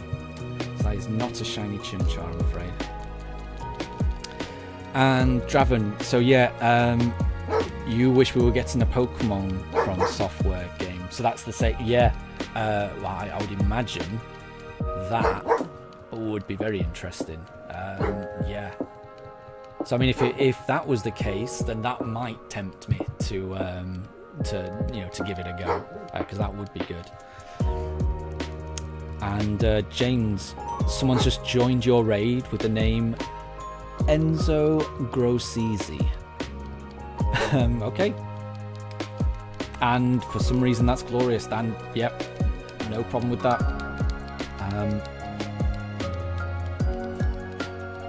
I don't know too much. I don't know too much, but yeah. It does almost seem like Daruk is calming down a little bit. We'll see.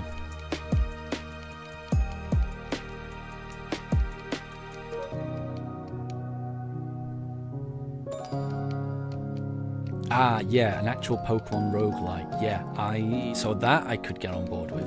I mean, one of the reasons that I like Dynamax Adventures in Sword and Shield, and I know it isn't exactly, because obviously when you get to the end, then that is just the end, and then you start from scratch. But I do like playing Dynamax Adventures where, you know, your team progresses as you go along, and you can pick up items on the way to help you battle the final boss. It takes very tiny, small elements from a roguelike, and even that, just a hint at a Pokemon roguelike, that's enough for me to really like it. And I think Dynamax Adventures might be my favourite way of shiny hunting. So an actual full game, of a Pokemon roguelike, that would be really good. I think I could get on board with that. Let me just adjust the camera because the joke has moved.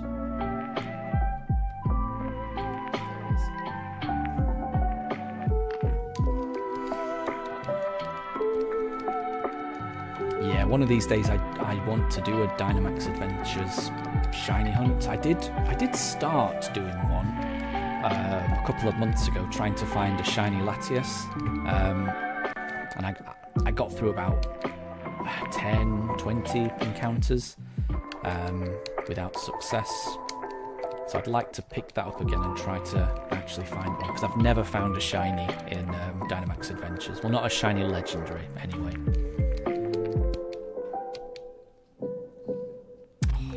Turtwig is not shiny. And so, James, you don't consider the PMD games as roguelikes. What does PMD stand for? Does that mean Pokemon Mystery Dungeon? It probably does, doesn't it? I've never played those games, actually. So I actually don't know what the gameplay loop is for those.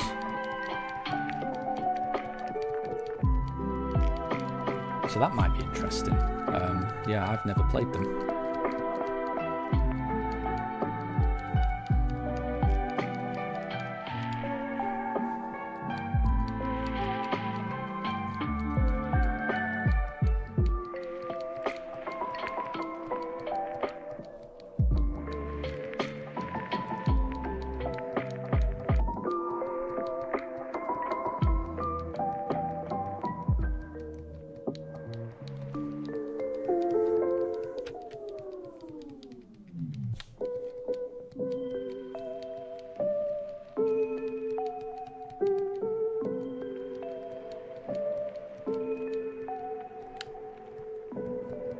But yeah, I just think there's so many different ways you could take the Pokemon franchise. And I think I liked what they did with Legends Arceus, just adding that element of danger where Pokemon can actually attack you, and, you know, it just makes more sense, you know. Pokemon probably would attack you rather than just waiting for you to throw out a Pokemon and then battle just the Pokemon. You know, if they were wild animals, they would attack you. And Arceus added that element of danger, so when you were encountering Pokemon, you really felt under threat.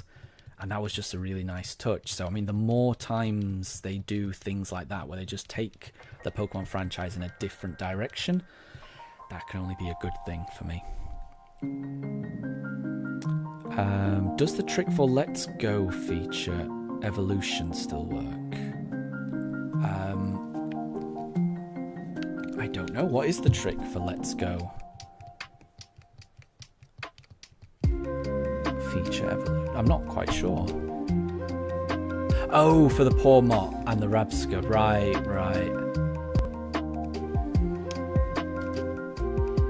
I see what you mean. I do remember Pawmot.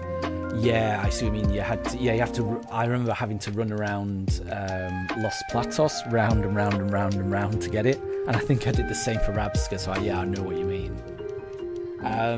Let me have a look. Because I've got my copy of Scarlet here, and I've got my second Switch here.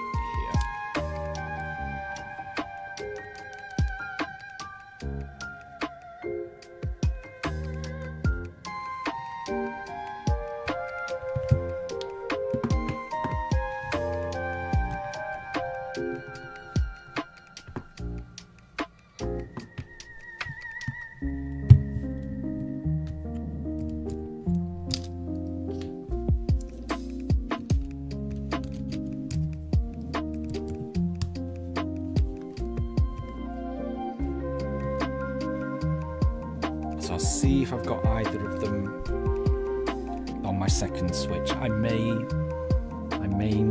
not have the Rabska. I've got it on my main profile, but my main profile is the Switch that I'm playing on at the moment on Shining Pearl. But if I've got either of them, then we could touch trade.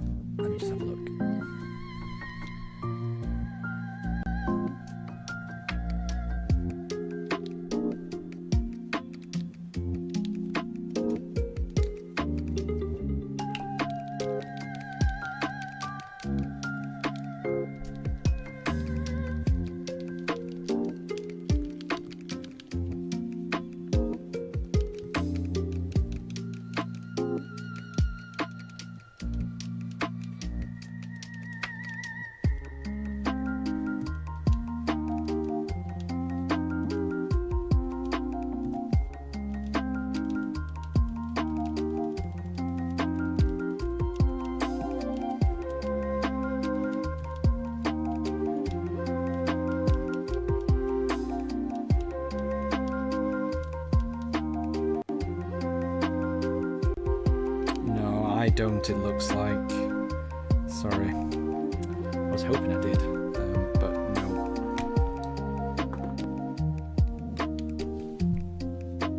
Okay, let's go for a shiny Piplup this time.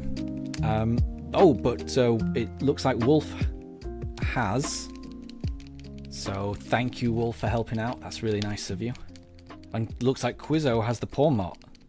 So that really would help out. Thank you for helping everyone.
Go for a shiny Turtwig.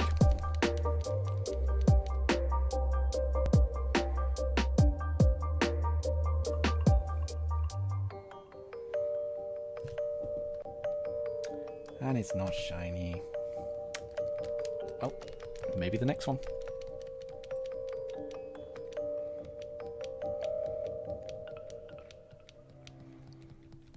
And Quizzo, thank you very much for helping out with that. That's really good of you. And Wolf, sounds like you found a wild Rapska. There you go. Very good. Yeah, again, thanks to everyone that's helping out with these things. It fills me with a nice, warm, fuzzy feeling that we're able to, you know, help each other out, you know, with these, filling out the decks and things like that. It's nice. It's really nice.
So James, once you've got the Pormot and the Rabska, how many more do you need for your decks? I'm hoping you're getting quite close, because that is a good feeling when you finish the decks and you can get the shiny charm.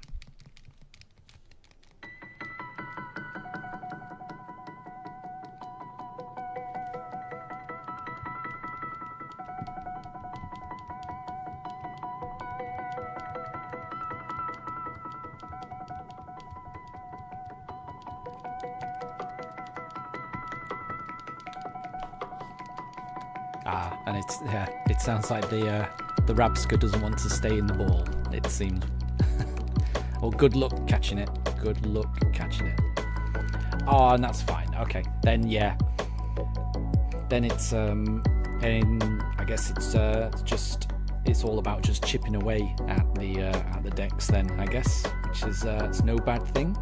I always well, there's two games in particular that I quite like completing the decks in. Legends Arceus, because it feels like you're compiling a report. But there is something nice about filling out the decks in Scarlet and Violet, and that satisfying with the completing the book and it fitting it in the bookshelf of the Pokédex. That's a nice feeling as you're going through the game, just slowly building up those volumes. It's quite a nice feeling, so I quite like that.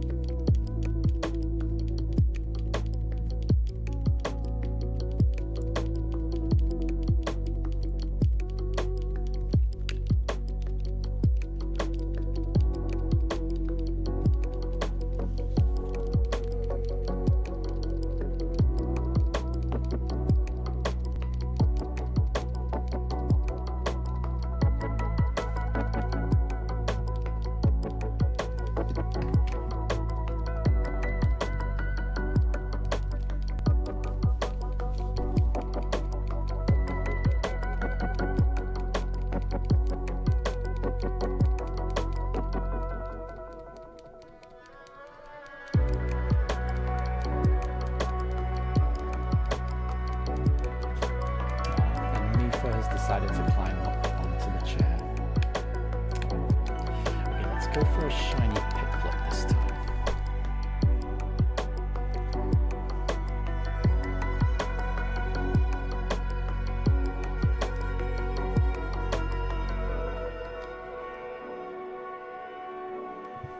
Nope. So we go again.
And perfect. So yeah, well done, you guys. Thank you, Wolf. Thank you, Quizzo. Thank you, James. All helping each other out. That's really nice to see.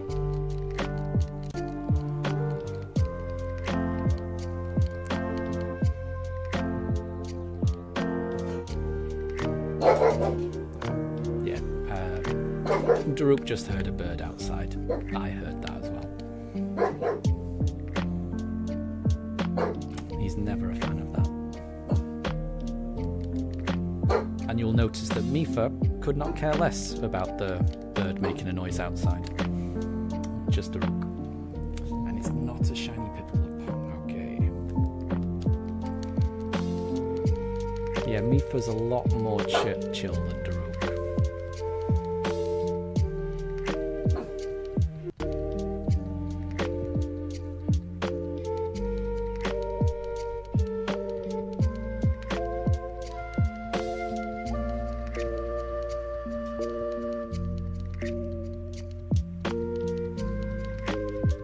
But that's just Daruk's way of ensuring that everyone is safe. And I will say, ever since we've had Daruk, we have never been attacked by a bird. I mean, we've never ever been attacked by a bird, ever, but, you know, he has prevented any potential bird attacks. And Quizzo, you thought you just found a shiny, but it wasn't. Oh, that's a shame. Oh no, BV, I am sorry about that. So Daruk's barking actually made your dog wake up. Yeah, oh, I am sorry about that. I am really sorry about that. That is the exact thing that would startle Daruk as well. Yeah, whenever we're watching something and he hears another dog bark, he will go crazy. I am sorry about that. Yeah, I hope you're able to calm Tonto down. I am really sorry for waking up Tonto, and I hope Tonto's not too stressed by that. That is good to know. Okay, that's good that he's fallen back to sleep. Good. I'm glad to hear that. And Wolf, yeah, your dog Nana is kind of a guard dog. Exactly. I think that's what a lot of dogs like to be. I think a lot of dogs like to show their love by just making sure that, you know, their loved ones are protected. And, you know, the dogs don't know that birds outside are not a threat in the slightest. You know, they just want to make sure, and I can't blame them. And he sounds like a very chill dog, Tonto. That's good.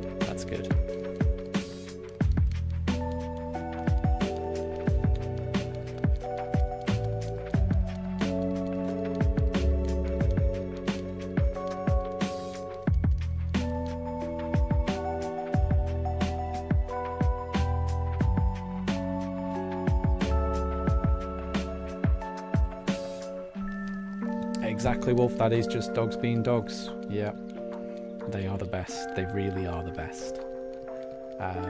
I had never had a dog before I got Daruk 6 years ago, and now I can't imagine my life without a dog. They're just so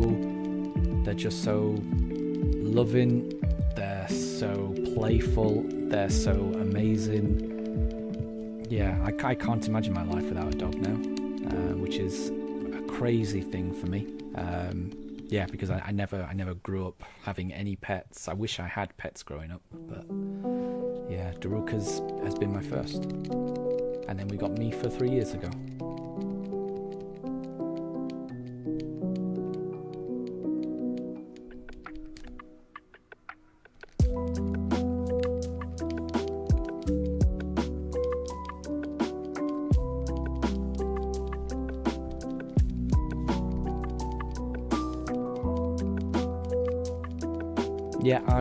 I would agree, Wolf. It is completely different.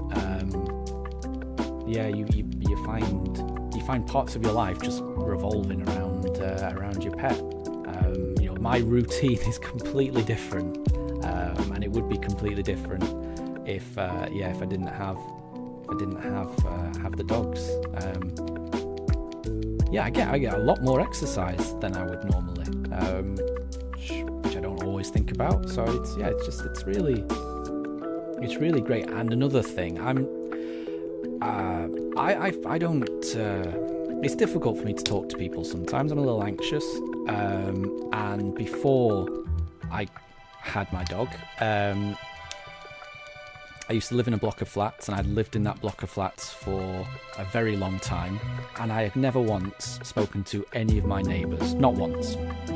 Not through ignoring them, but no one had started a conversation with me, and I would have always struggled to, start a conversation with someone. But as soon as I got my dog, suddenly all my neighbours were starting conversations with me, wanting to pet the dog, and it was just so nice to be able to get to know people. Just because I had the dog, it made interacting with people that much easier for me. And that's something I wasn't expecting. So it's helped me connect with people as well, just having a dog. I can't imagine life without a dog. Honestly, it's really helped me, I think.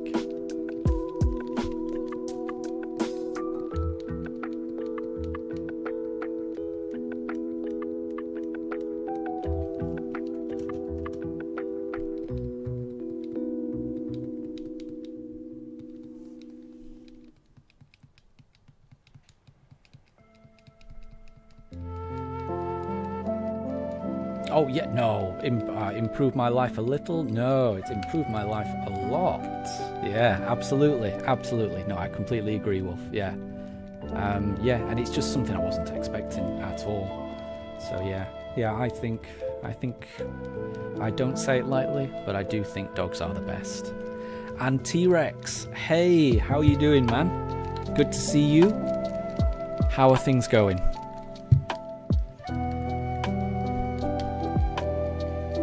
Oh, and I think this might be the first time that you're joining since I've been using the microphone. I can't remember if you were in the stream yesterday.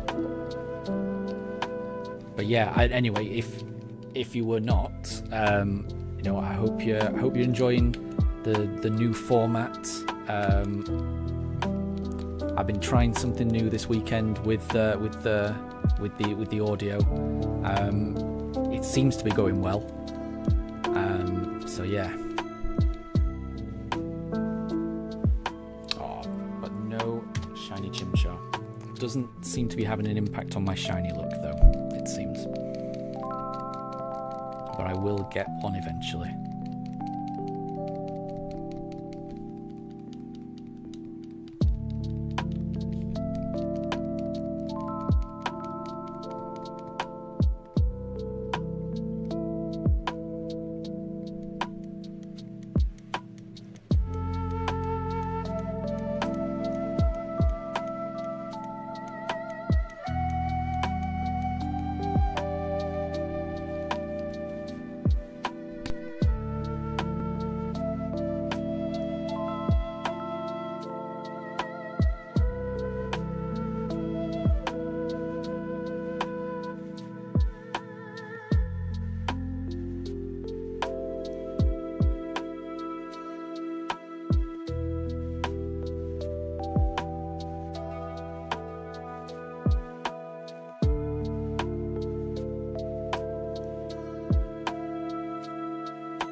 And hi Taylor, good to see you. Thanks for joining. And you got a shiny Piplup in Pokemon Go. That's great. That is great. And I think because of that, let's go for a shiny Piplup ourselves. Let's see if we can get a shiny Piplup this turn. But that is good. That's a really good shiny. I got a shiny in Pokemon Go today, actually. Oh, but it was not a shiny Piplup. So I did a Ghastly Dynamax raid, and it was shiny, and that's the first shiny Dynamax Pokemon that I've got in Pokemon Go. So yeah, a good day for shiny hunting in Pokemon Go, it seems. So yeah, congrats, Taylor. It's always a nice feeling getting a shiny in Pokemon Go. Let me... I've already... No, I can't.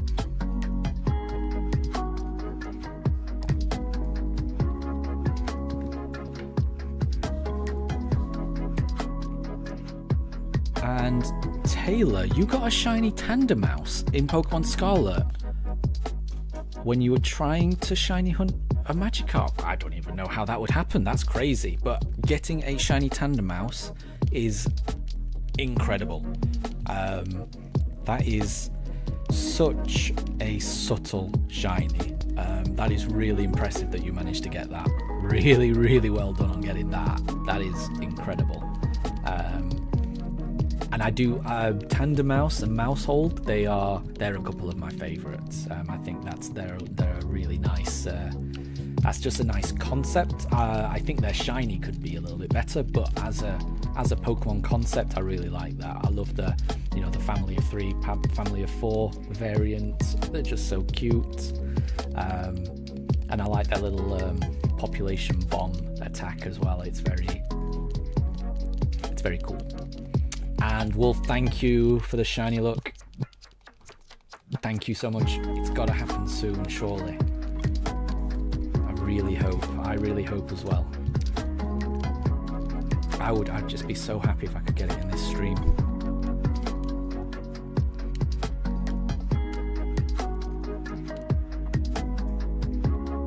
So let's go for a Turtwig.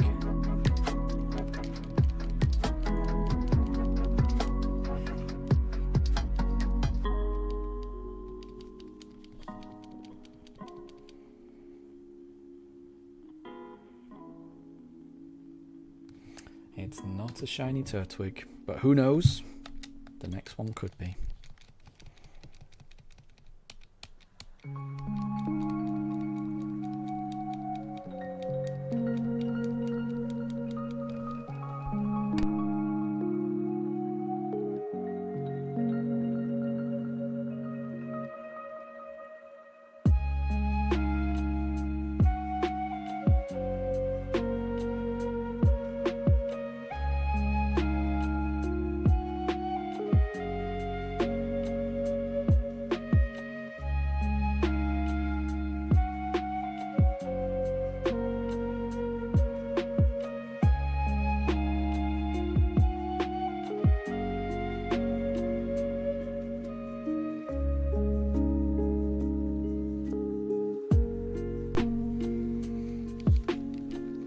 And it sounds like Taylor and Quizzo are going to play hide and seek. That sounds like a really difficult game. Because Paldea is so big. I mean, you could hide anywhere. So, yeah, good luck, whoever's trying to find the other.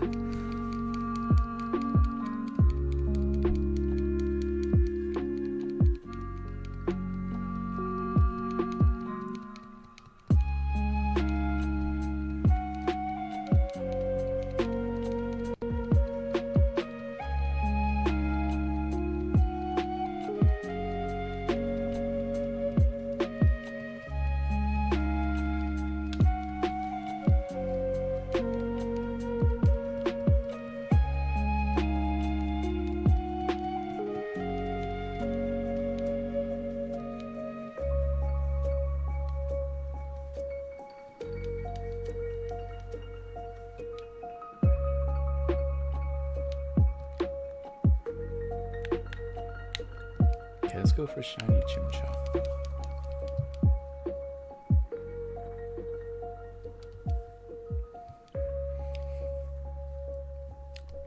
So I mean, I've never heard of a hide and seek in Pokemon. How does that how does it work? Like,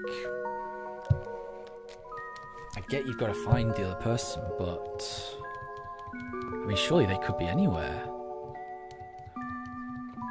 It'd be really tricky. Or do you give clues as to where they could be?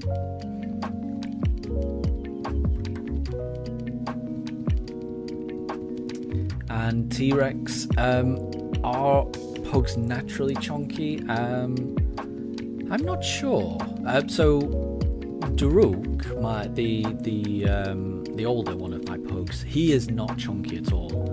He's very skinny, and he's got quite long legs as well. So he's very athletic for a Pug, I would say. Mifa, her legs are a little shorter, and she's got a lot of really thick fur. Like, her fur is so soft and full when compared to Daruk's, and I feel like her thick layer of fur makes her look a little bit chunkier. But we try and keep our dogs in good shape, because I think, Pugs, like a lot of dogs, Pugs really like food. So if you were to accidentally overfeed them, they can get quite big. And I think the danger with Pugs getting a little bit too big is that because their noses are quite flat, if they get too big, then they can have trouble breathing. So we do try and make sure that our Pugs are in good shape, so that they can be as healthy as possible.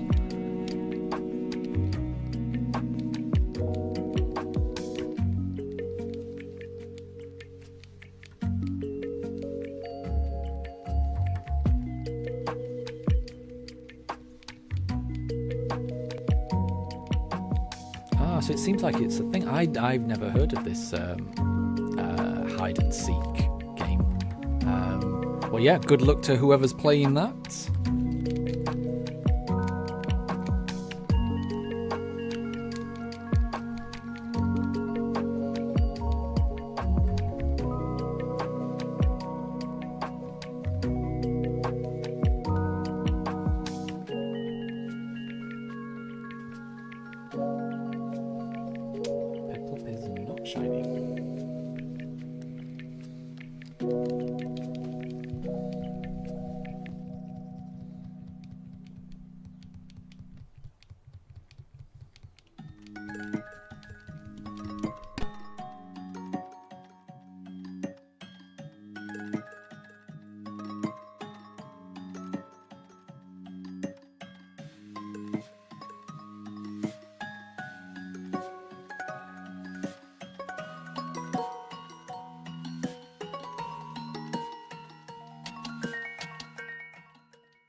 So it sounds like at the moment Quizzo's going to be searching for Taylor in the polar biome.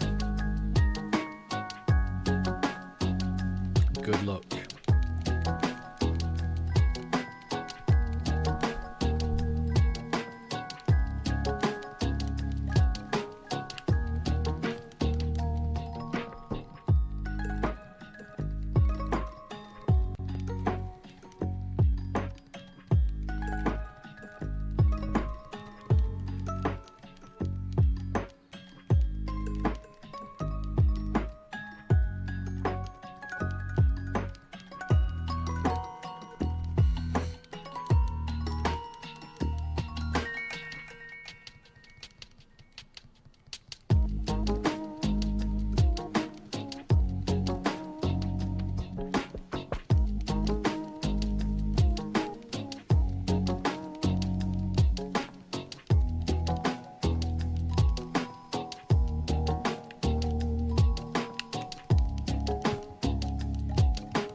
So, looking at where we are with the encounters, we're on 1151.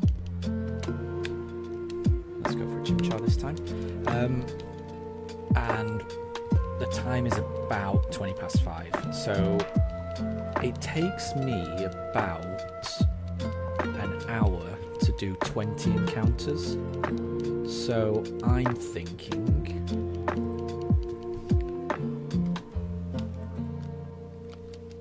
that if I do up to 1,200, that should take the stream up to about 7, half past 7, about half past 7. So I think I'll be doing encounters up to encounter 1,200. So we've got another 48 encounters this stream. Fingers crossed we can get the shiny. I'm not holding my breath, because these are full odds, but we will see.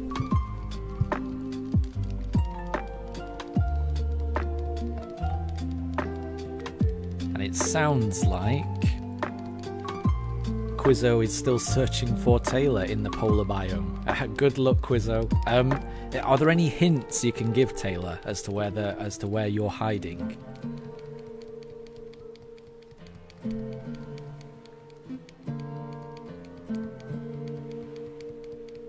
Because I must say, if I wouldn't know where to start trying to find someone in one of those maps. And hey, WSG Cryo. Apologies if I'm pronouncing that wrong. Thank you very much for joining the stream. It's really nice to have you, and I'm really glad that you're finding this peaceful. That is exactly what I'm going for. The music that we play tries to be chilled. My dogs generally are quite chilled. Sometimes when they hear something outside, because I do have the windows open, so if there's any birds that make any noise, they will start barking, so apologies for that. But for the most part, the dogs are very chilled, the music's chilled. Hopefully the chat here is really chilled. So yeah, I'm glad that you're finding this peaceful. That's kind of what I'm aiming for. And I really like the fact that people appreciate that as well. Because yeah, this is I like that it's a chill vibe here. And thank you very much for the good luck. Thank you. I need all the shiny luck I can get. As I say, we may not get the shiny this stream, but whenever it happens, it will be an event. And the longer it takes, the better the feeling will be when it finally arrives.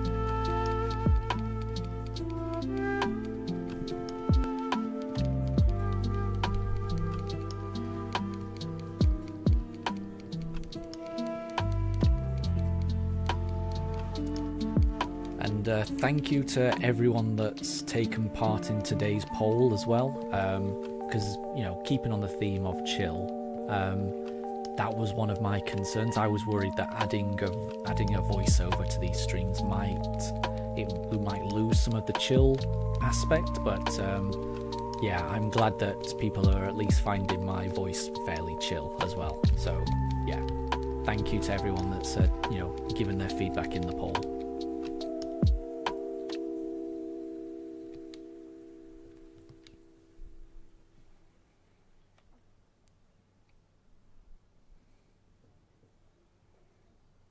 And yeah, Taylor, it sounds like you may need to give Quizzo a bit of a hint as to where you are.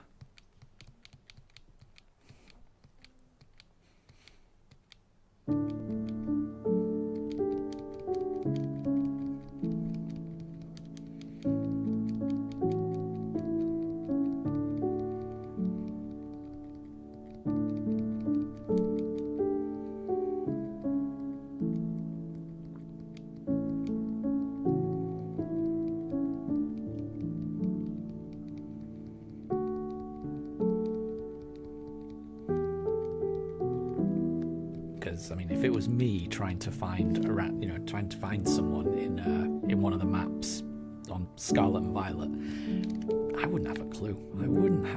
It seems really tricky. And yes, LuTube, yeah, it says I joined. Yeah, well, I mean, 2012 would have been when I first created the account. But yeah, the earliest video would have been 2021. So, I mean, I guess the history is back in... Would it have been 2012? No, I think it would have been... I'm not sure, actually. So I created a Pokemon gaming channel years and years ago.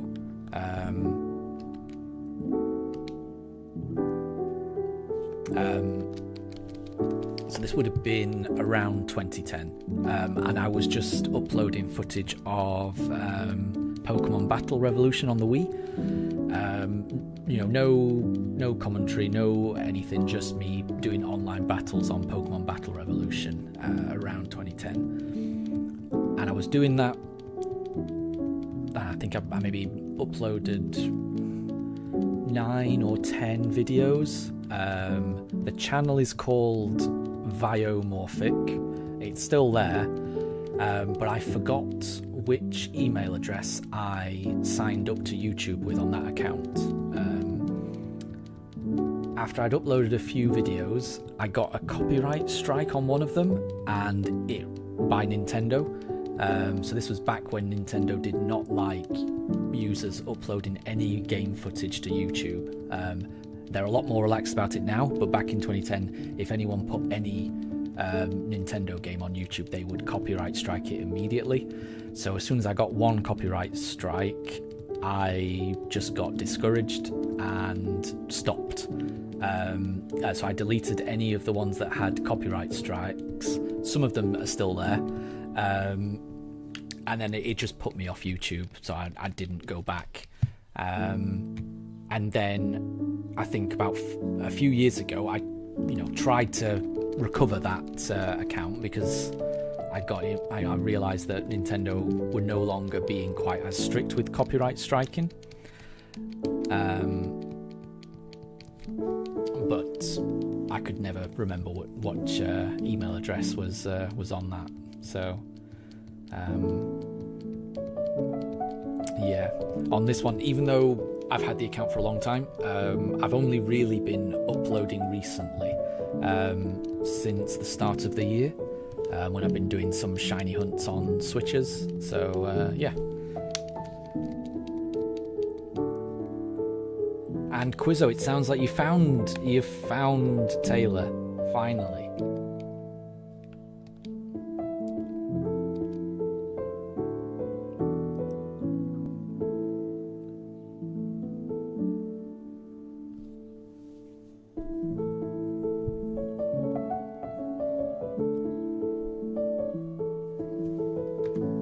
And hi there, Capamon. The walk was really good. The walk was good. We took the dogs round the block. Yeah, this time of the evening it's not too warm for them, so it's not too bad. They have their walks very early in the morning, or around this time in the evening when the temperature's a lot cooler.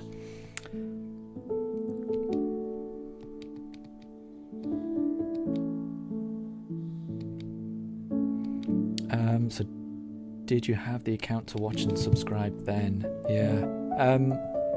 Yeah, so I mean, this account I've only been recently uploading to, since the start of the year. And the other account that I have, that it's called Viomorphic. I think there's only 3 videos on it, and they're all about Pokemon Battle Revolution, and they're all, from, not sure, around 2010-ish, I think. Those are the only 2 channels I've had, and I've lost access to the old one. But I didn't really do much with that old one anyway. But like I say, this one, I've had just the account, but I never uploaded videos to it really until recently. And this past month, this particular channel, it's been going really well. So I've gone from 0 subscribers to 100 in, between January and late March, early maybe April actually, and then I've managed to get from 100 to 200 subscribers just in the past almost a month. So this has been really good for me. And Taylor is a fish, so I'm wondering, has Quizzo found Taylor yet?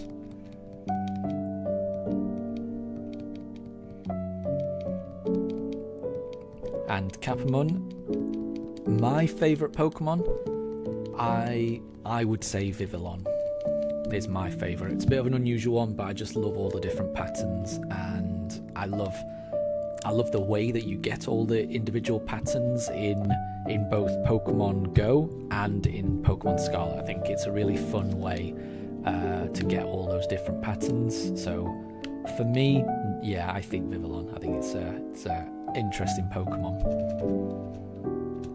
What's your favourite Pokemon, Capamon?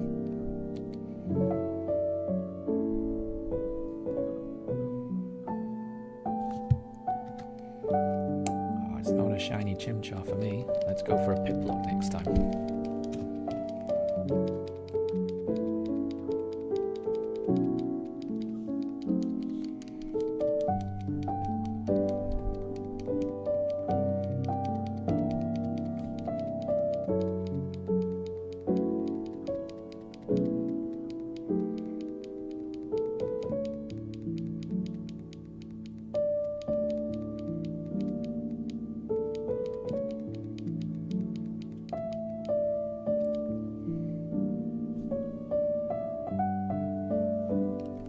I just want to say we've got 19 people watching at the moment. This is the most I've ever had watching at the same time. So thank you to every one of you that have joined even for a minute or two. It's really, really appreciated. Thank you.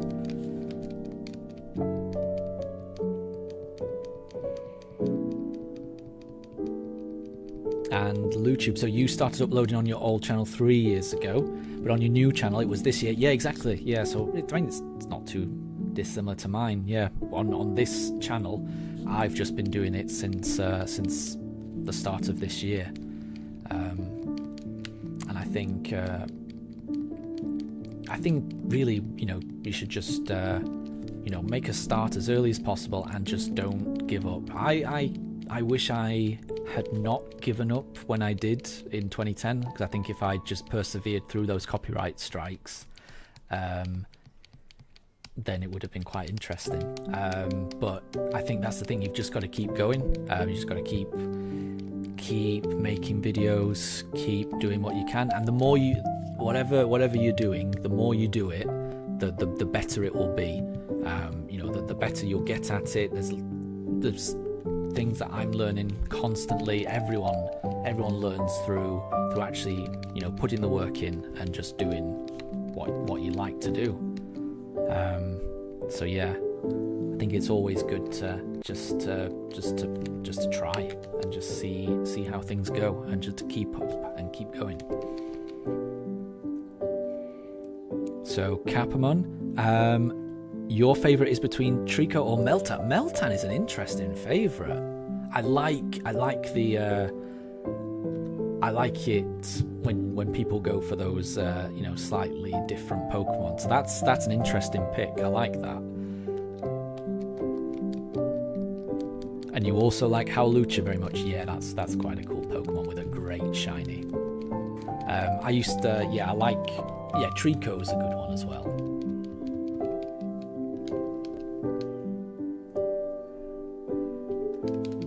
I think I used to like Trico from the anime as well. Ash's Trico I always used to like. So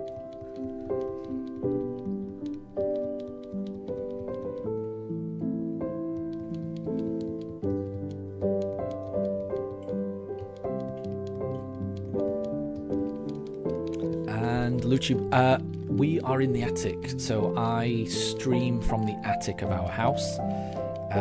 So if you ever see one of my dogs barking, it will probably be Daruk that's barking, and he generally barks towards the right of the screen as you're looking at the camera, and that's the skylight in the attic. So he's looking through the window, and he's seeing either birds flying by, or a bird has landed on our roof, which would be directly above him, and it's making him want to bark. So yeah, we're in the attic. It's quite nice up here. When it gets into the summer months, it can get quite warm up here. So at the moment, it's really nice. When we get to summer, I've never been streaming in here in the summer, so it might get a bit warm, but I can always get some fans. I just want to make sure they're not too loud though. But yeah, we're in the attic.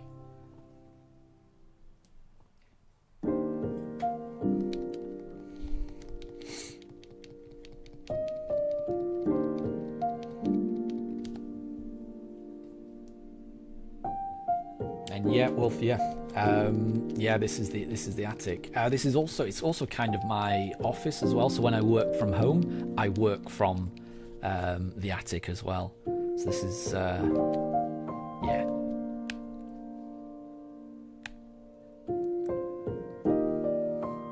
Okay, let's go for a Piplup this time. And yeah, I agree. Meltan is cute. I like Melmetal as well. I just wish there was a way to evolve Meltan in the main games that didn't involve having to send Meltan to Pokemon Go first. So yeah, I agree with you, Capamon. It's a bit of a shame that it's exclusive to that game, but hopefully in the future they'll change that. Because I feel like they've got to change that, because the prize for completing the Pokédex in Let's Go Pikachu and Eevee in Pokemon Home is a shiny Meltan. I'm pretty sure that's right. And you can't send Pokemon from Pokemon Home to Pokemon Go, which means that the shiny Meltan that you get as a reward for completing your Pokédex in the Let's Go games will forever be a shiny Meltan. There's no way to evolve it currently. So in my opinion, and unless I'm wrong on that, so I think in the future they're gonna allow Meltan into the other games, and they will find a way to let you evolve it, surely. Because if not, that shiny Meltan that you get as a reward is a bit of a shame if there's no way to evolve it. And let me know if I'm wrong on that, but I don't think there's a way to evolve a shiny Meltan if it's in Pokemon Home.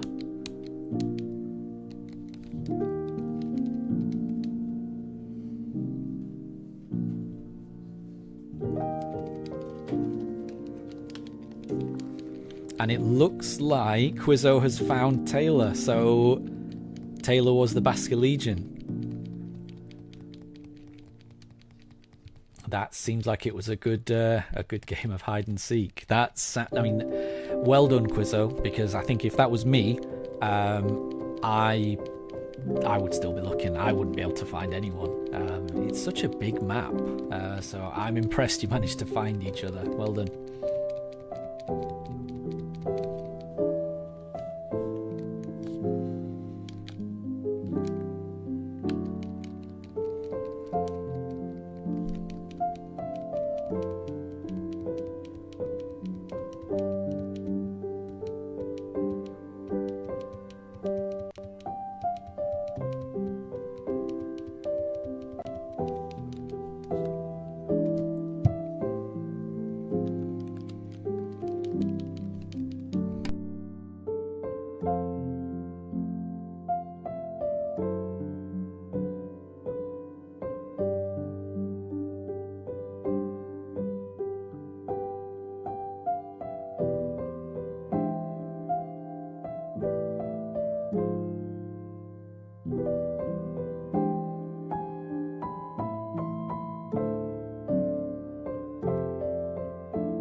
And yeah, Capamon, yeah, I'm pretty sure, yeah, if you can complete the Let's Go Kanto Pokédex in Pokemon Home, so it doesn't mean complete the dex in the game, you have to transfer everything into Pokemon Home at some point.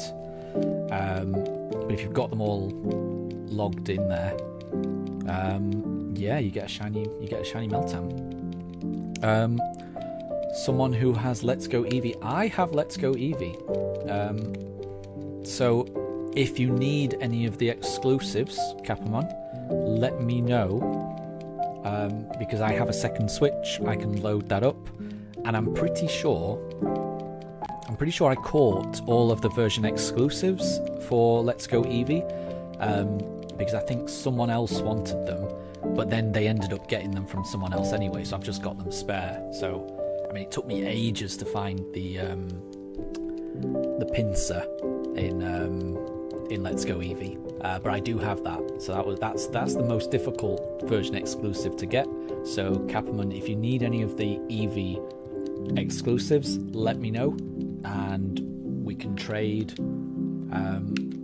while I'm doing this. So let me know if that's something you would like. I don't need them, so you can just give me whatever you want. Just give me some rubbish, and I will send you. I'll send you them. Oh no, Chimchar though.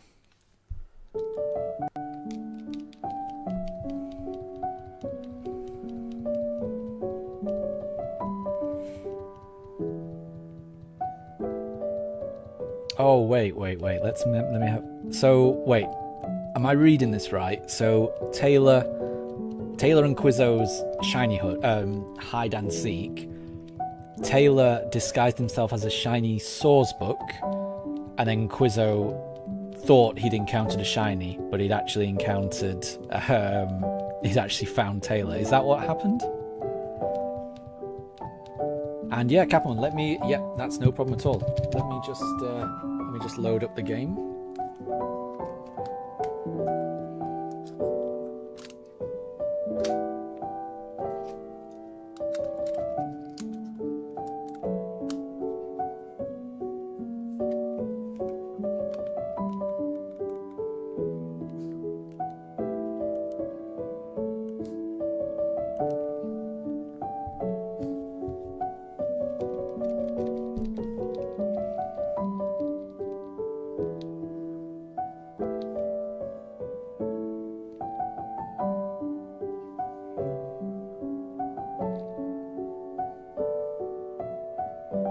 Oh, I see. So this time, right. So this time, Quizzo, you were hiding rather than being. Right, I get you.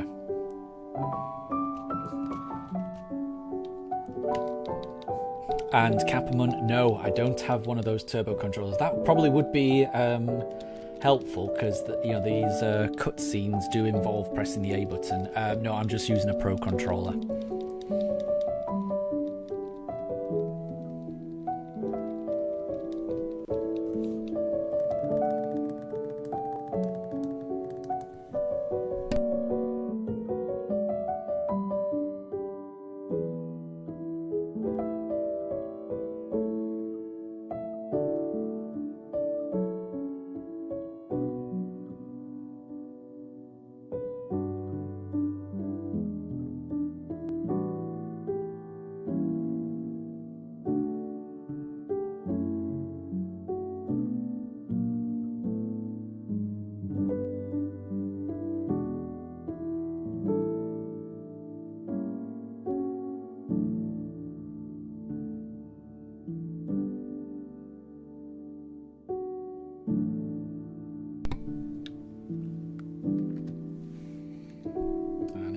A shiny Turtwig, so we go again.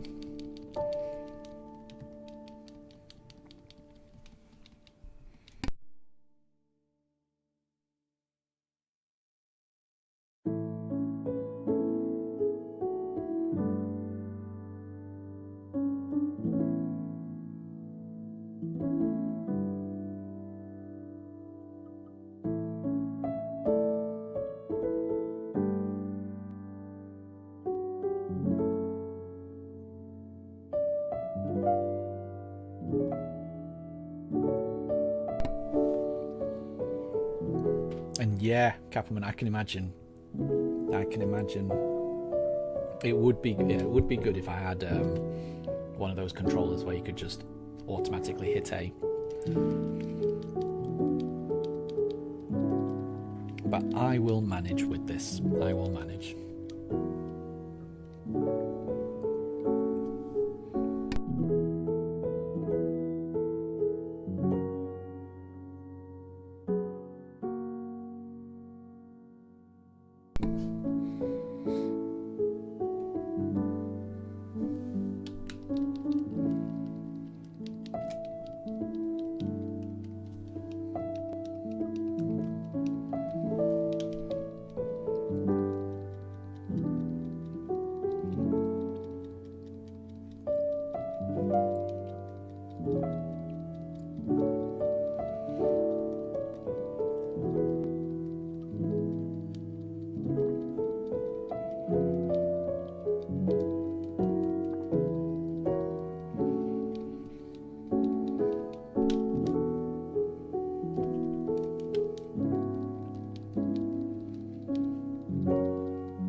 And I will catch you later, Taylor. Thanks for joining. And I will see you next time.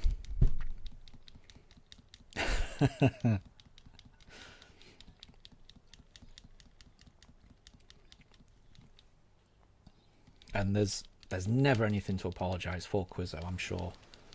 Just know that I would have been far, far worse at playing hide and seek.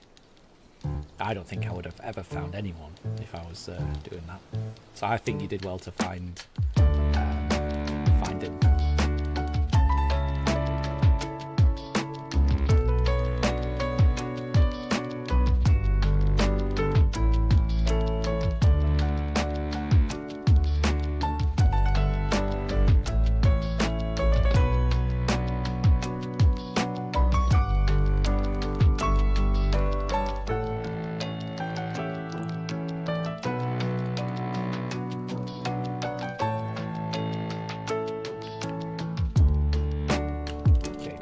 Shining Pearl, surely. No.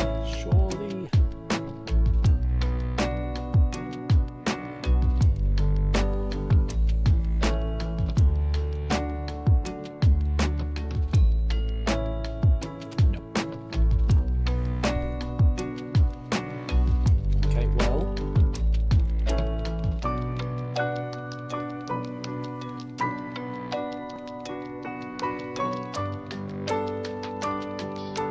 Another 37 encounters this evening. We'll have to see. And BV, yes, well recognised. This is music from the Shire. Yeah. So this is the music that I play on these streams. It's pretty much all video game music. This particular little bit of the playlist is the only thing that's not. This is, as you've rightly pointed out, this is music from Lord of the Rings. Let me put a link to it because I think this might be one of my favourites of the entire playlist. It's by a guy called Mikkel, and he just does the best lo-fi chill music ever. So the album's called Middle Earth and Chill. And let me put a link to this in the chat. Because this guy is great. This guy is great.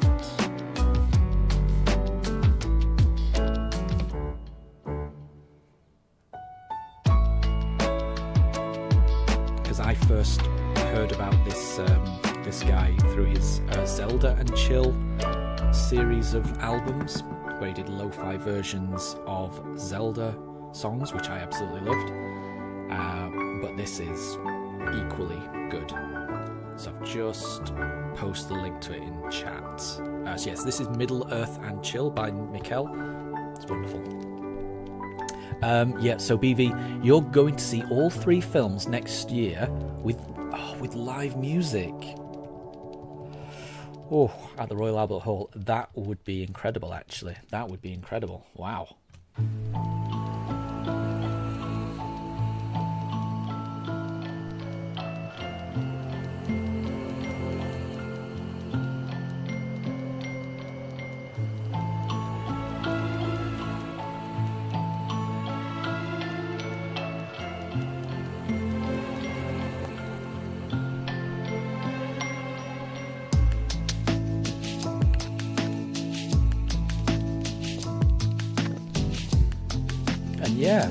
So Capamon and Quizzo, if you can help each other out with the Virgin exclusives, that would be incredible.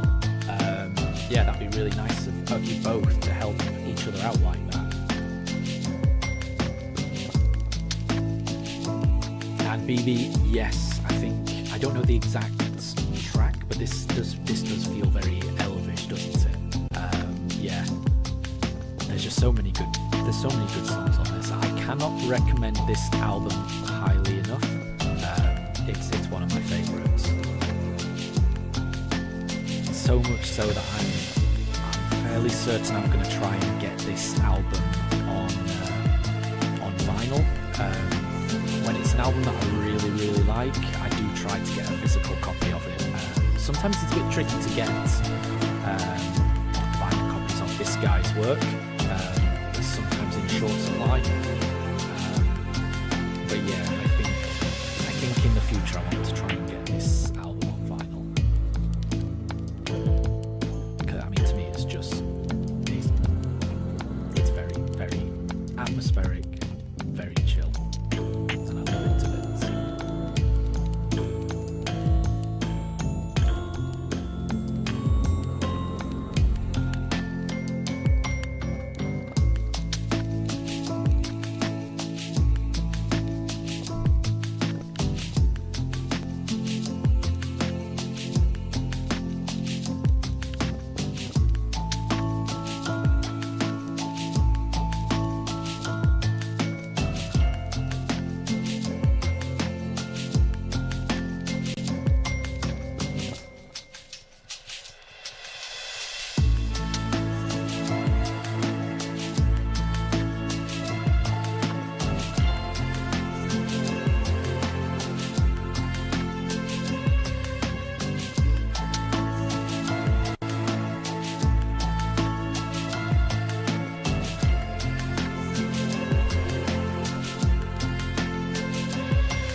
No shiny Turtwig.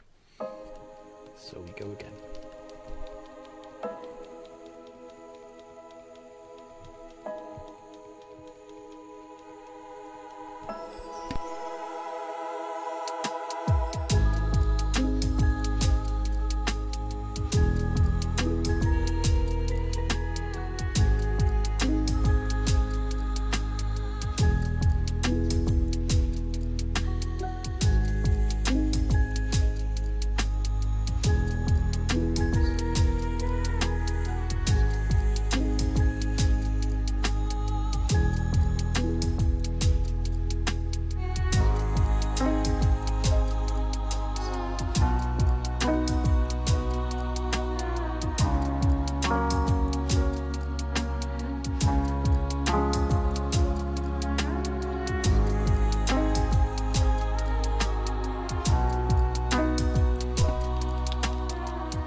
was a little less relaxed. He heard a dog bark outside.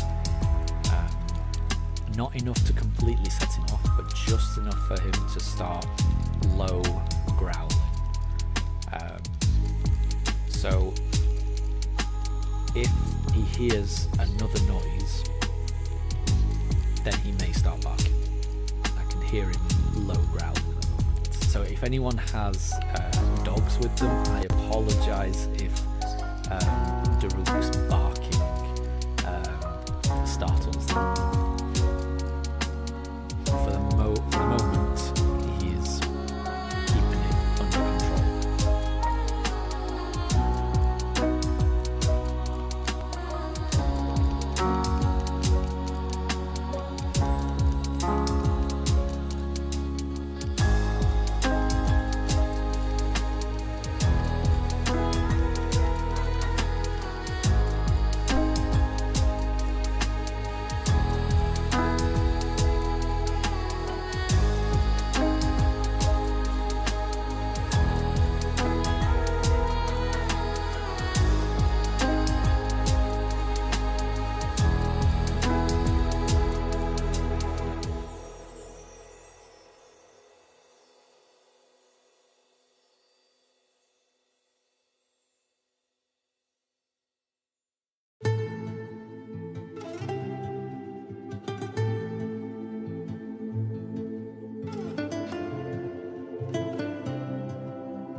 Quizzo, yeah, I know what you mean.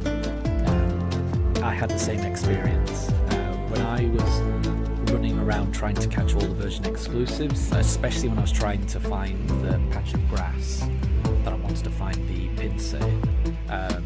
Yeah, I had to battle so many trainers that I'd just completely skipped previously because I took a different route to Fuchsia. Yeah, so I know that feeling.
developers, I'm sure that's fine. It does take time trying to find these version exclusives. It's not something that you can just find really quickly.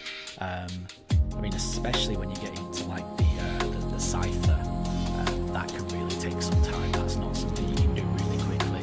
So yeah, I'm sure that's understandable.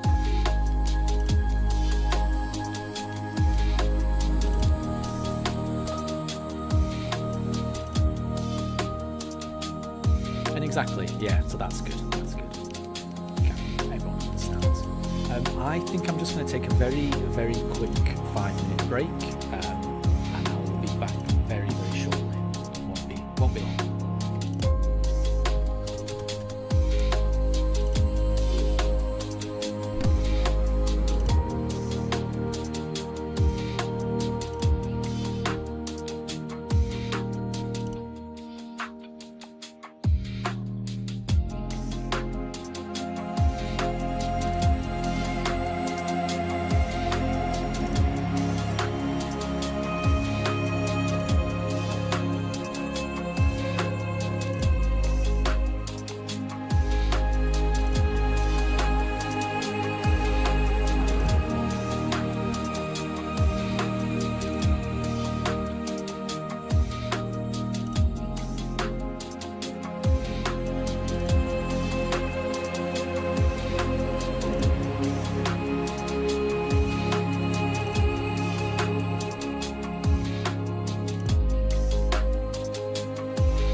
31 more encounters this stream, because I'll be ending the stream on encounter 1200.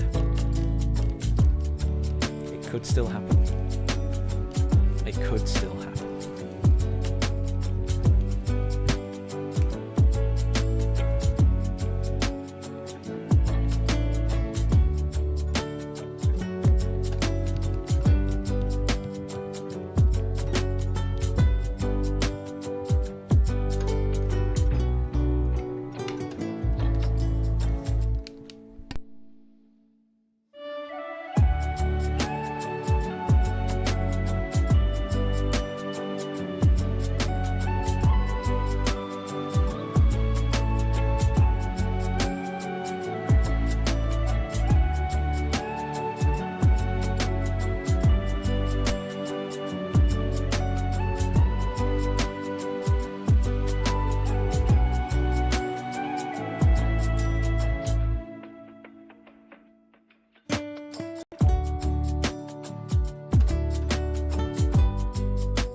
The dogs really do look so cute when they're looking at the camera like that. They're adorable.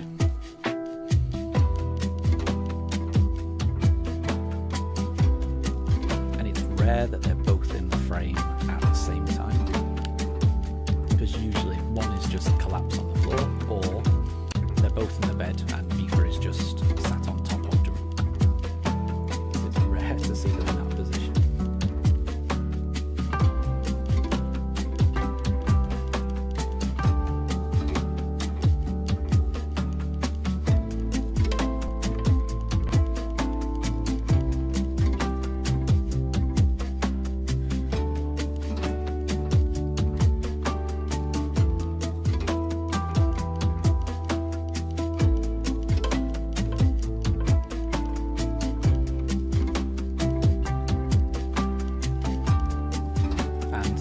This is your favourite song, Wolf. Great, great. It is a really nice one.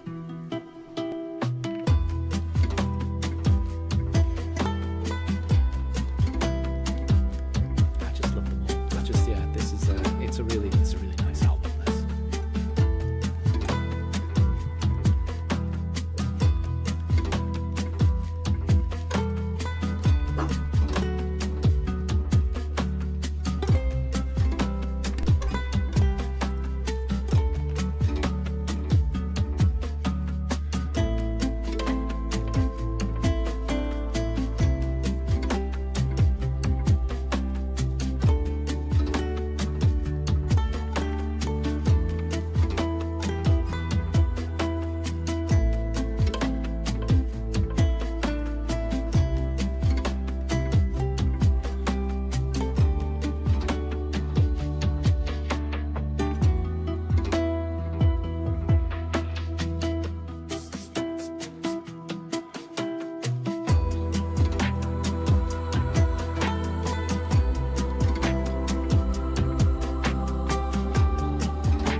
camera on top, so the top pooch cams, it's not really a webcam.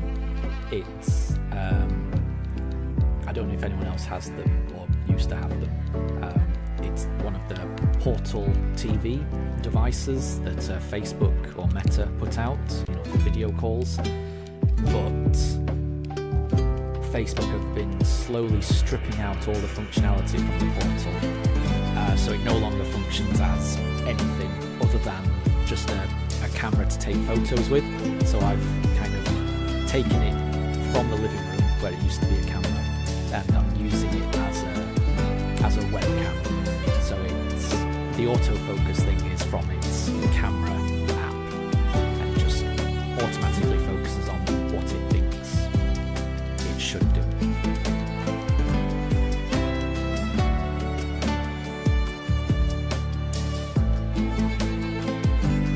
I'll go for a shiny Pearl, I think, this time.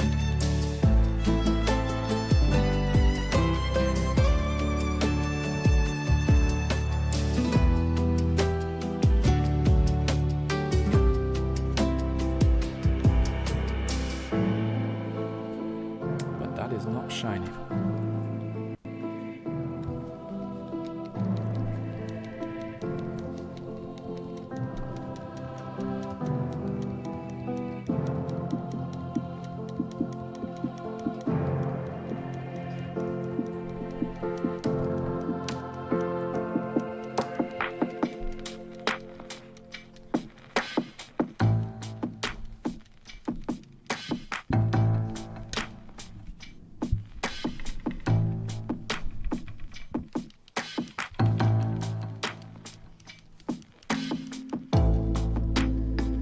I'm worried that Daruk is going to fall off that stool. He is right on the edge.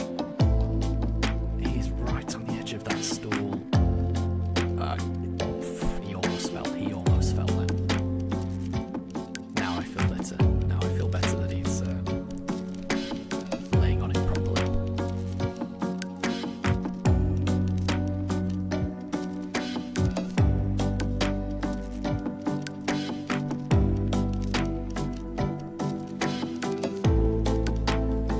Oh, and I've just noticed he's knocked over the Shinx. I don't know when that happened. The Shinx is now on the floor.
Look has heard something. I don't know what he's heard.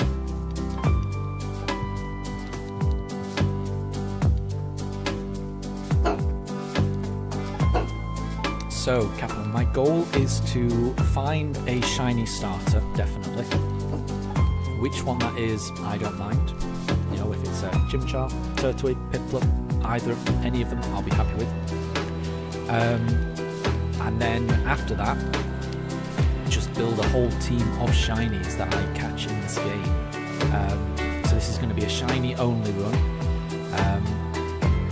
Once I've caught my shiny starter, I'll be playing the game up until the point where I start to explore Eterna Forest for the first time. That's where I'll be getting my second team member. I want to find a shiny there. And then after that, I'm not sure. I'll just play it by ear, but I will have to build a shiny team from scratch. So we'll see how that goes. It's going to take. This is going to be a very long endeavour. It's going to take months and months to actually build the team and complete the game. What I'm really hoping is that I'm able to finish it before Legends ZA comes out. That's what I'm hoping, but that's not what I'm anticipating. So I am mentally preparing for this to take a lot longer than that. But we'll see. However long it takes is how long it takes.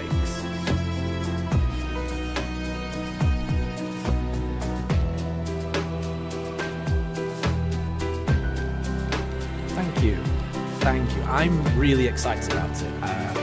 I played these games back when they first were released, Diamond and Pearl, and I also played Shining Pearl and Brilliant Diamond when they got released as well. But I only played it one playthrough when it first came out, and I haven't played it since. So it's been a good few years since I've played these games. And yeah, I'm just really looking forward to just exploring Sinnoh again, because I'm sure I've forgotten a lot about it, and it's going to be, yeah, I just can't wait to actually start this journey. Once I've got my starter, I think I'll feel like the journey has started. At the moment, it doesn't feel like it started just yet. This feels like the prelude. So, yeah. Once I get the starter, that's when things will start in earnest. So I'm really looking forward to it.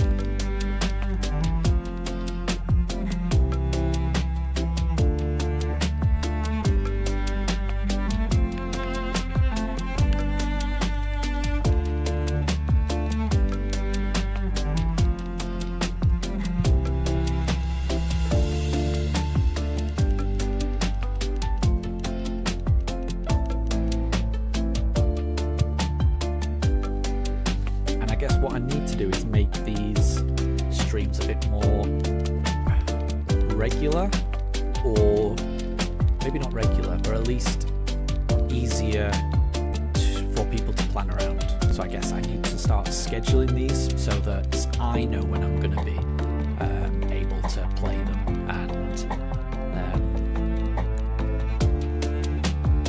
yeah, when I'll be able to have a long time to actually play this.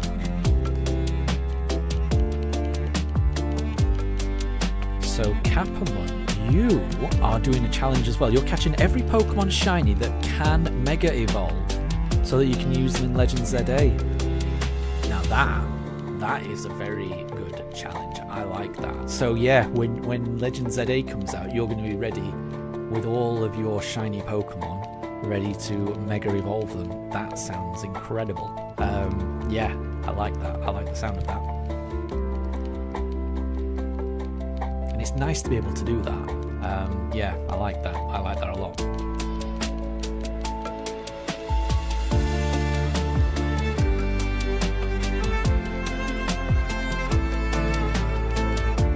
Because yeah, I'm very much looking forward to shiny hunting in Legends ZA.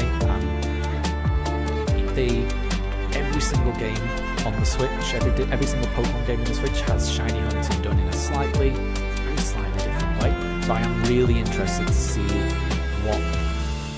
what kind of gimmicks Legend ZA has in terms of shiny Pokemon. I'm sure there'll be something, and I'm sure they'll make it interesting and different in some way. So I'm interested. Do I have a Discord server? I do not. I wouldn't know how to do that.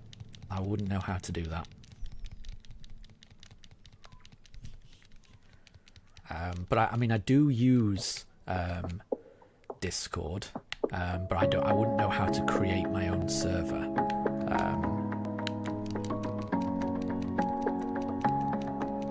But if enough people wanted it, I'm sure that's something I could look into and sort out.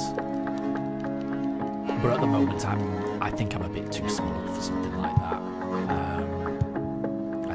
I think I need more time to get these streams more polished, and I think I'd also like to have at least put out my first video, because what I really want to do is make a video out of the Let's Go Eevee run that I did a few weeks ago. So in order to do that, I'm going to have to learn how to edit videos, which I've never had to do before. So that'll be a learning experience for me. So I think once I've gone down that path and done that, then I'll think about anything else.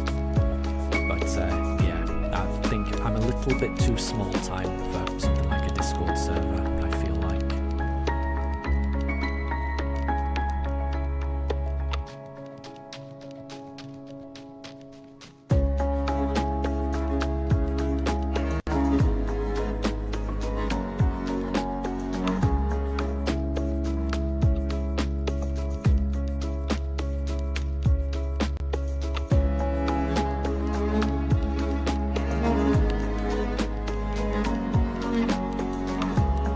Taking it slow, exactly, because there's no rush.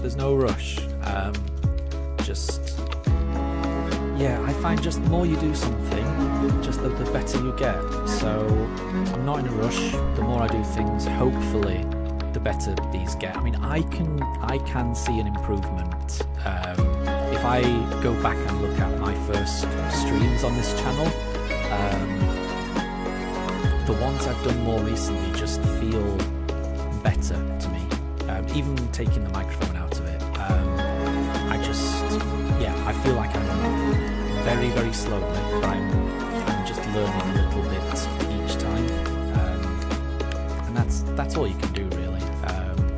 Everyone's going to make mistakes, and you just learn from those mistakes, and you just keep going, keep improving, hopefully.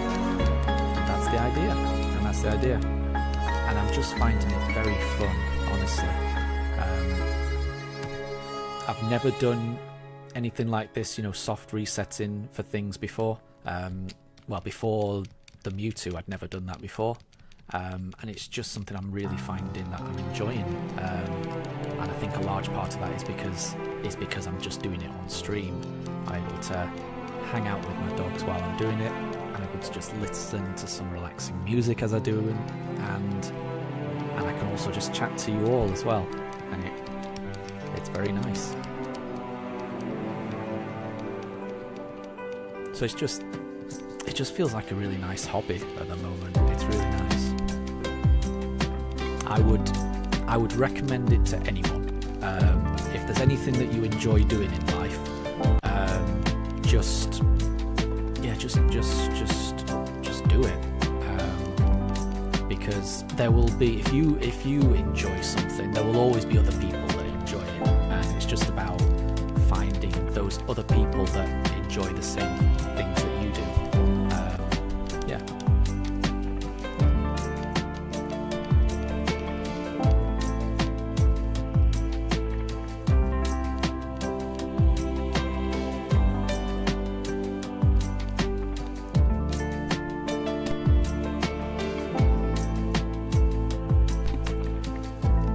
Yeah, exactly, Catherine. Taking it slow and chill, just like the stream. That's exactly it.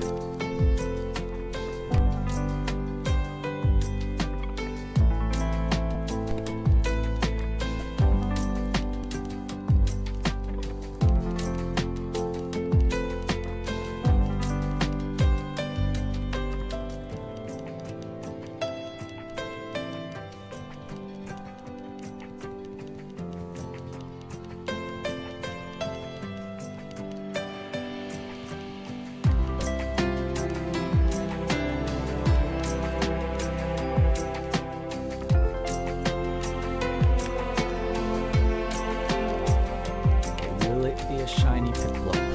Could it be? We've got 22 more encounters. It's not too many more. It's not. That's okay, because it could be the next one.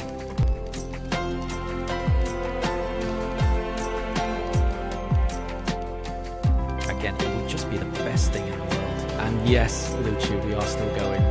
Still no luck, but we've got 21 more encounters in this stream. I'll be ending the stream on encounter 1200, so there's still a chance. There's still a chance, and it would be the best thing if it would just be the best thing if I could find the shiny in this stream, because this stream has been the most successful stream I've had so far, in terms of the number of people who've tuned in. And in terms of the number of people who've very, very kindly chosen to subscribe as well. It would just be really good if I could find it in this stream. We'll see. And yeah, Capamon, yeah, I'm the same. I'm the same. So yeah, a lot of the people that I know aren't really too into Pokemon. So it's nice to find little communities of people that really share that interest. So I know what you mean.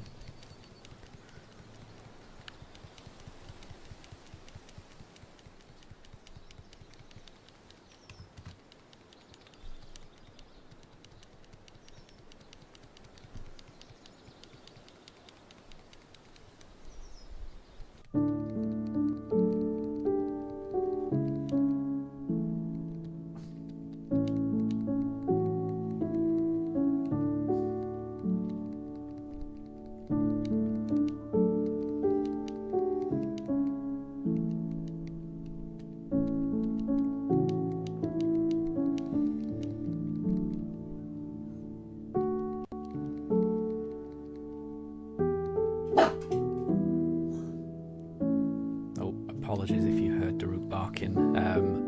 I think there's people outside. Maybe they're enjoying a barbecue. I'm not sure. But yeah, I think you can just hear people talking outside in the neighbourhood. And he's having an argument. Oh, it's not shining. Okay, 20 more encounters. Could it happen?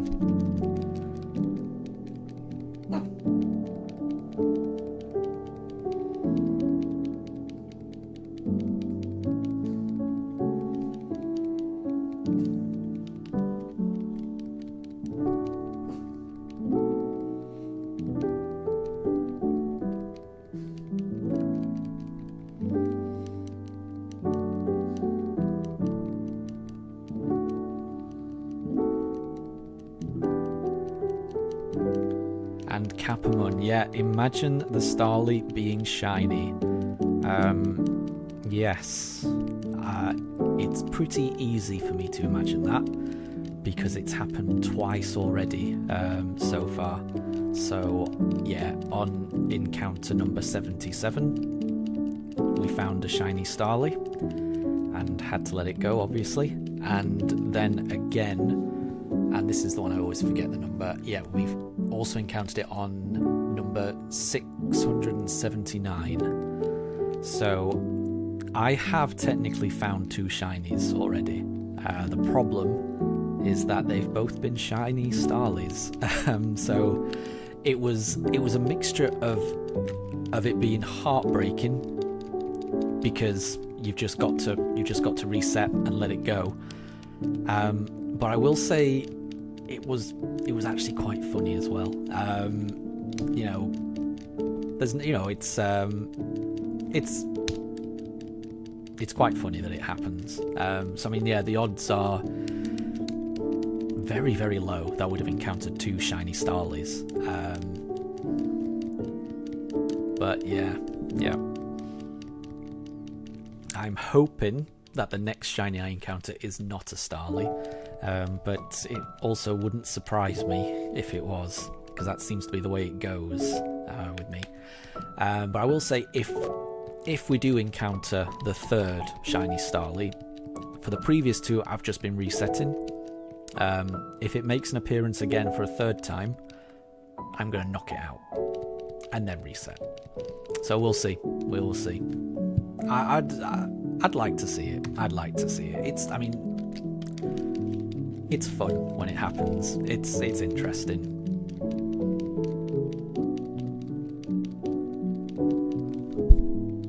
But obviously, I would prefer the shiny starter.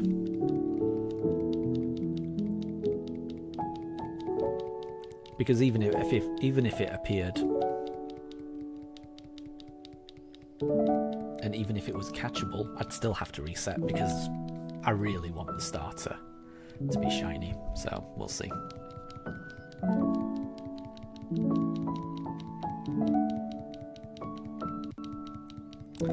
And do I prefer one of the starters more? I've been talking about this quite a lot, and I think maybe just Piplup. I think I would prefer barely. And that's not necessarily because of its shiny, because I think its shiny is probably a little too subtle for me, but just because of its end evolution. I do like Empoleon. I really think it's a nice typing. So yeah, I do quite like Empoleon.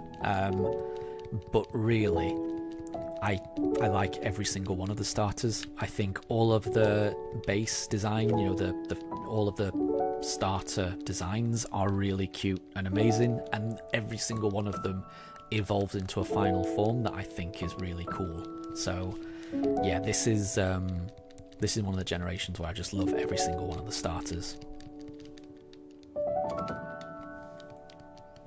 which is part of the reason why I'm changing it up each time, so that, just because I genuinely would be happy with any of them, but also there's a part of me that just likes the randomness. Not knowing exactly which shiny I'm going to end up with is quite appealing to me.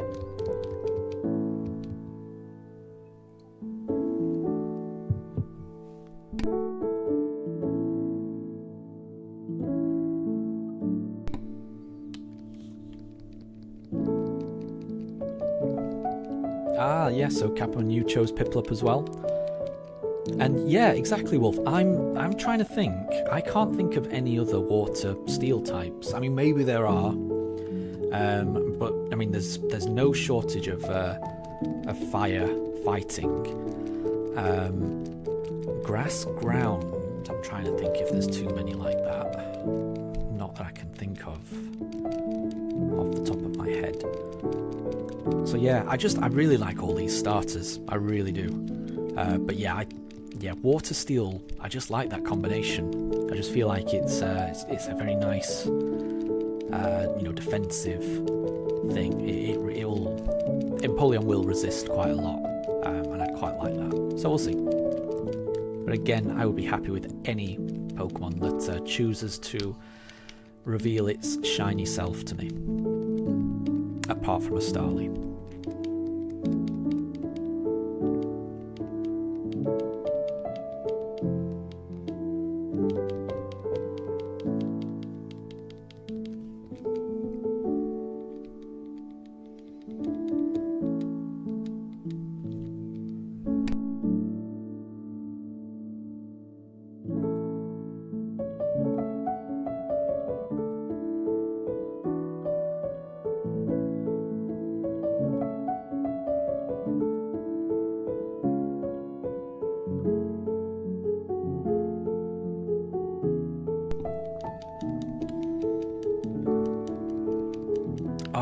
Okay, Wolf. So you chose Turtwig, and that's your favourite turtle starter, and you named it Oogway.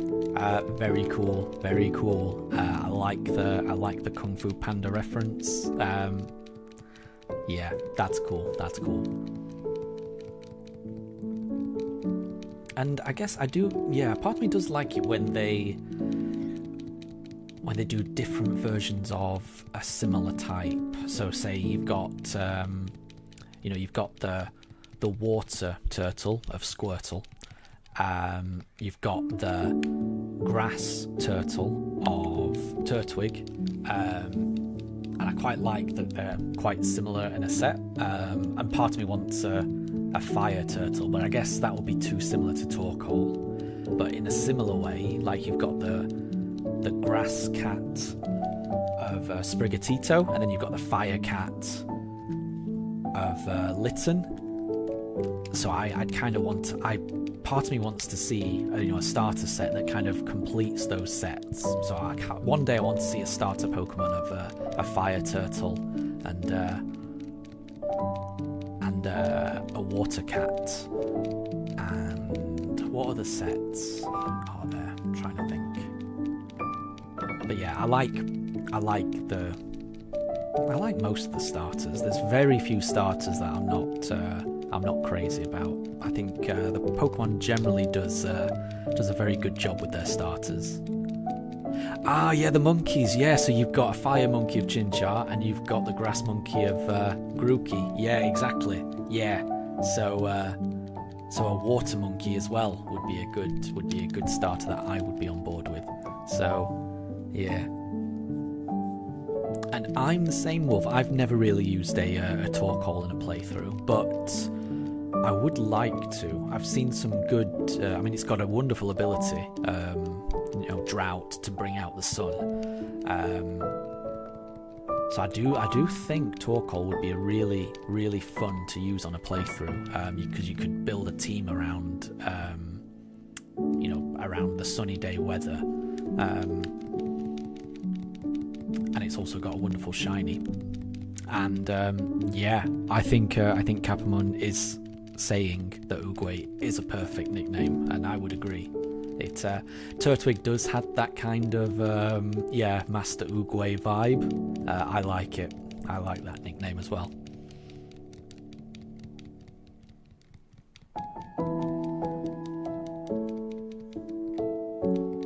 Yeah, I'm a big fan of the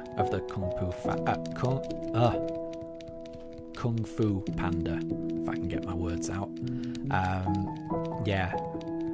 I think I've seen the first 3, and they're all wonderful. Okay, let's go for Piplup this time. Okay, 17 more chances. Could this be shiny?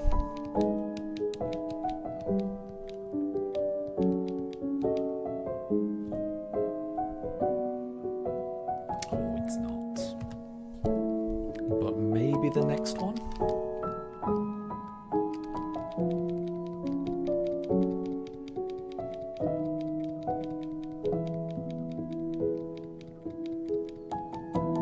And yeah, exactly. It's a great nickname, that. Very fitting.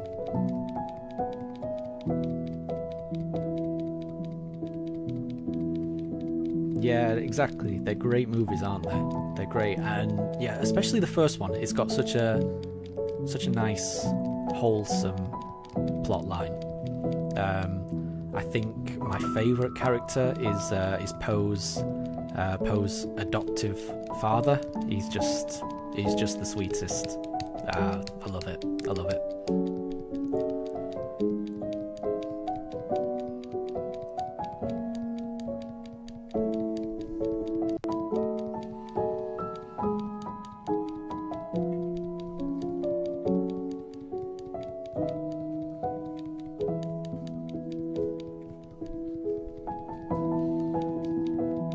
I will say, whenever I watch Kung Fu Panda, it really makes me crave Chinese food.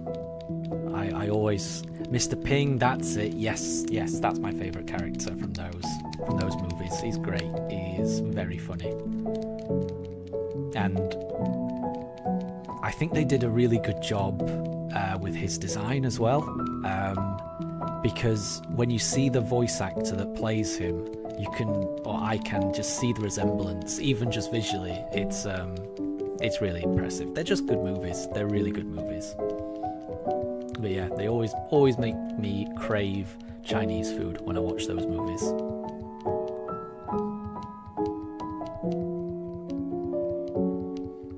And am I into competitive Pokemon? So no, I'm not. I've never tried competitive Pokemon, but I do have an interest in it. So I do like to watch occasionally the Pokemon does the live streams of the various tournaments that they do across the globe. I haven't caught the most recent few, but I do like to watch those. So I do like to watch competitive people play because I find the theory crafting behind it, all of that, I really find that fascinating. And, watching all the different abilities and movesets interact, I find it fascinating, and I am completely impressed by anyone that, is able to compete in that scene, because it's so much knowledge to apply. So I definitely respect anyone that is into that. I enjoy watching it, but I've never tried it myself. Yeah, exactly. I would describe myself as a casual gamer, but definitely someone that respects people that play it professionally and competitively, because there's a lot to it. There's so much to it. It's so impressive. A part of me does want to try it one day, but I also know that I would never be that good. I know that. But then that, it's all about competing. How well you do, whether you win or lose, as long as you have fun. And I'm pretty sure I would just have fun no matter what happens. So maybe one day. But I definitely enjoy watching the competitive people play on the stream. Because I do think those live streams that they do of each Pokemon tournament, I do think they're very well put together. I love all the presenters that talk about all the competitors, because the way that they break it down and explain what's happening, and it makes the whole competitive battling scene less intimidating because of the way they explain it in a really easy to understand way. So if anyone hasn't seen it and is curious about competitive play, I would advise just watching those live streams, because they are really good.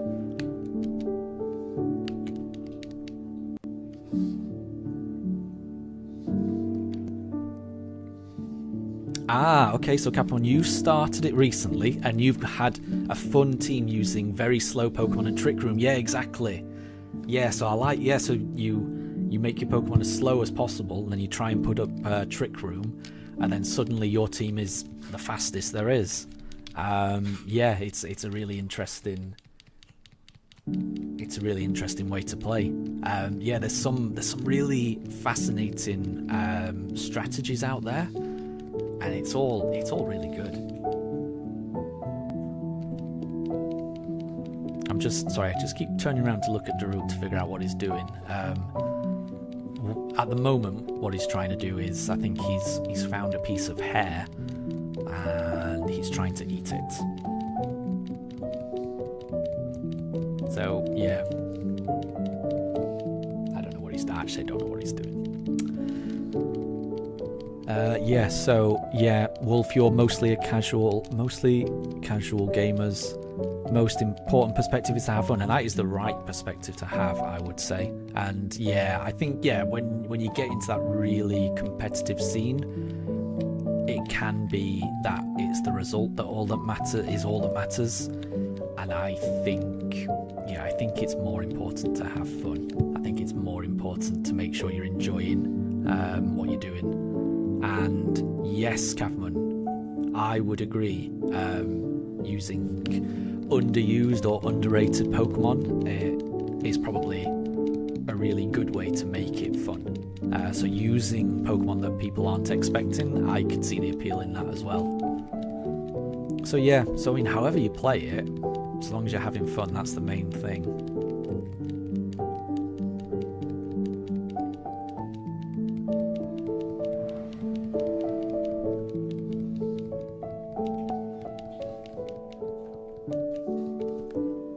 Let me just turn the camera to because I don't know what Daruk's doing. Okay, right, we've got 14 more encounters. I can't remember what I chose last time. Let's go for Chimchar.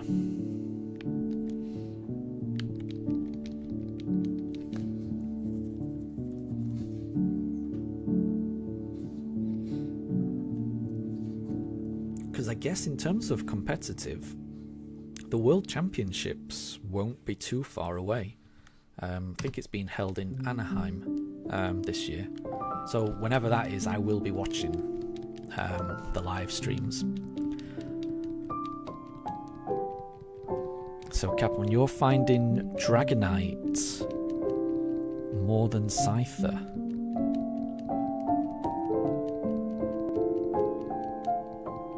Oh, right, yeah, so you're searching. Yeah, I was trying to remember what that was about. So yeah, so you're searching in Let's Go, aren't you? Yeah, it's crazy when you get the combo going.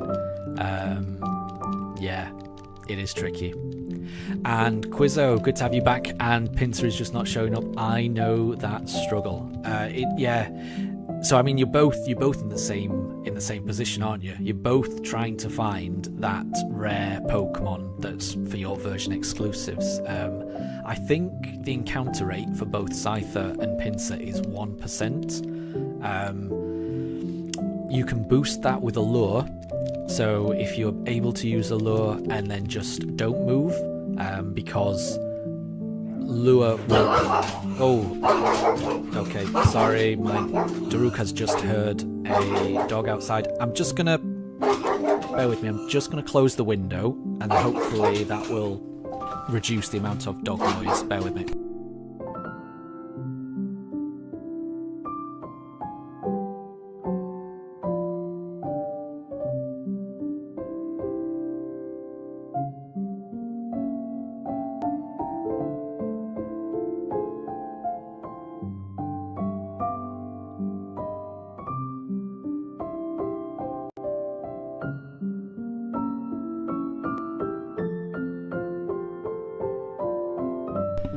Okay, sorry about that. I had to close the window. Oh, he's still barking. Yeah, he heard a dog outside barking, so he's quite worked up. I'm hoping he calms down. Yeah. So, yeah. Good luck finding the Scyther and the Pinsir. But yeah, if you use a lure, the length of time it lasts is based on how many steps you take. So if you just stand in one place, the lure will keep going on and on and on. So I found that was a good tip when hunting in Let's Go.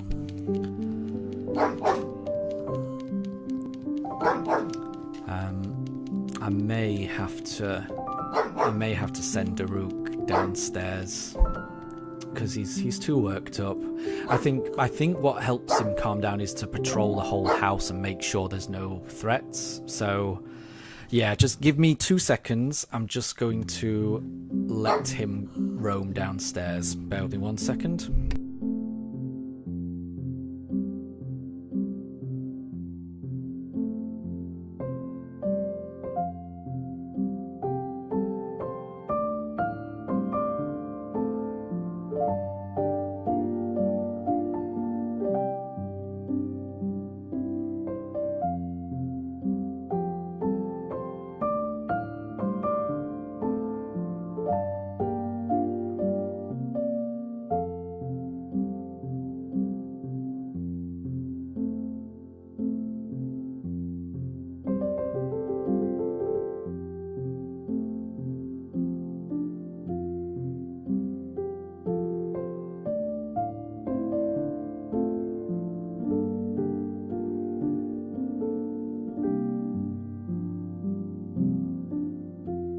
Rook has gone downstairs, so it's just me and me for now upstairs.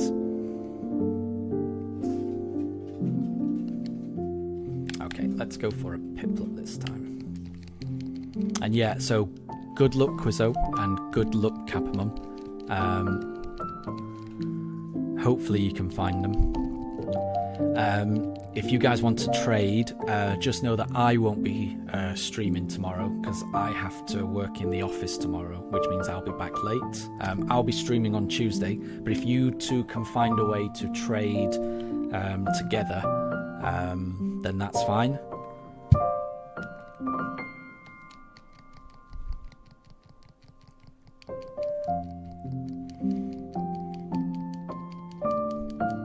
But yeah, I hope you two can find it, because it is really tricky to find those two Pokemon. Those are probably the most difficult Pokemon to find in each of the games, the Scyther and the Pinsir, so good luck.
So yeah, sorry to anyone that got startled by all that barking. I can imagine that's quite jarring if you're listening to all of the calming music and then a dog starts barking. Apologies for that.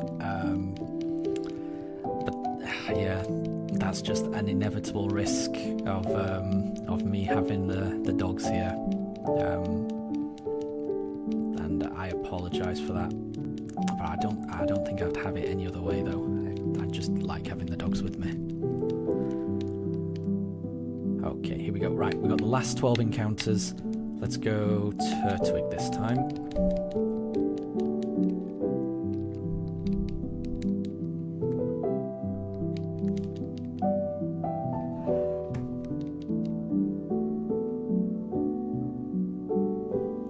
Oh, it's not shiny. Okay.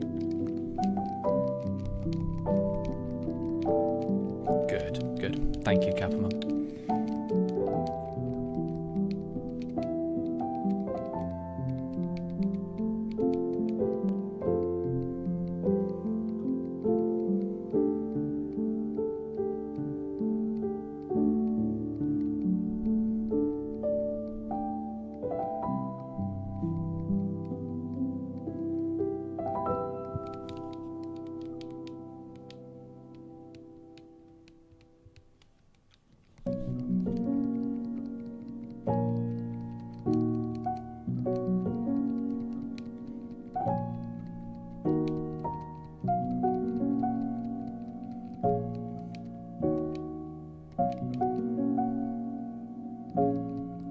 This song as well. This is from Arceus, isn't it? Feels like it. I like this one.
Okay, so we're down to the last 10 encounters. There's still a chance, but yeah, I'll be ending the stream in 10 encounters. I'd just like to say thank you to everyone that's joined so far, and everyone that has posted some opinion in the poll. I'm really happy about the result, so I really, whichever way people voted, I appreciate the feedback, I really do, but it's really, really nice that so many of you have said that you prefer it with the voice commentary. That's really nice to hear, and I really appreciate that. So thank you all for joining for however long you've joined for. It's been really nice having you all here, so thank you.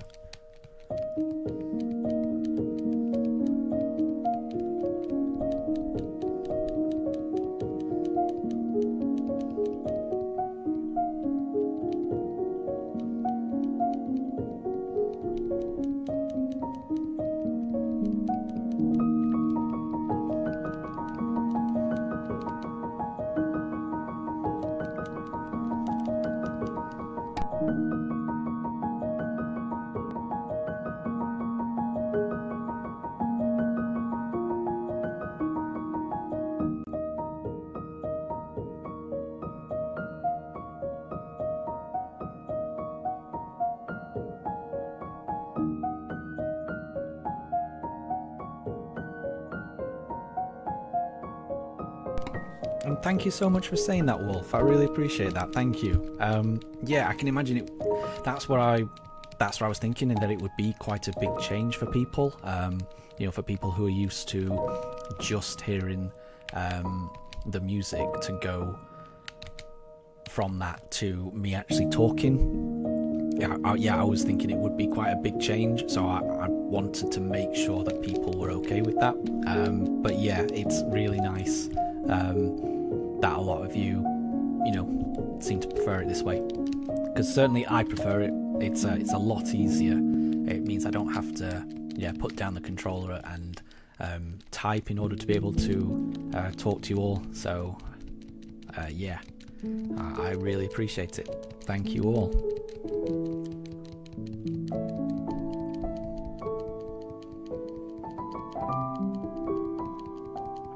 And yeah, exactly, Capamon. That's it. Yeah, it makes shiny hunting more interactive, more of a communal experience. I quite like it as well. Just knowing that all of you, or not all of you, but at least some of you, are shiny hunting or just playing games in your own way at the same time. It makes me feel like we're all kind of playing together in a way.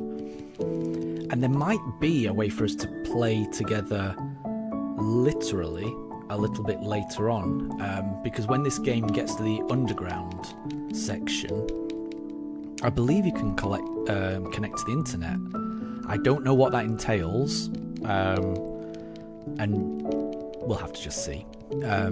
So, I mean, if there's a way for any of us to play together when I reach the underground. I've never gone online on this game before, so I don't know what the online features are like. But I will see. But even if I can't connect, it's still nice just knowing that. No way. Wait, I've just read that. Quizzo, are you saying that while you were trying to find a pincer, a Moltres has spawned in your game? Am I reading that correctly? Because if so,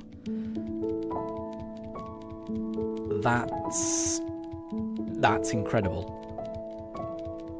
Please let me know what's happening, because I'm very invested in this. If that is what's happened, then I really hope you catch that Moltres. I'm rooting for you. Okay, just concentrate on that, Quizzo. Don't worry about the chat. Just try and find that Moltres. Do whatever you've got to do, and It's really tricky in Let's Go. I don't know, because I mean I've had a shiny Charizard spawn in Let's Go, and I tried to get it, and it just ran away on me. Let's Go is a really difficult game to catch Pokemon sometimes, so just the best of luck. Yeah, just I'm really rooting for you, Quizzo. I really am.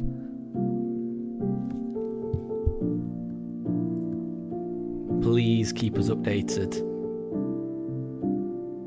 I already... Oh, okay, you didn't have enough Ultra Balls. Yeah, I mean, if you've already got one, then I guess it's fine. And Capamon has just found a shiny Pidgey before getting a Scyther. Wow, okay, both of you are finding some very rare spawns. Wow. Exciting times. Yeah, this is great. I mean, I really like shiny Pidgey. So I hope you're able to get the shiny Pidgey. And Quizzo's finally found the pincer. Everything's happening. Good luck catching it again. Just, this is the problem with Let's Go.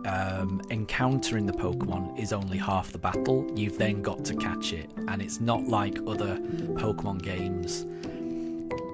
They can just run away. You've just got to throw it in the right way. Yeah, exactly, Quizzo. And I know how difficult it is. Just good luck trying to get it. And don't worry too much if it does go. I know it's heartbreaking. Just use your berries, throw whatever Ultra Balls you've got. What I try to do, I don't know if you're playing it in TV mode, but if there's a Pokemon I really want to catch, I like to get the second controller and shake it so that you're using player 1 and player 2 and have the controllers in each hand, and then throwing them at the same time. That does increase your chances of catching things. So if there's a Pokemon I really want, I tend to have the option of the second player running in to increase those chances. I'm rooting for you. I hope you can get the pincer, and Capamon, I hope you're able to get that shiny Pidgey as well.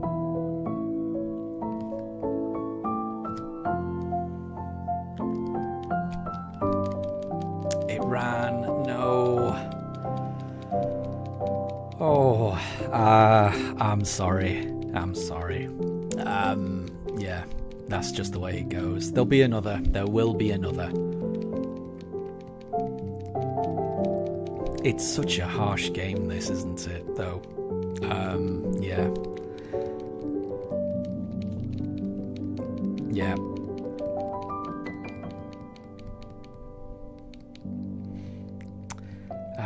And Capamon, were you able to get the shiny Pidgey?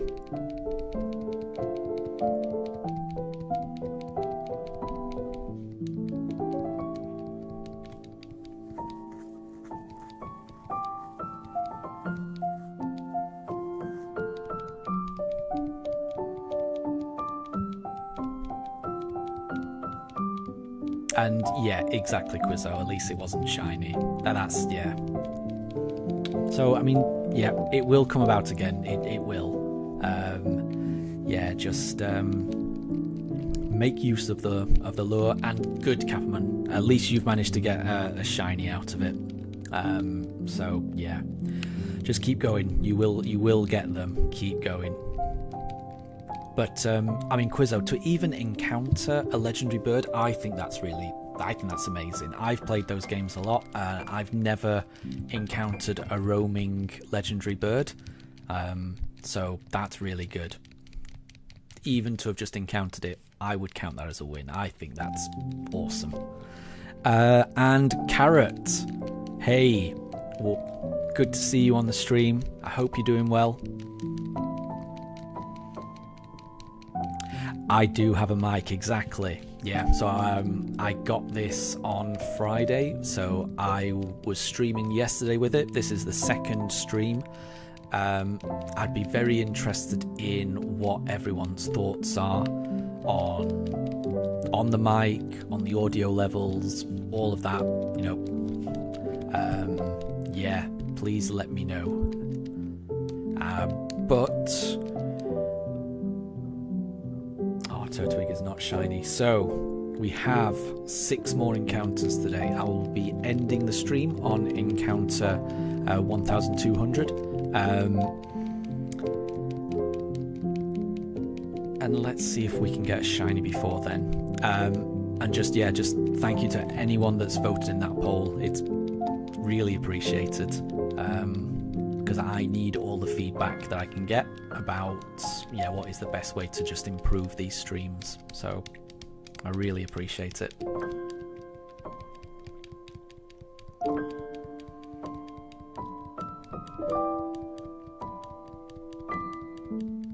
And Quizzer, that was your first... Yeah, exactly. I mean, that's... I would love to encounter, a roaming legendary like that. I think that's really cool. So, I mean, I would be happy just to have encountered it.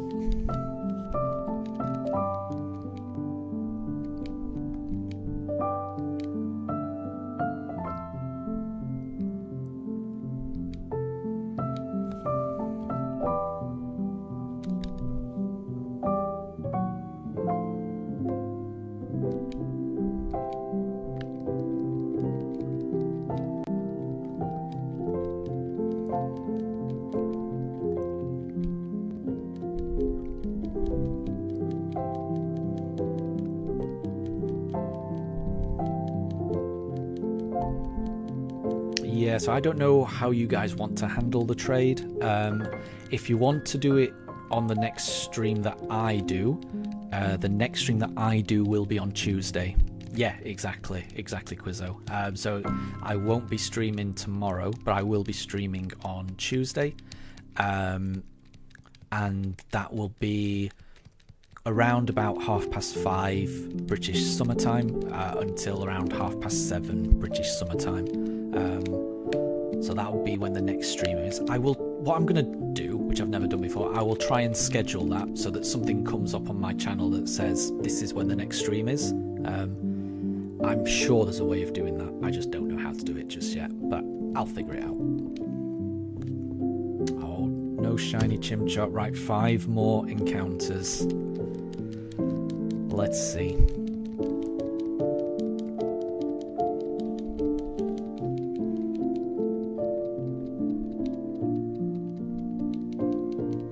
And yeah, exactly, Capman. There's no rush, hopefully. So with you, Capman, and you, Quizzo, are the version exclusives the only Pokemon that you both need in order to finish off your respective Pokedexes? Because that would be pretty cool if you could both, by trading, complete each other's decks, and then you'd both be able to get the shiny charm. That would be really cool. Carrot, what is my favourite? Do you mean what is my favourite starter Pokemon? Because if it is, I don't really have a favourite, which is why I'm kind of alternating between all 3 of them. But I do have a little bit of a soft spot for Piplup. I do quite like Piplup. But oh, what's my favourite shiny? That's a good one. I think my favourite shiny might be shiny Dratini. That wonderful pink dragon, I think is a really good shiny. But I mean, there's a lot of shinies that I like. I think I like shiny Metagross as well. That's a good one. But I think shiny Dratini is my favourite.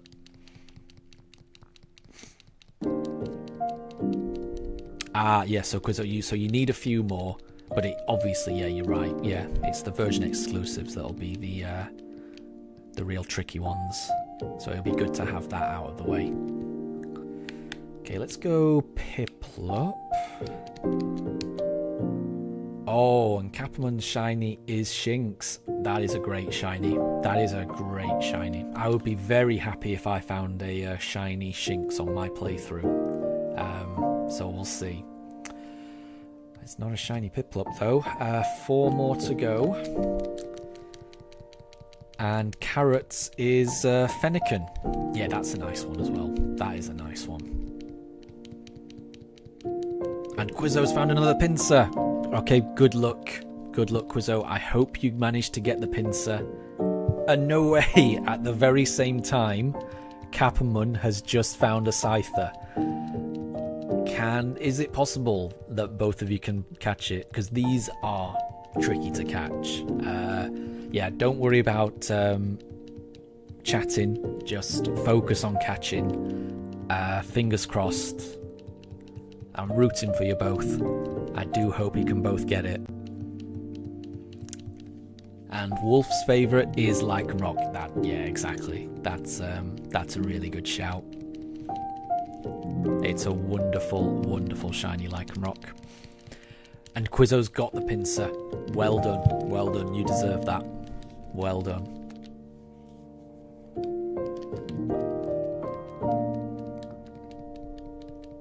Well done. I'm pleased for you. That makes up for the one that ran away.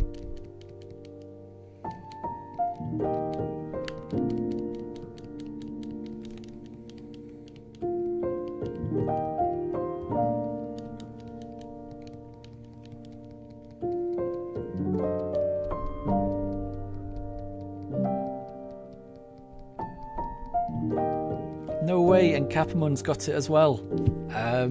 There you go.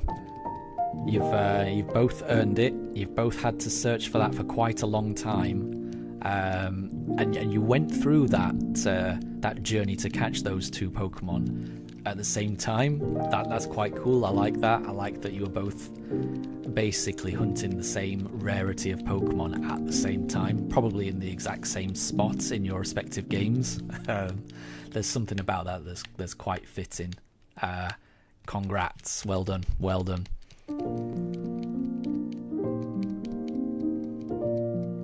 And yeah, I agree. I think it was meant to be. I think you're right. Carrot, you've completed the Dex in Scarlet. That's great. Oh, but I have not got a shiny Chimchar. Okay, 3 more attempts for tonight.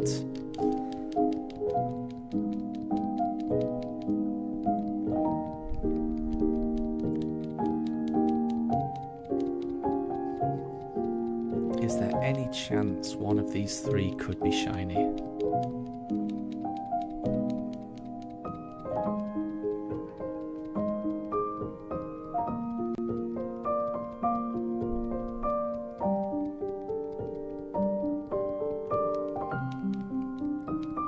And I'm pretty sure you can't hear this, but Mifa is currently fast asleep. She's snoring, but she's also dreaming, and I can tell she's dreaming because in between the snoring I can hear these little high-pitched, it's hard to describe them, but it's like she's barking in her dream. She does that. It's quite cute. I don't think you'll be able to hear it though, because she's quite far away from the microphone. Oh, I think I've just woken her up. Her eyes are fluttering. Oh no, I think she's asleep still. Yeah, she's still fast asleep. Trying not to wake her.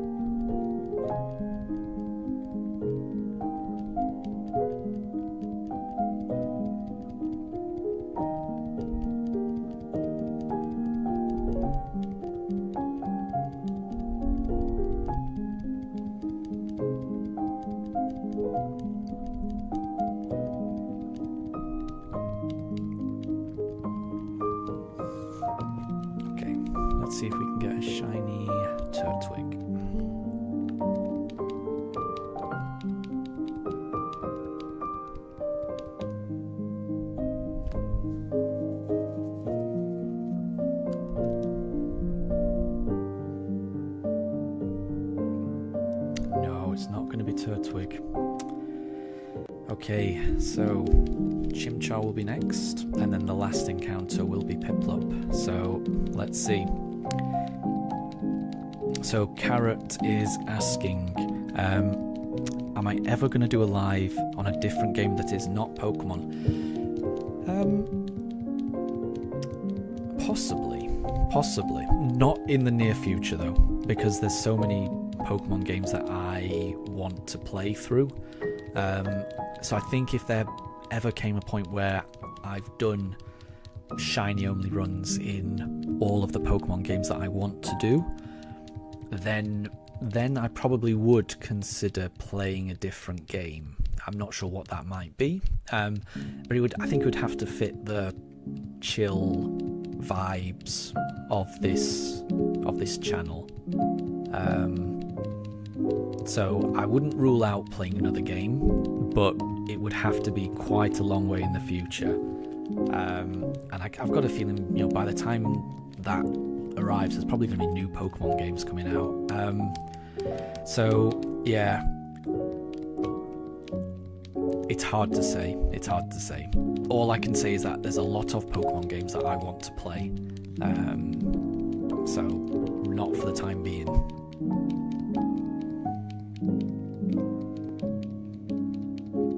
And Quizzo and Capamon, that's amazing that you've both been able to catch all of the version exclusives so quickly. Well done, both of you. Well done that you've both been able to help each other out like that.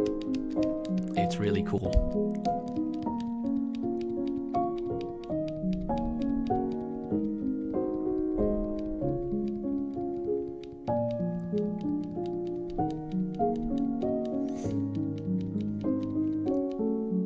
Okay, here we go. So will it be a shiny Chimchar?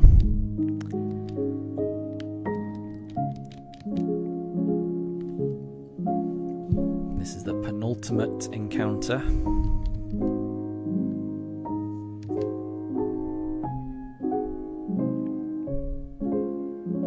It's not going to be a shiny Chimchar. So the last encounter, it's going to be a Piplup. What will it be? And yes, Carrot, I know. This stream has had the most views I've ever had in a live stream, by quite a way. I've also had the most subscribers join in a single stream that I've ever had. It's amazing. And thank you.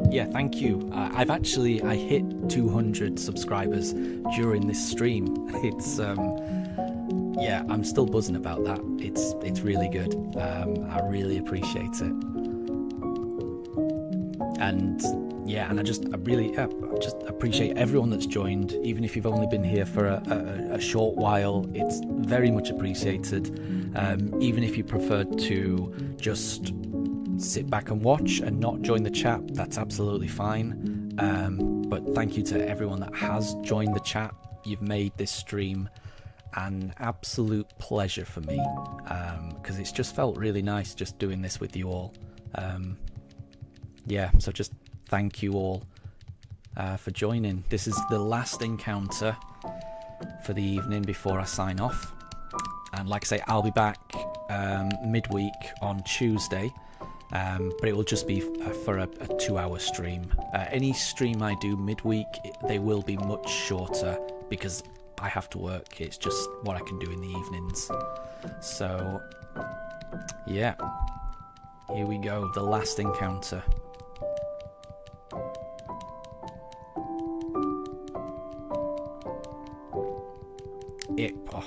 It would be magical if this could be shiny. If this was a shiny Piplup, wow.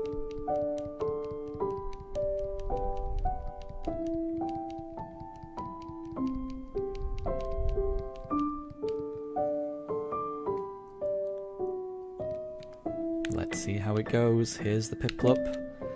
Here we go. Fingers crossed, everyone. Thank you, Quizzo. Thank you for the good luck. Thank you, Capamon. Well, it wasn't a shiny Starly, at least. It's not a shiny Piplup. Oh well, I've made very good progress. I'm made up with how this stream has gone anyway. So I haven't found a shiny, but I'm really pleased with how this stream has gone. So thank you all for joining me on this. It's been wonderful having you all. Have a really lovely rest of your days.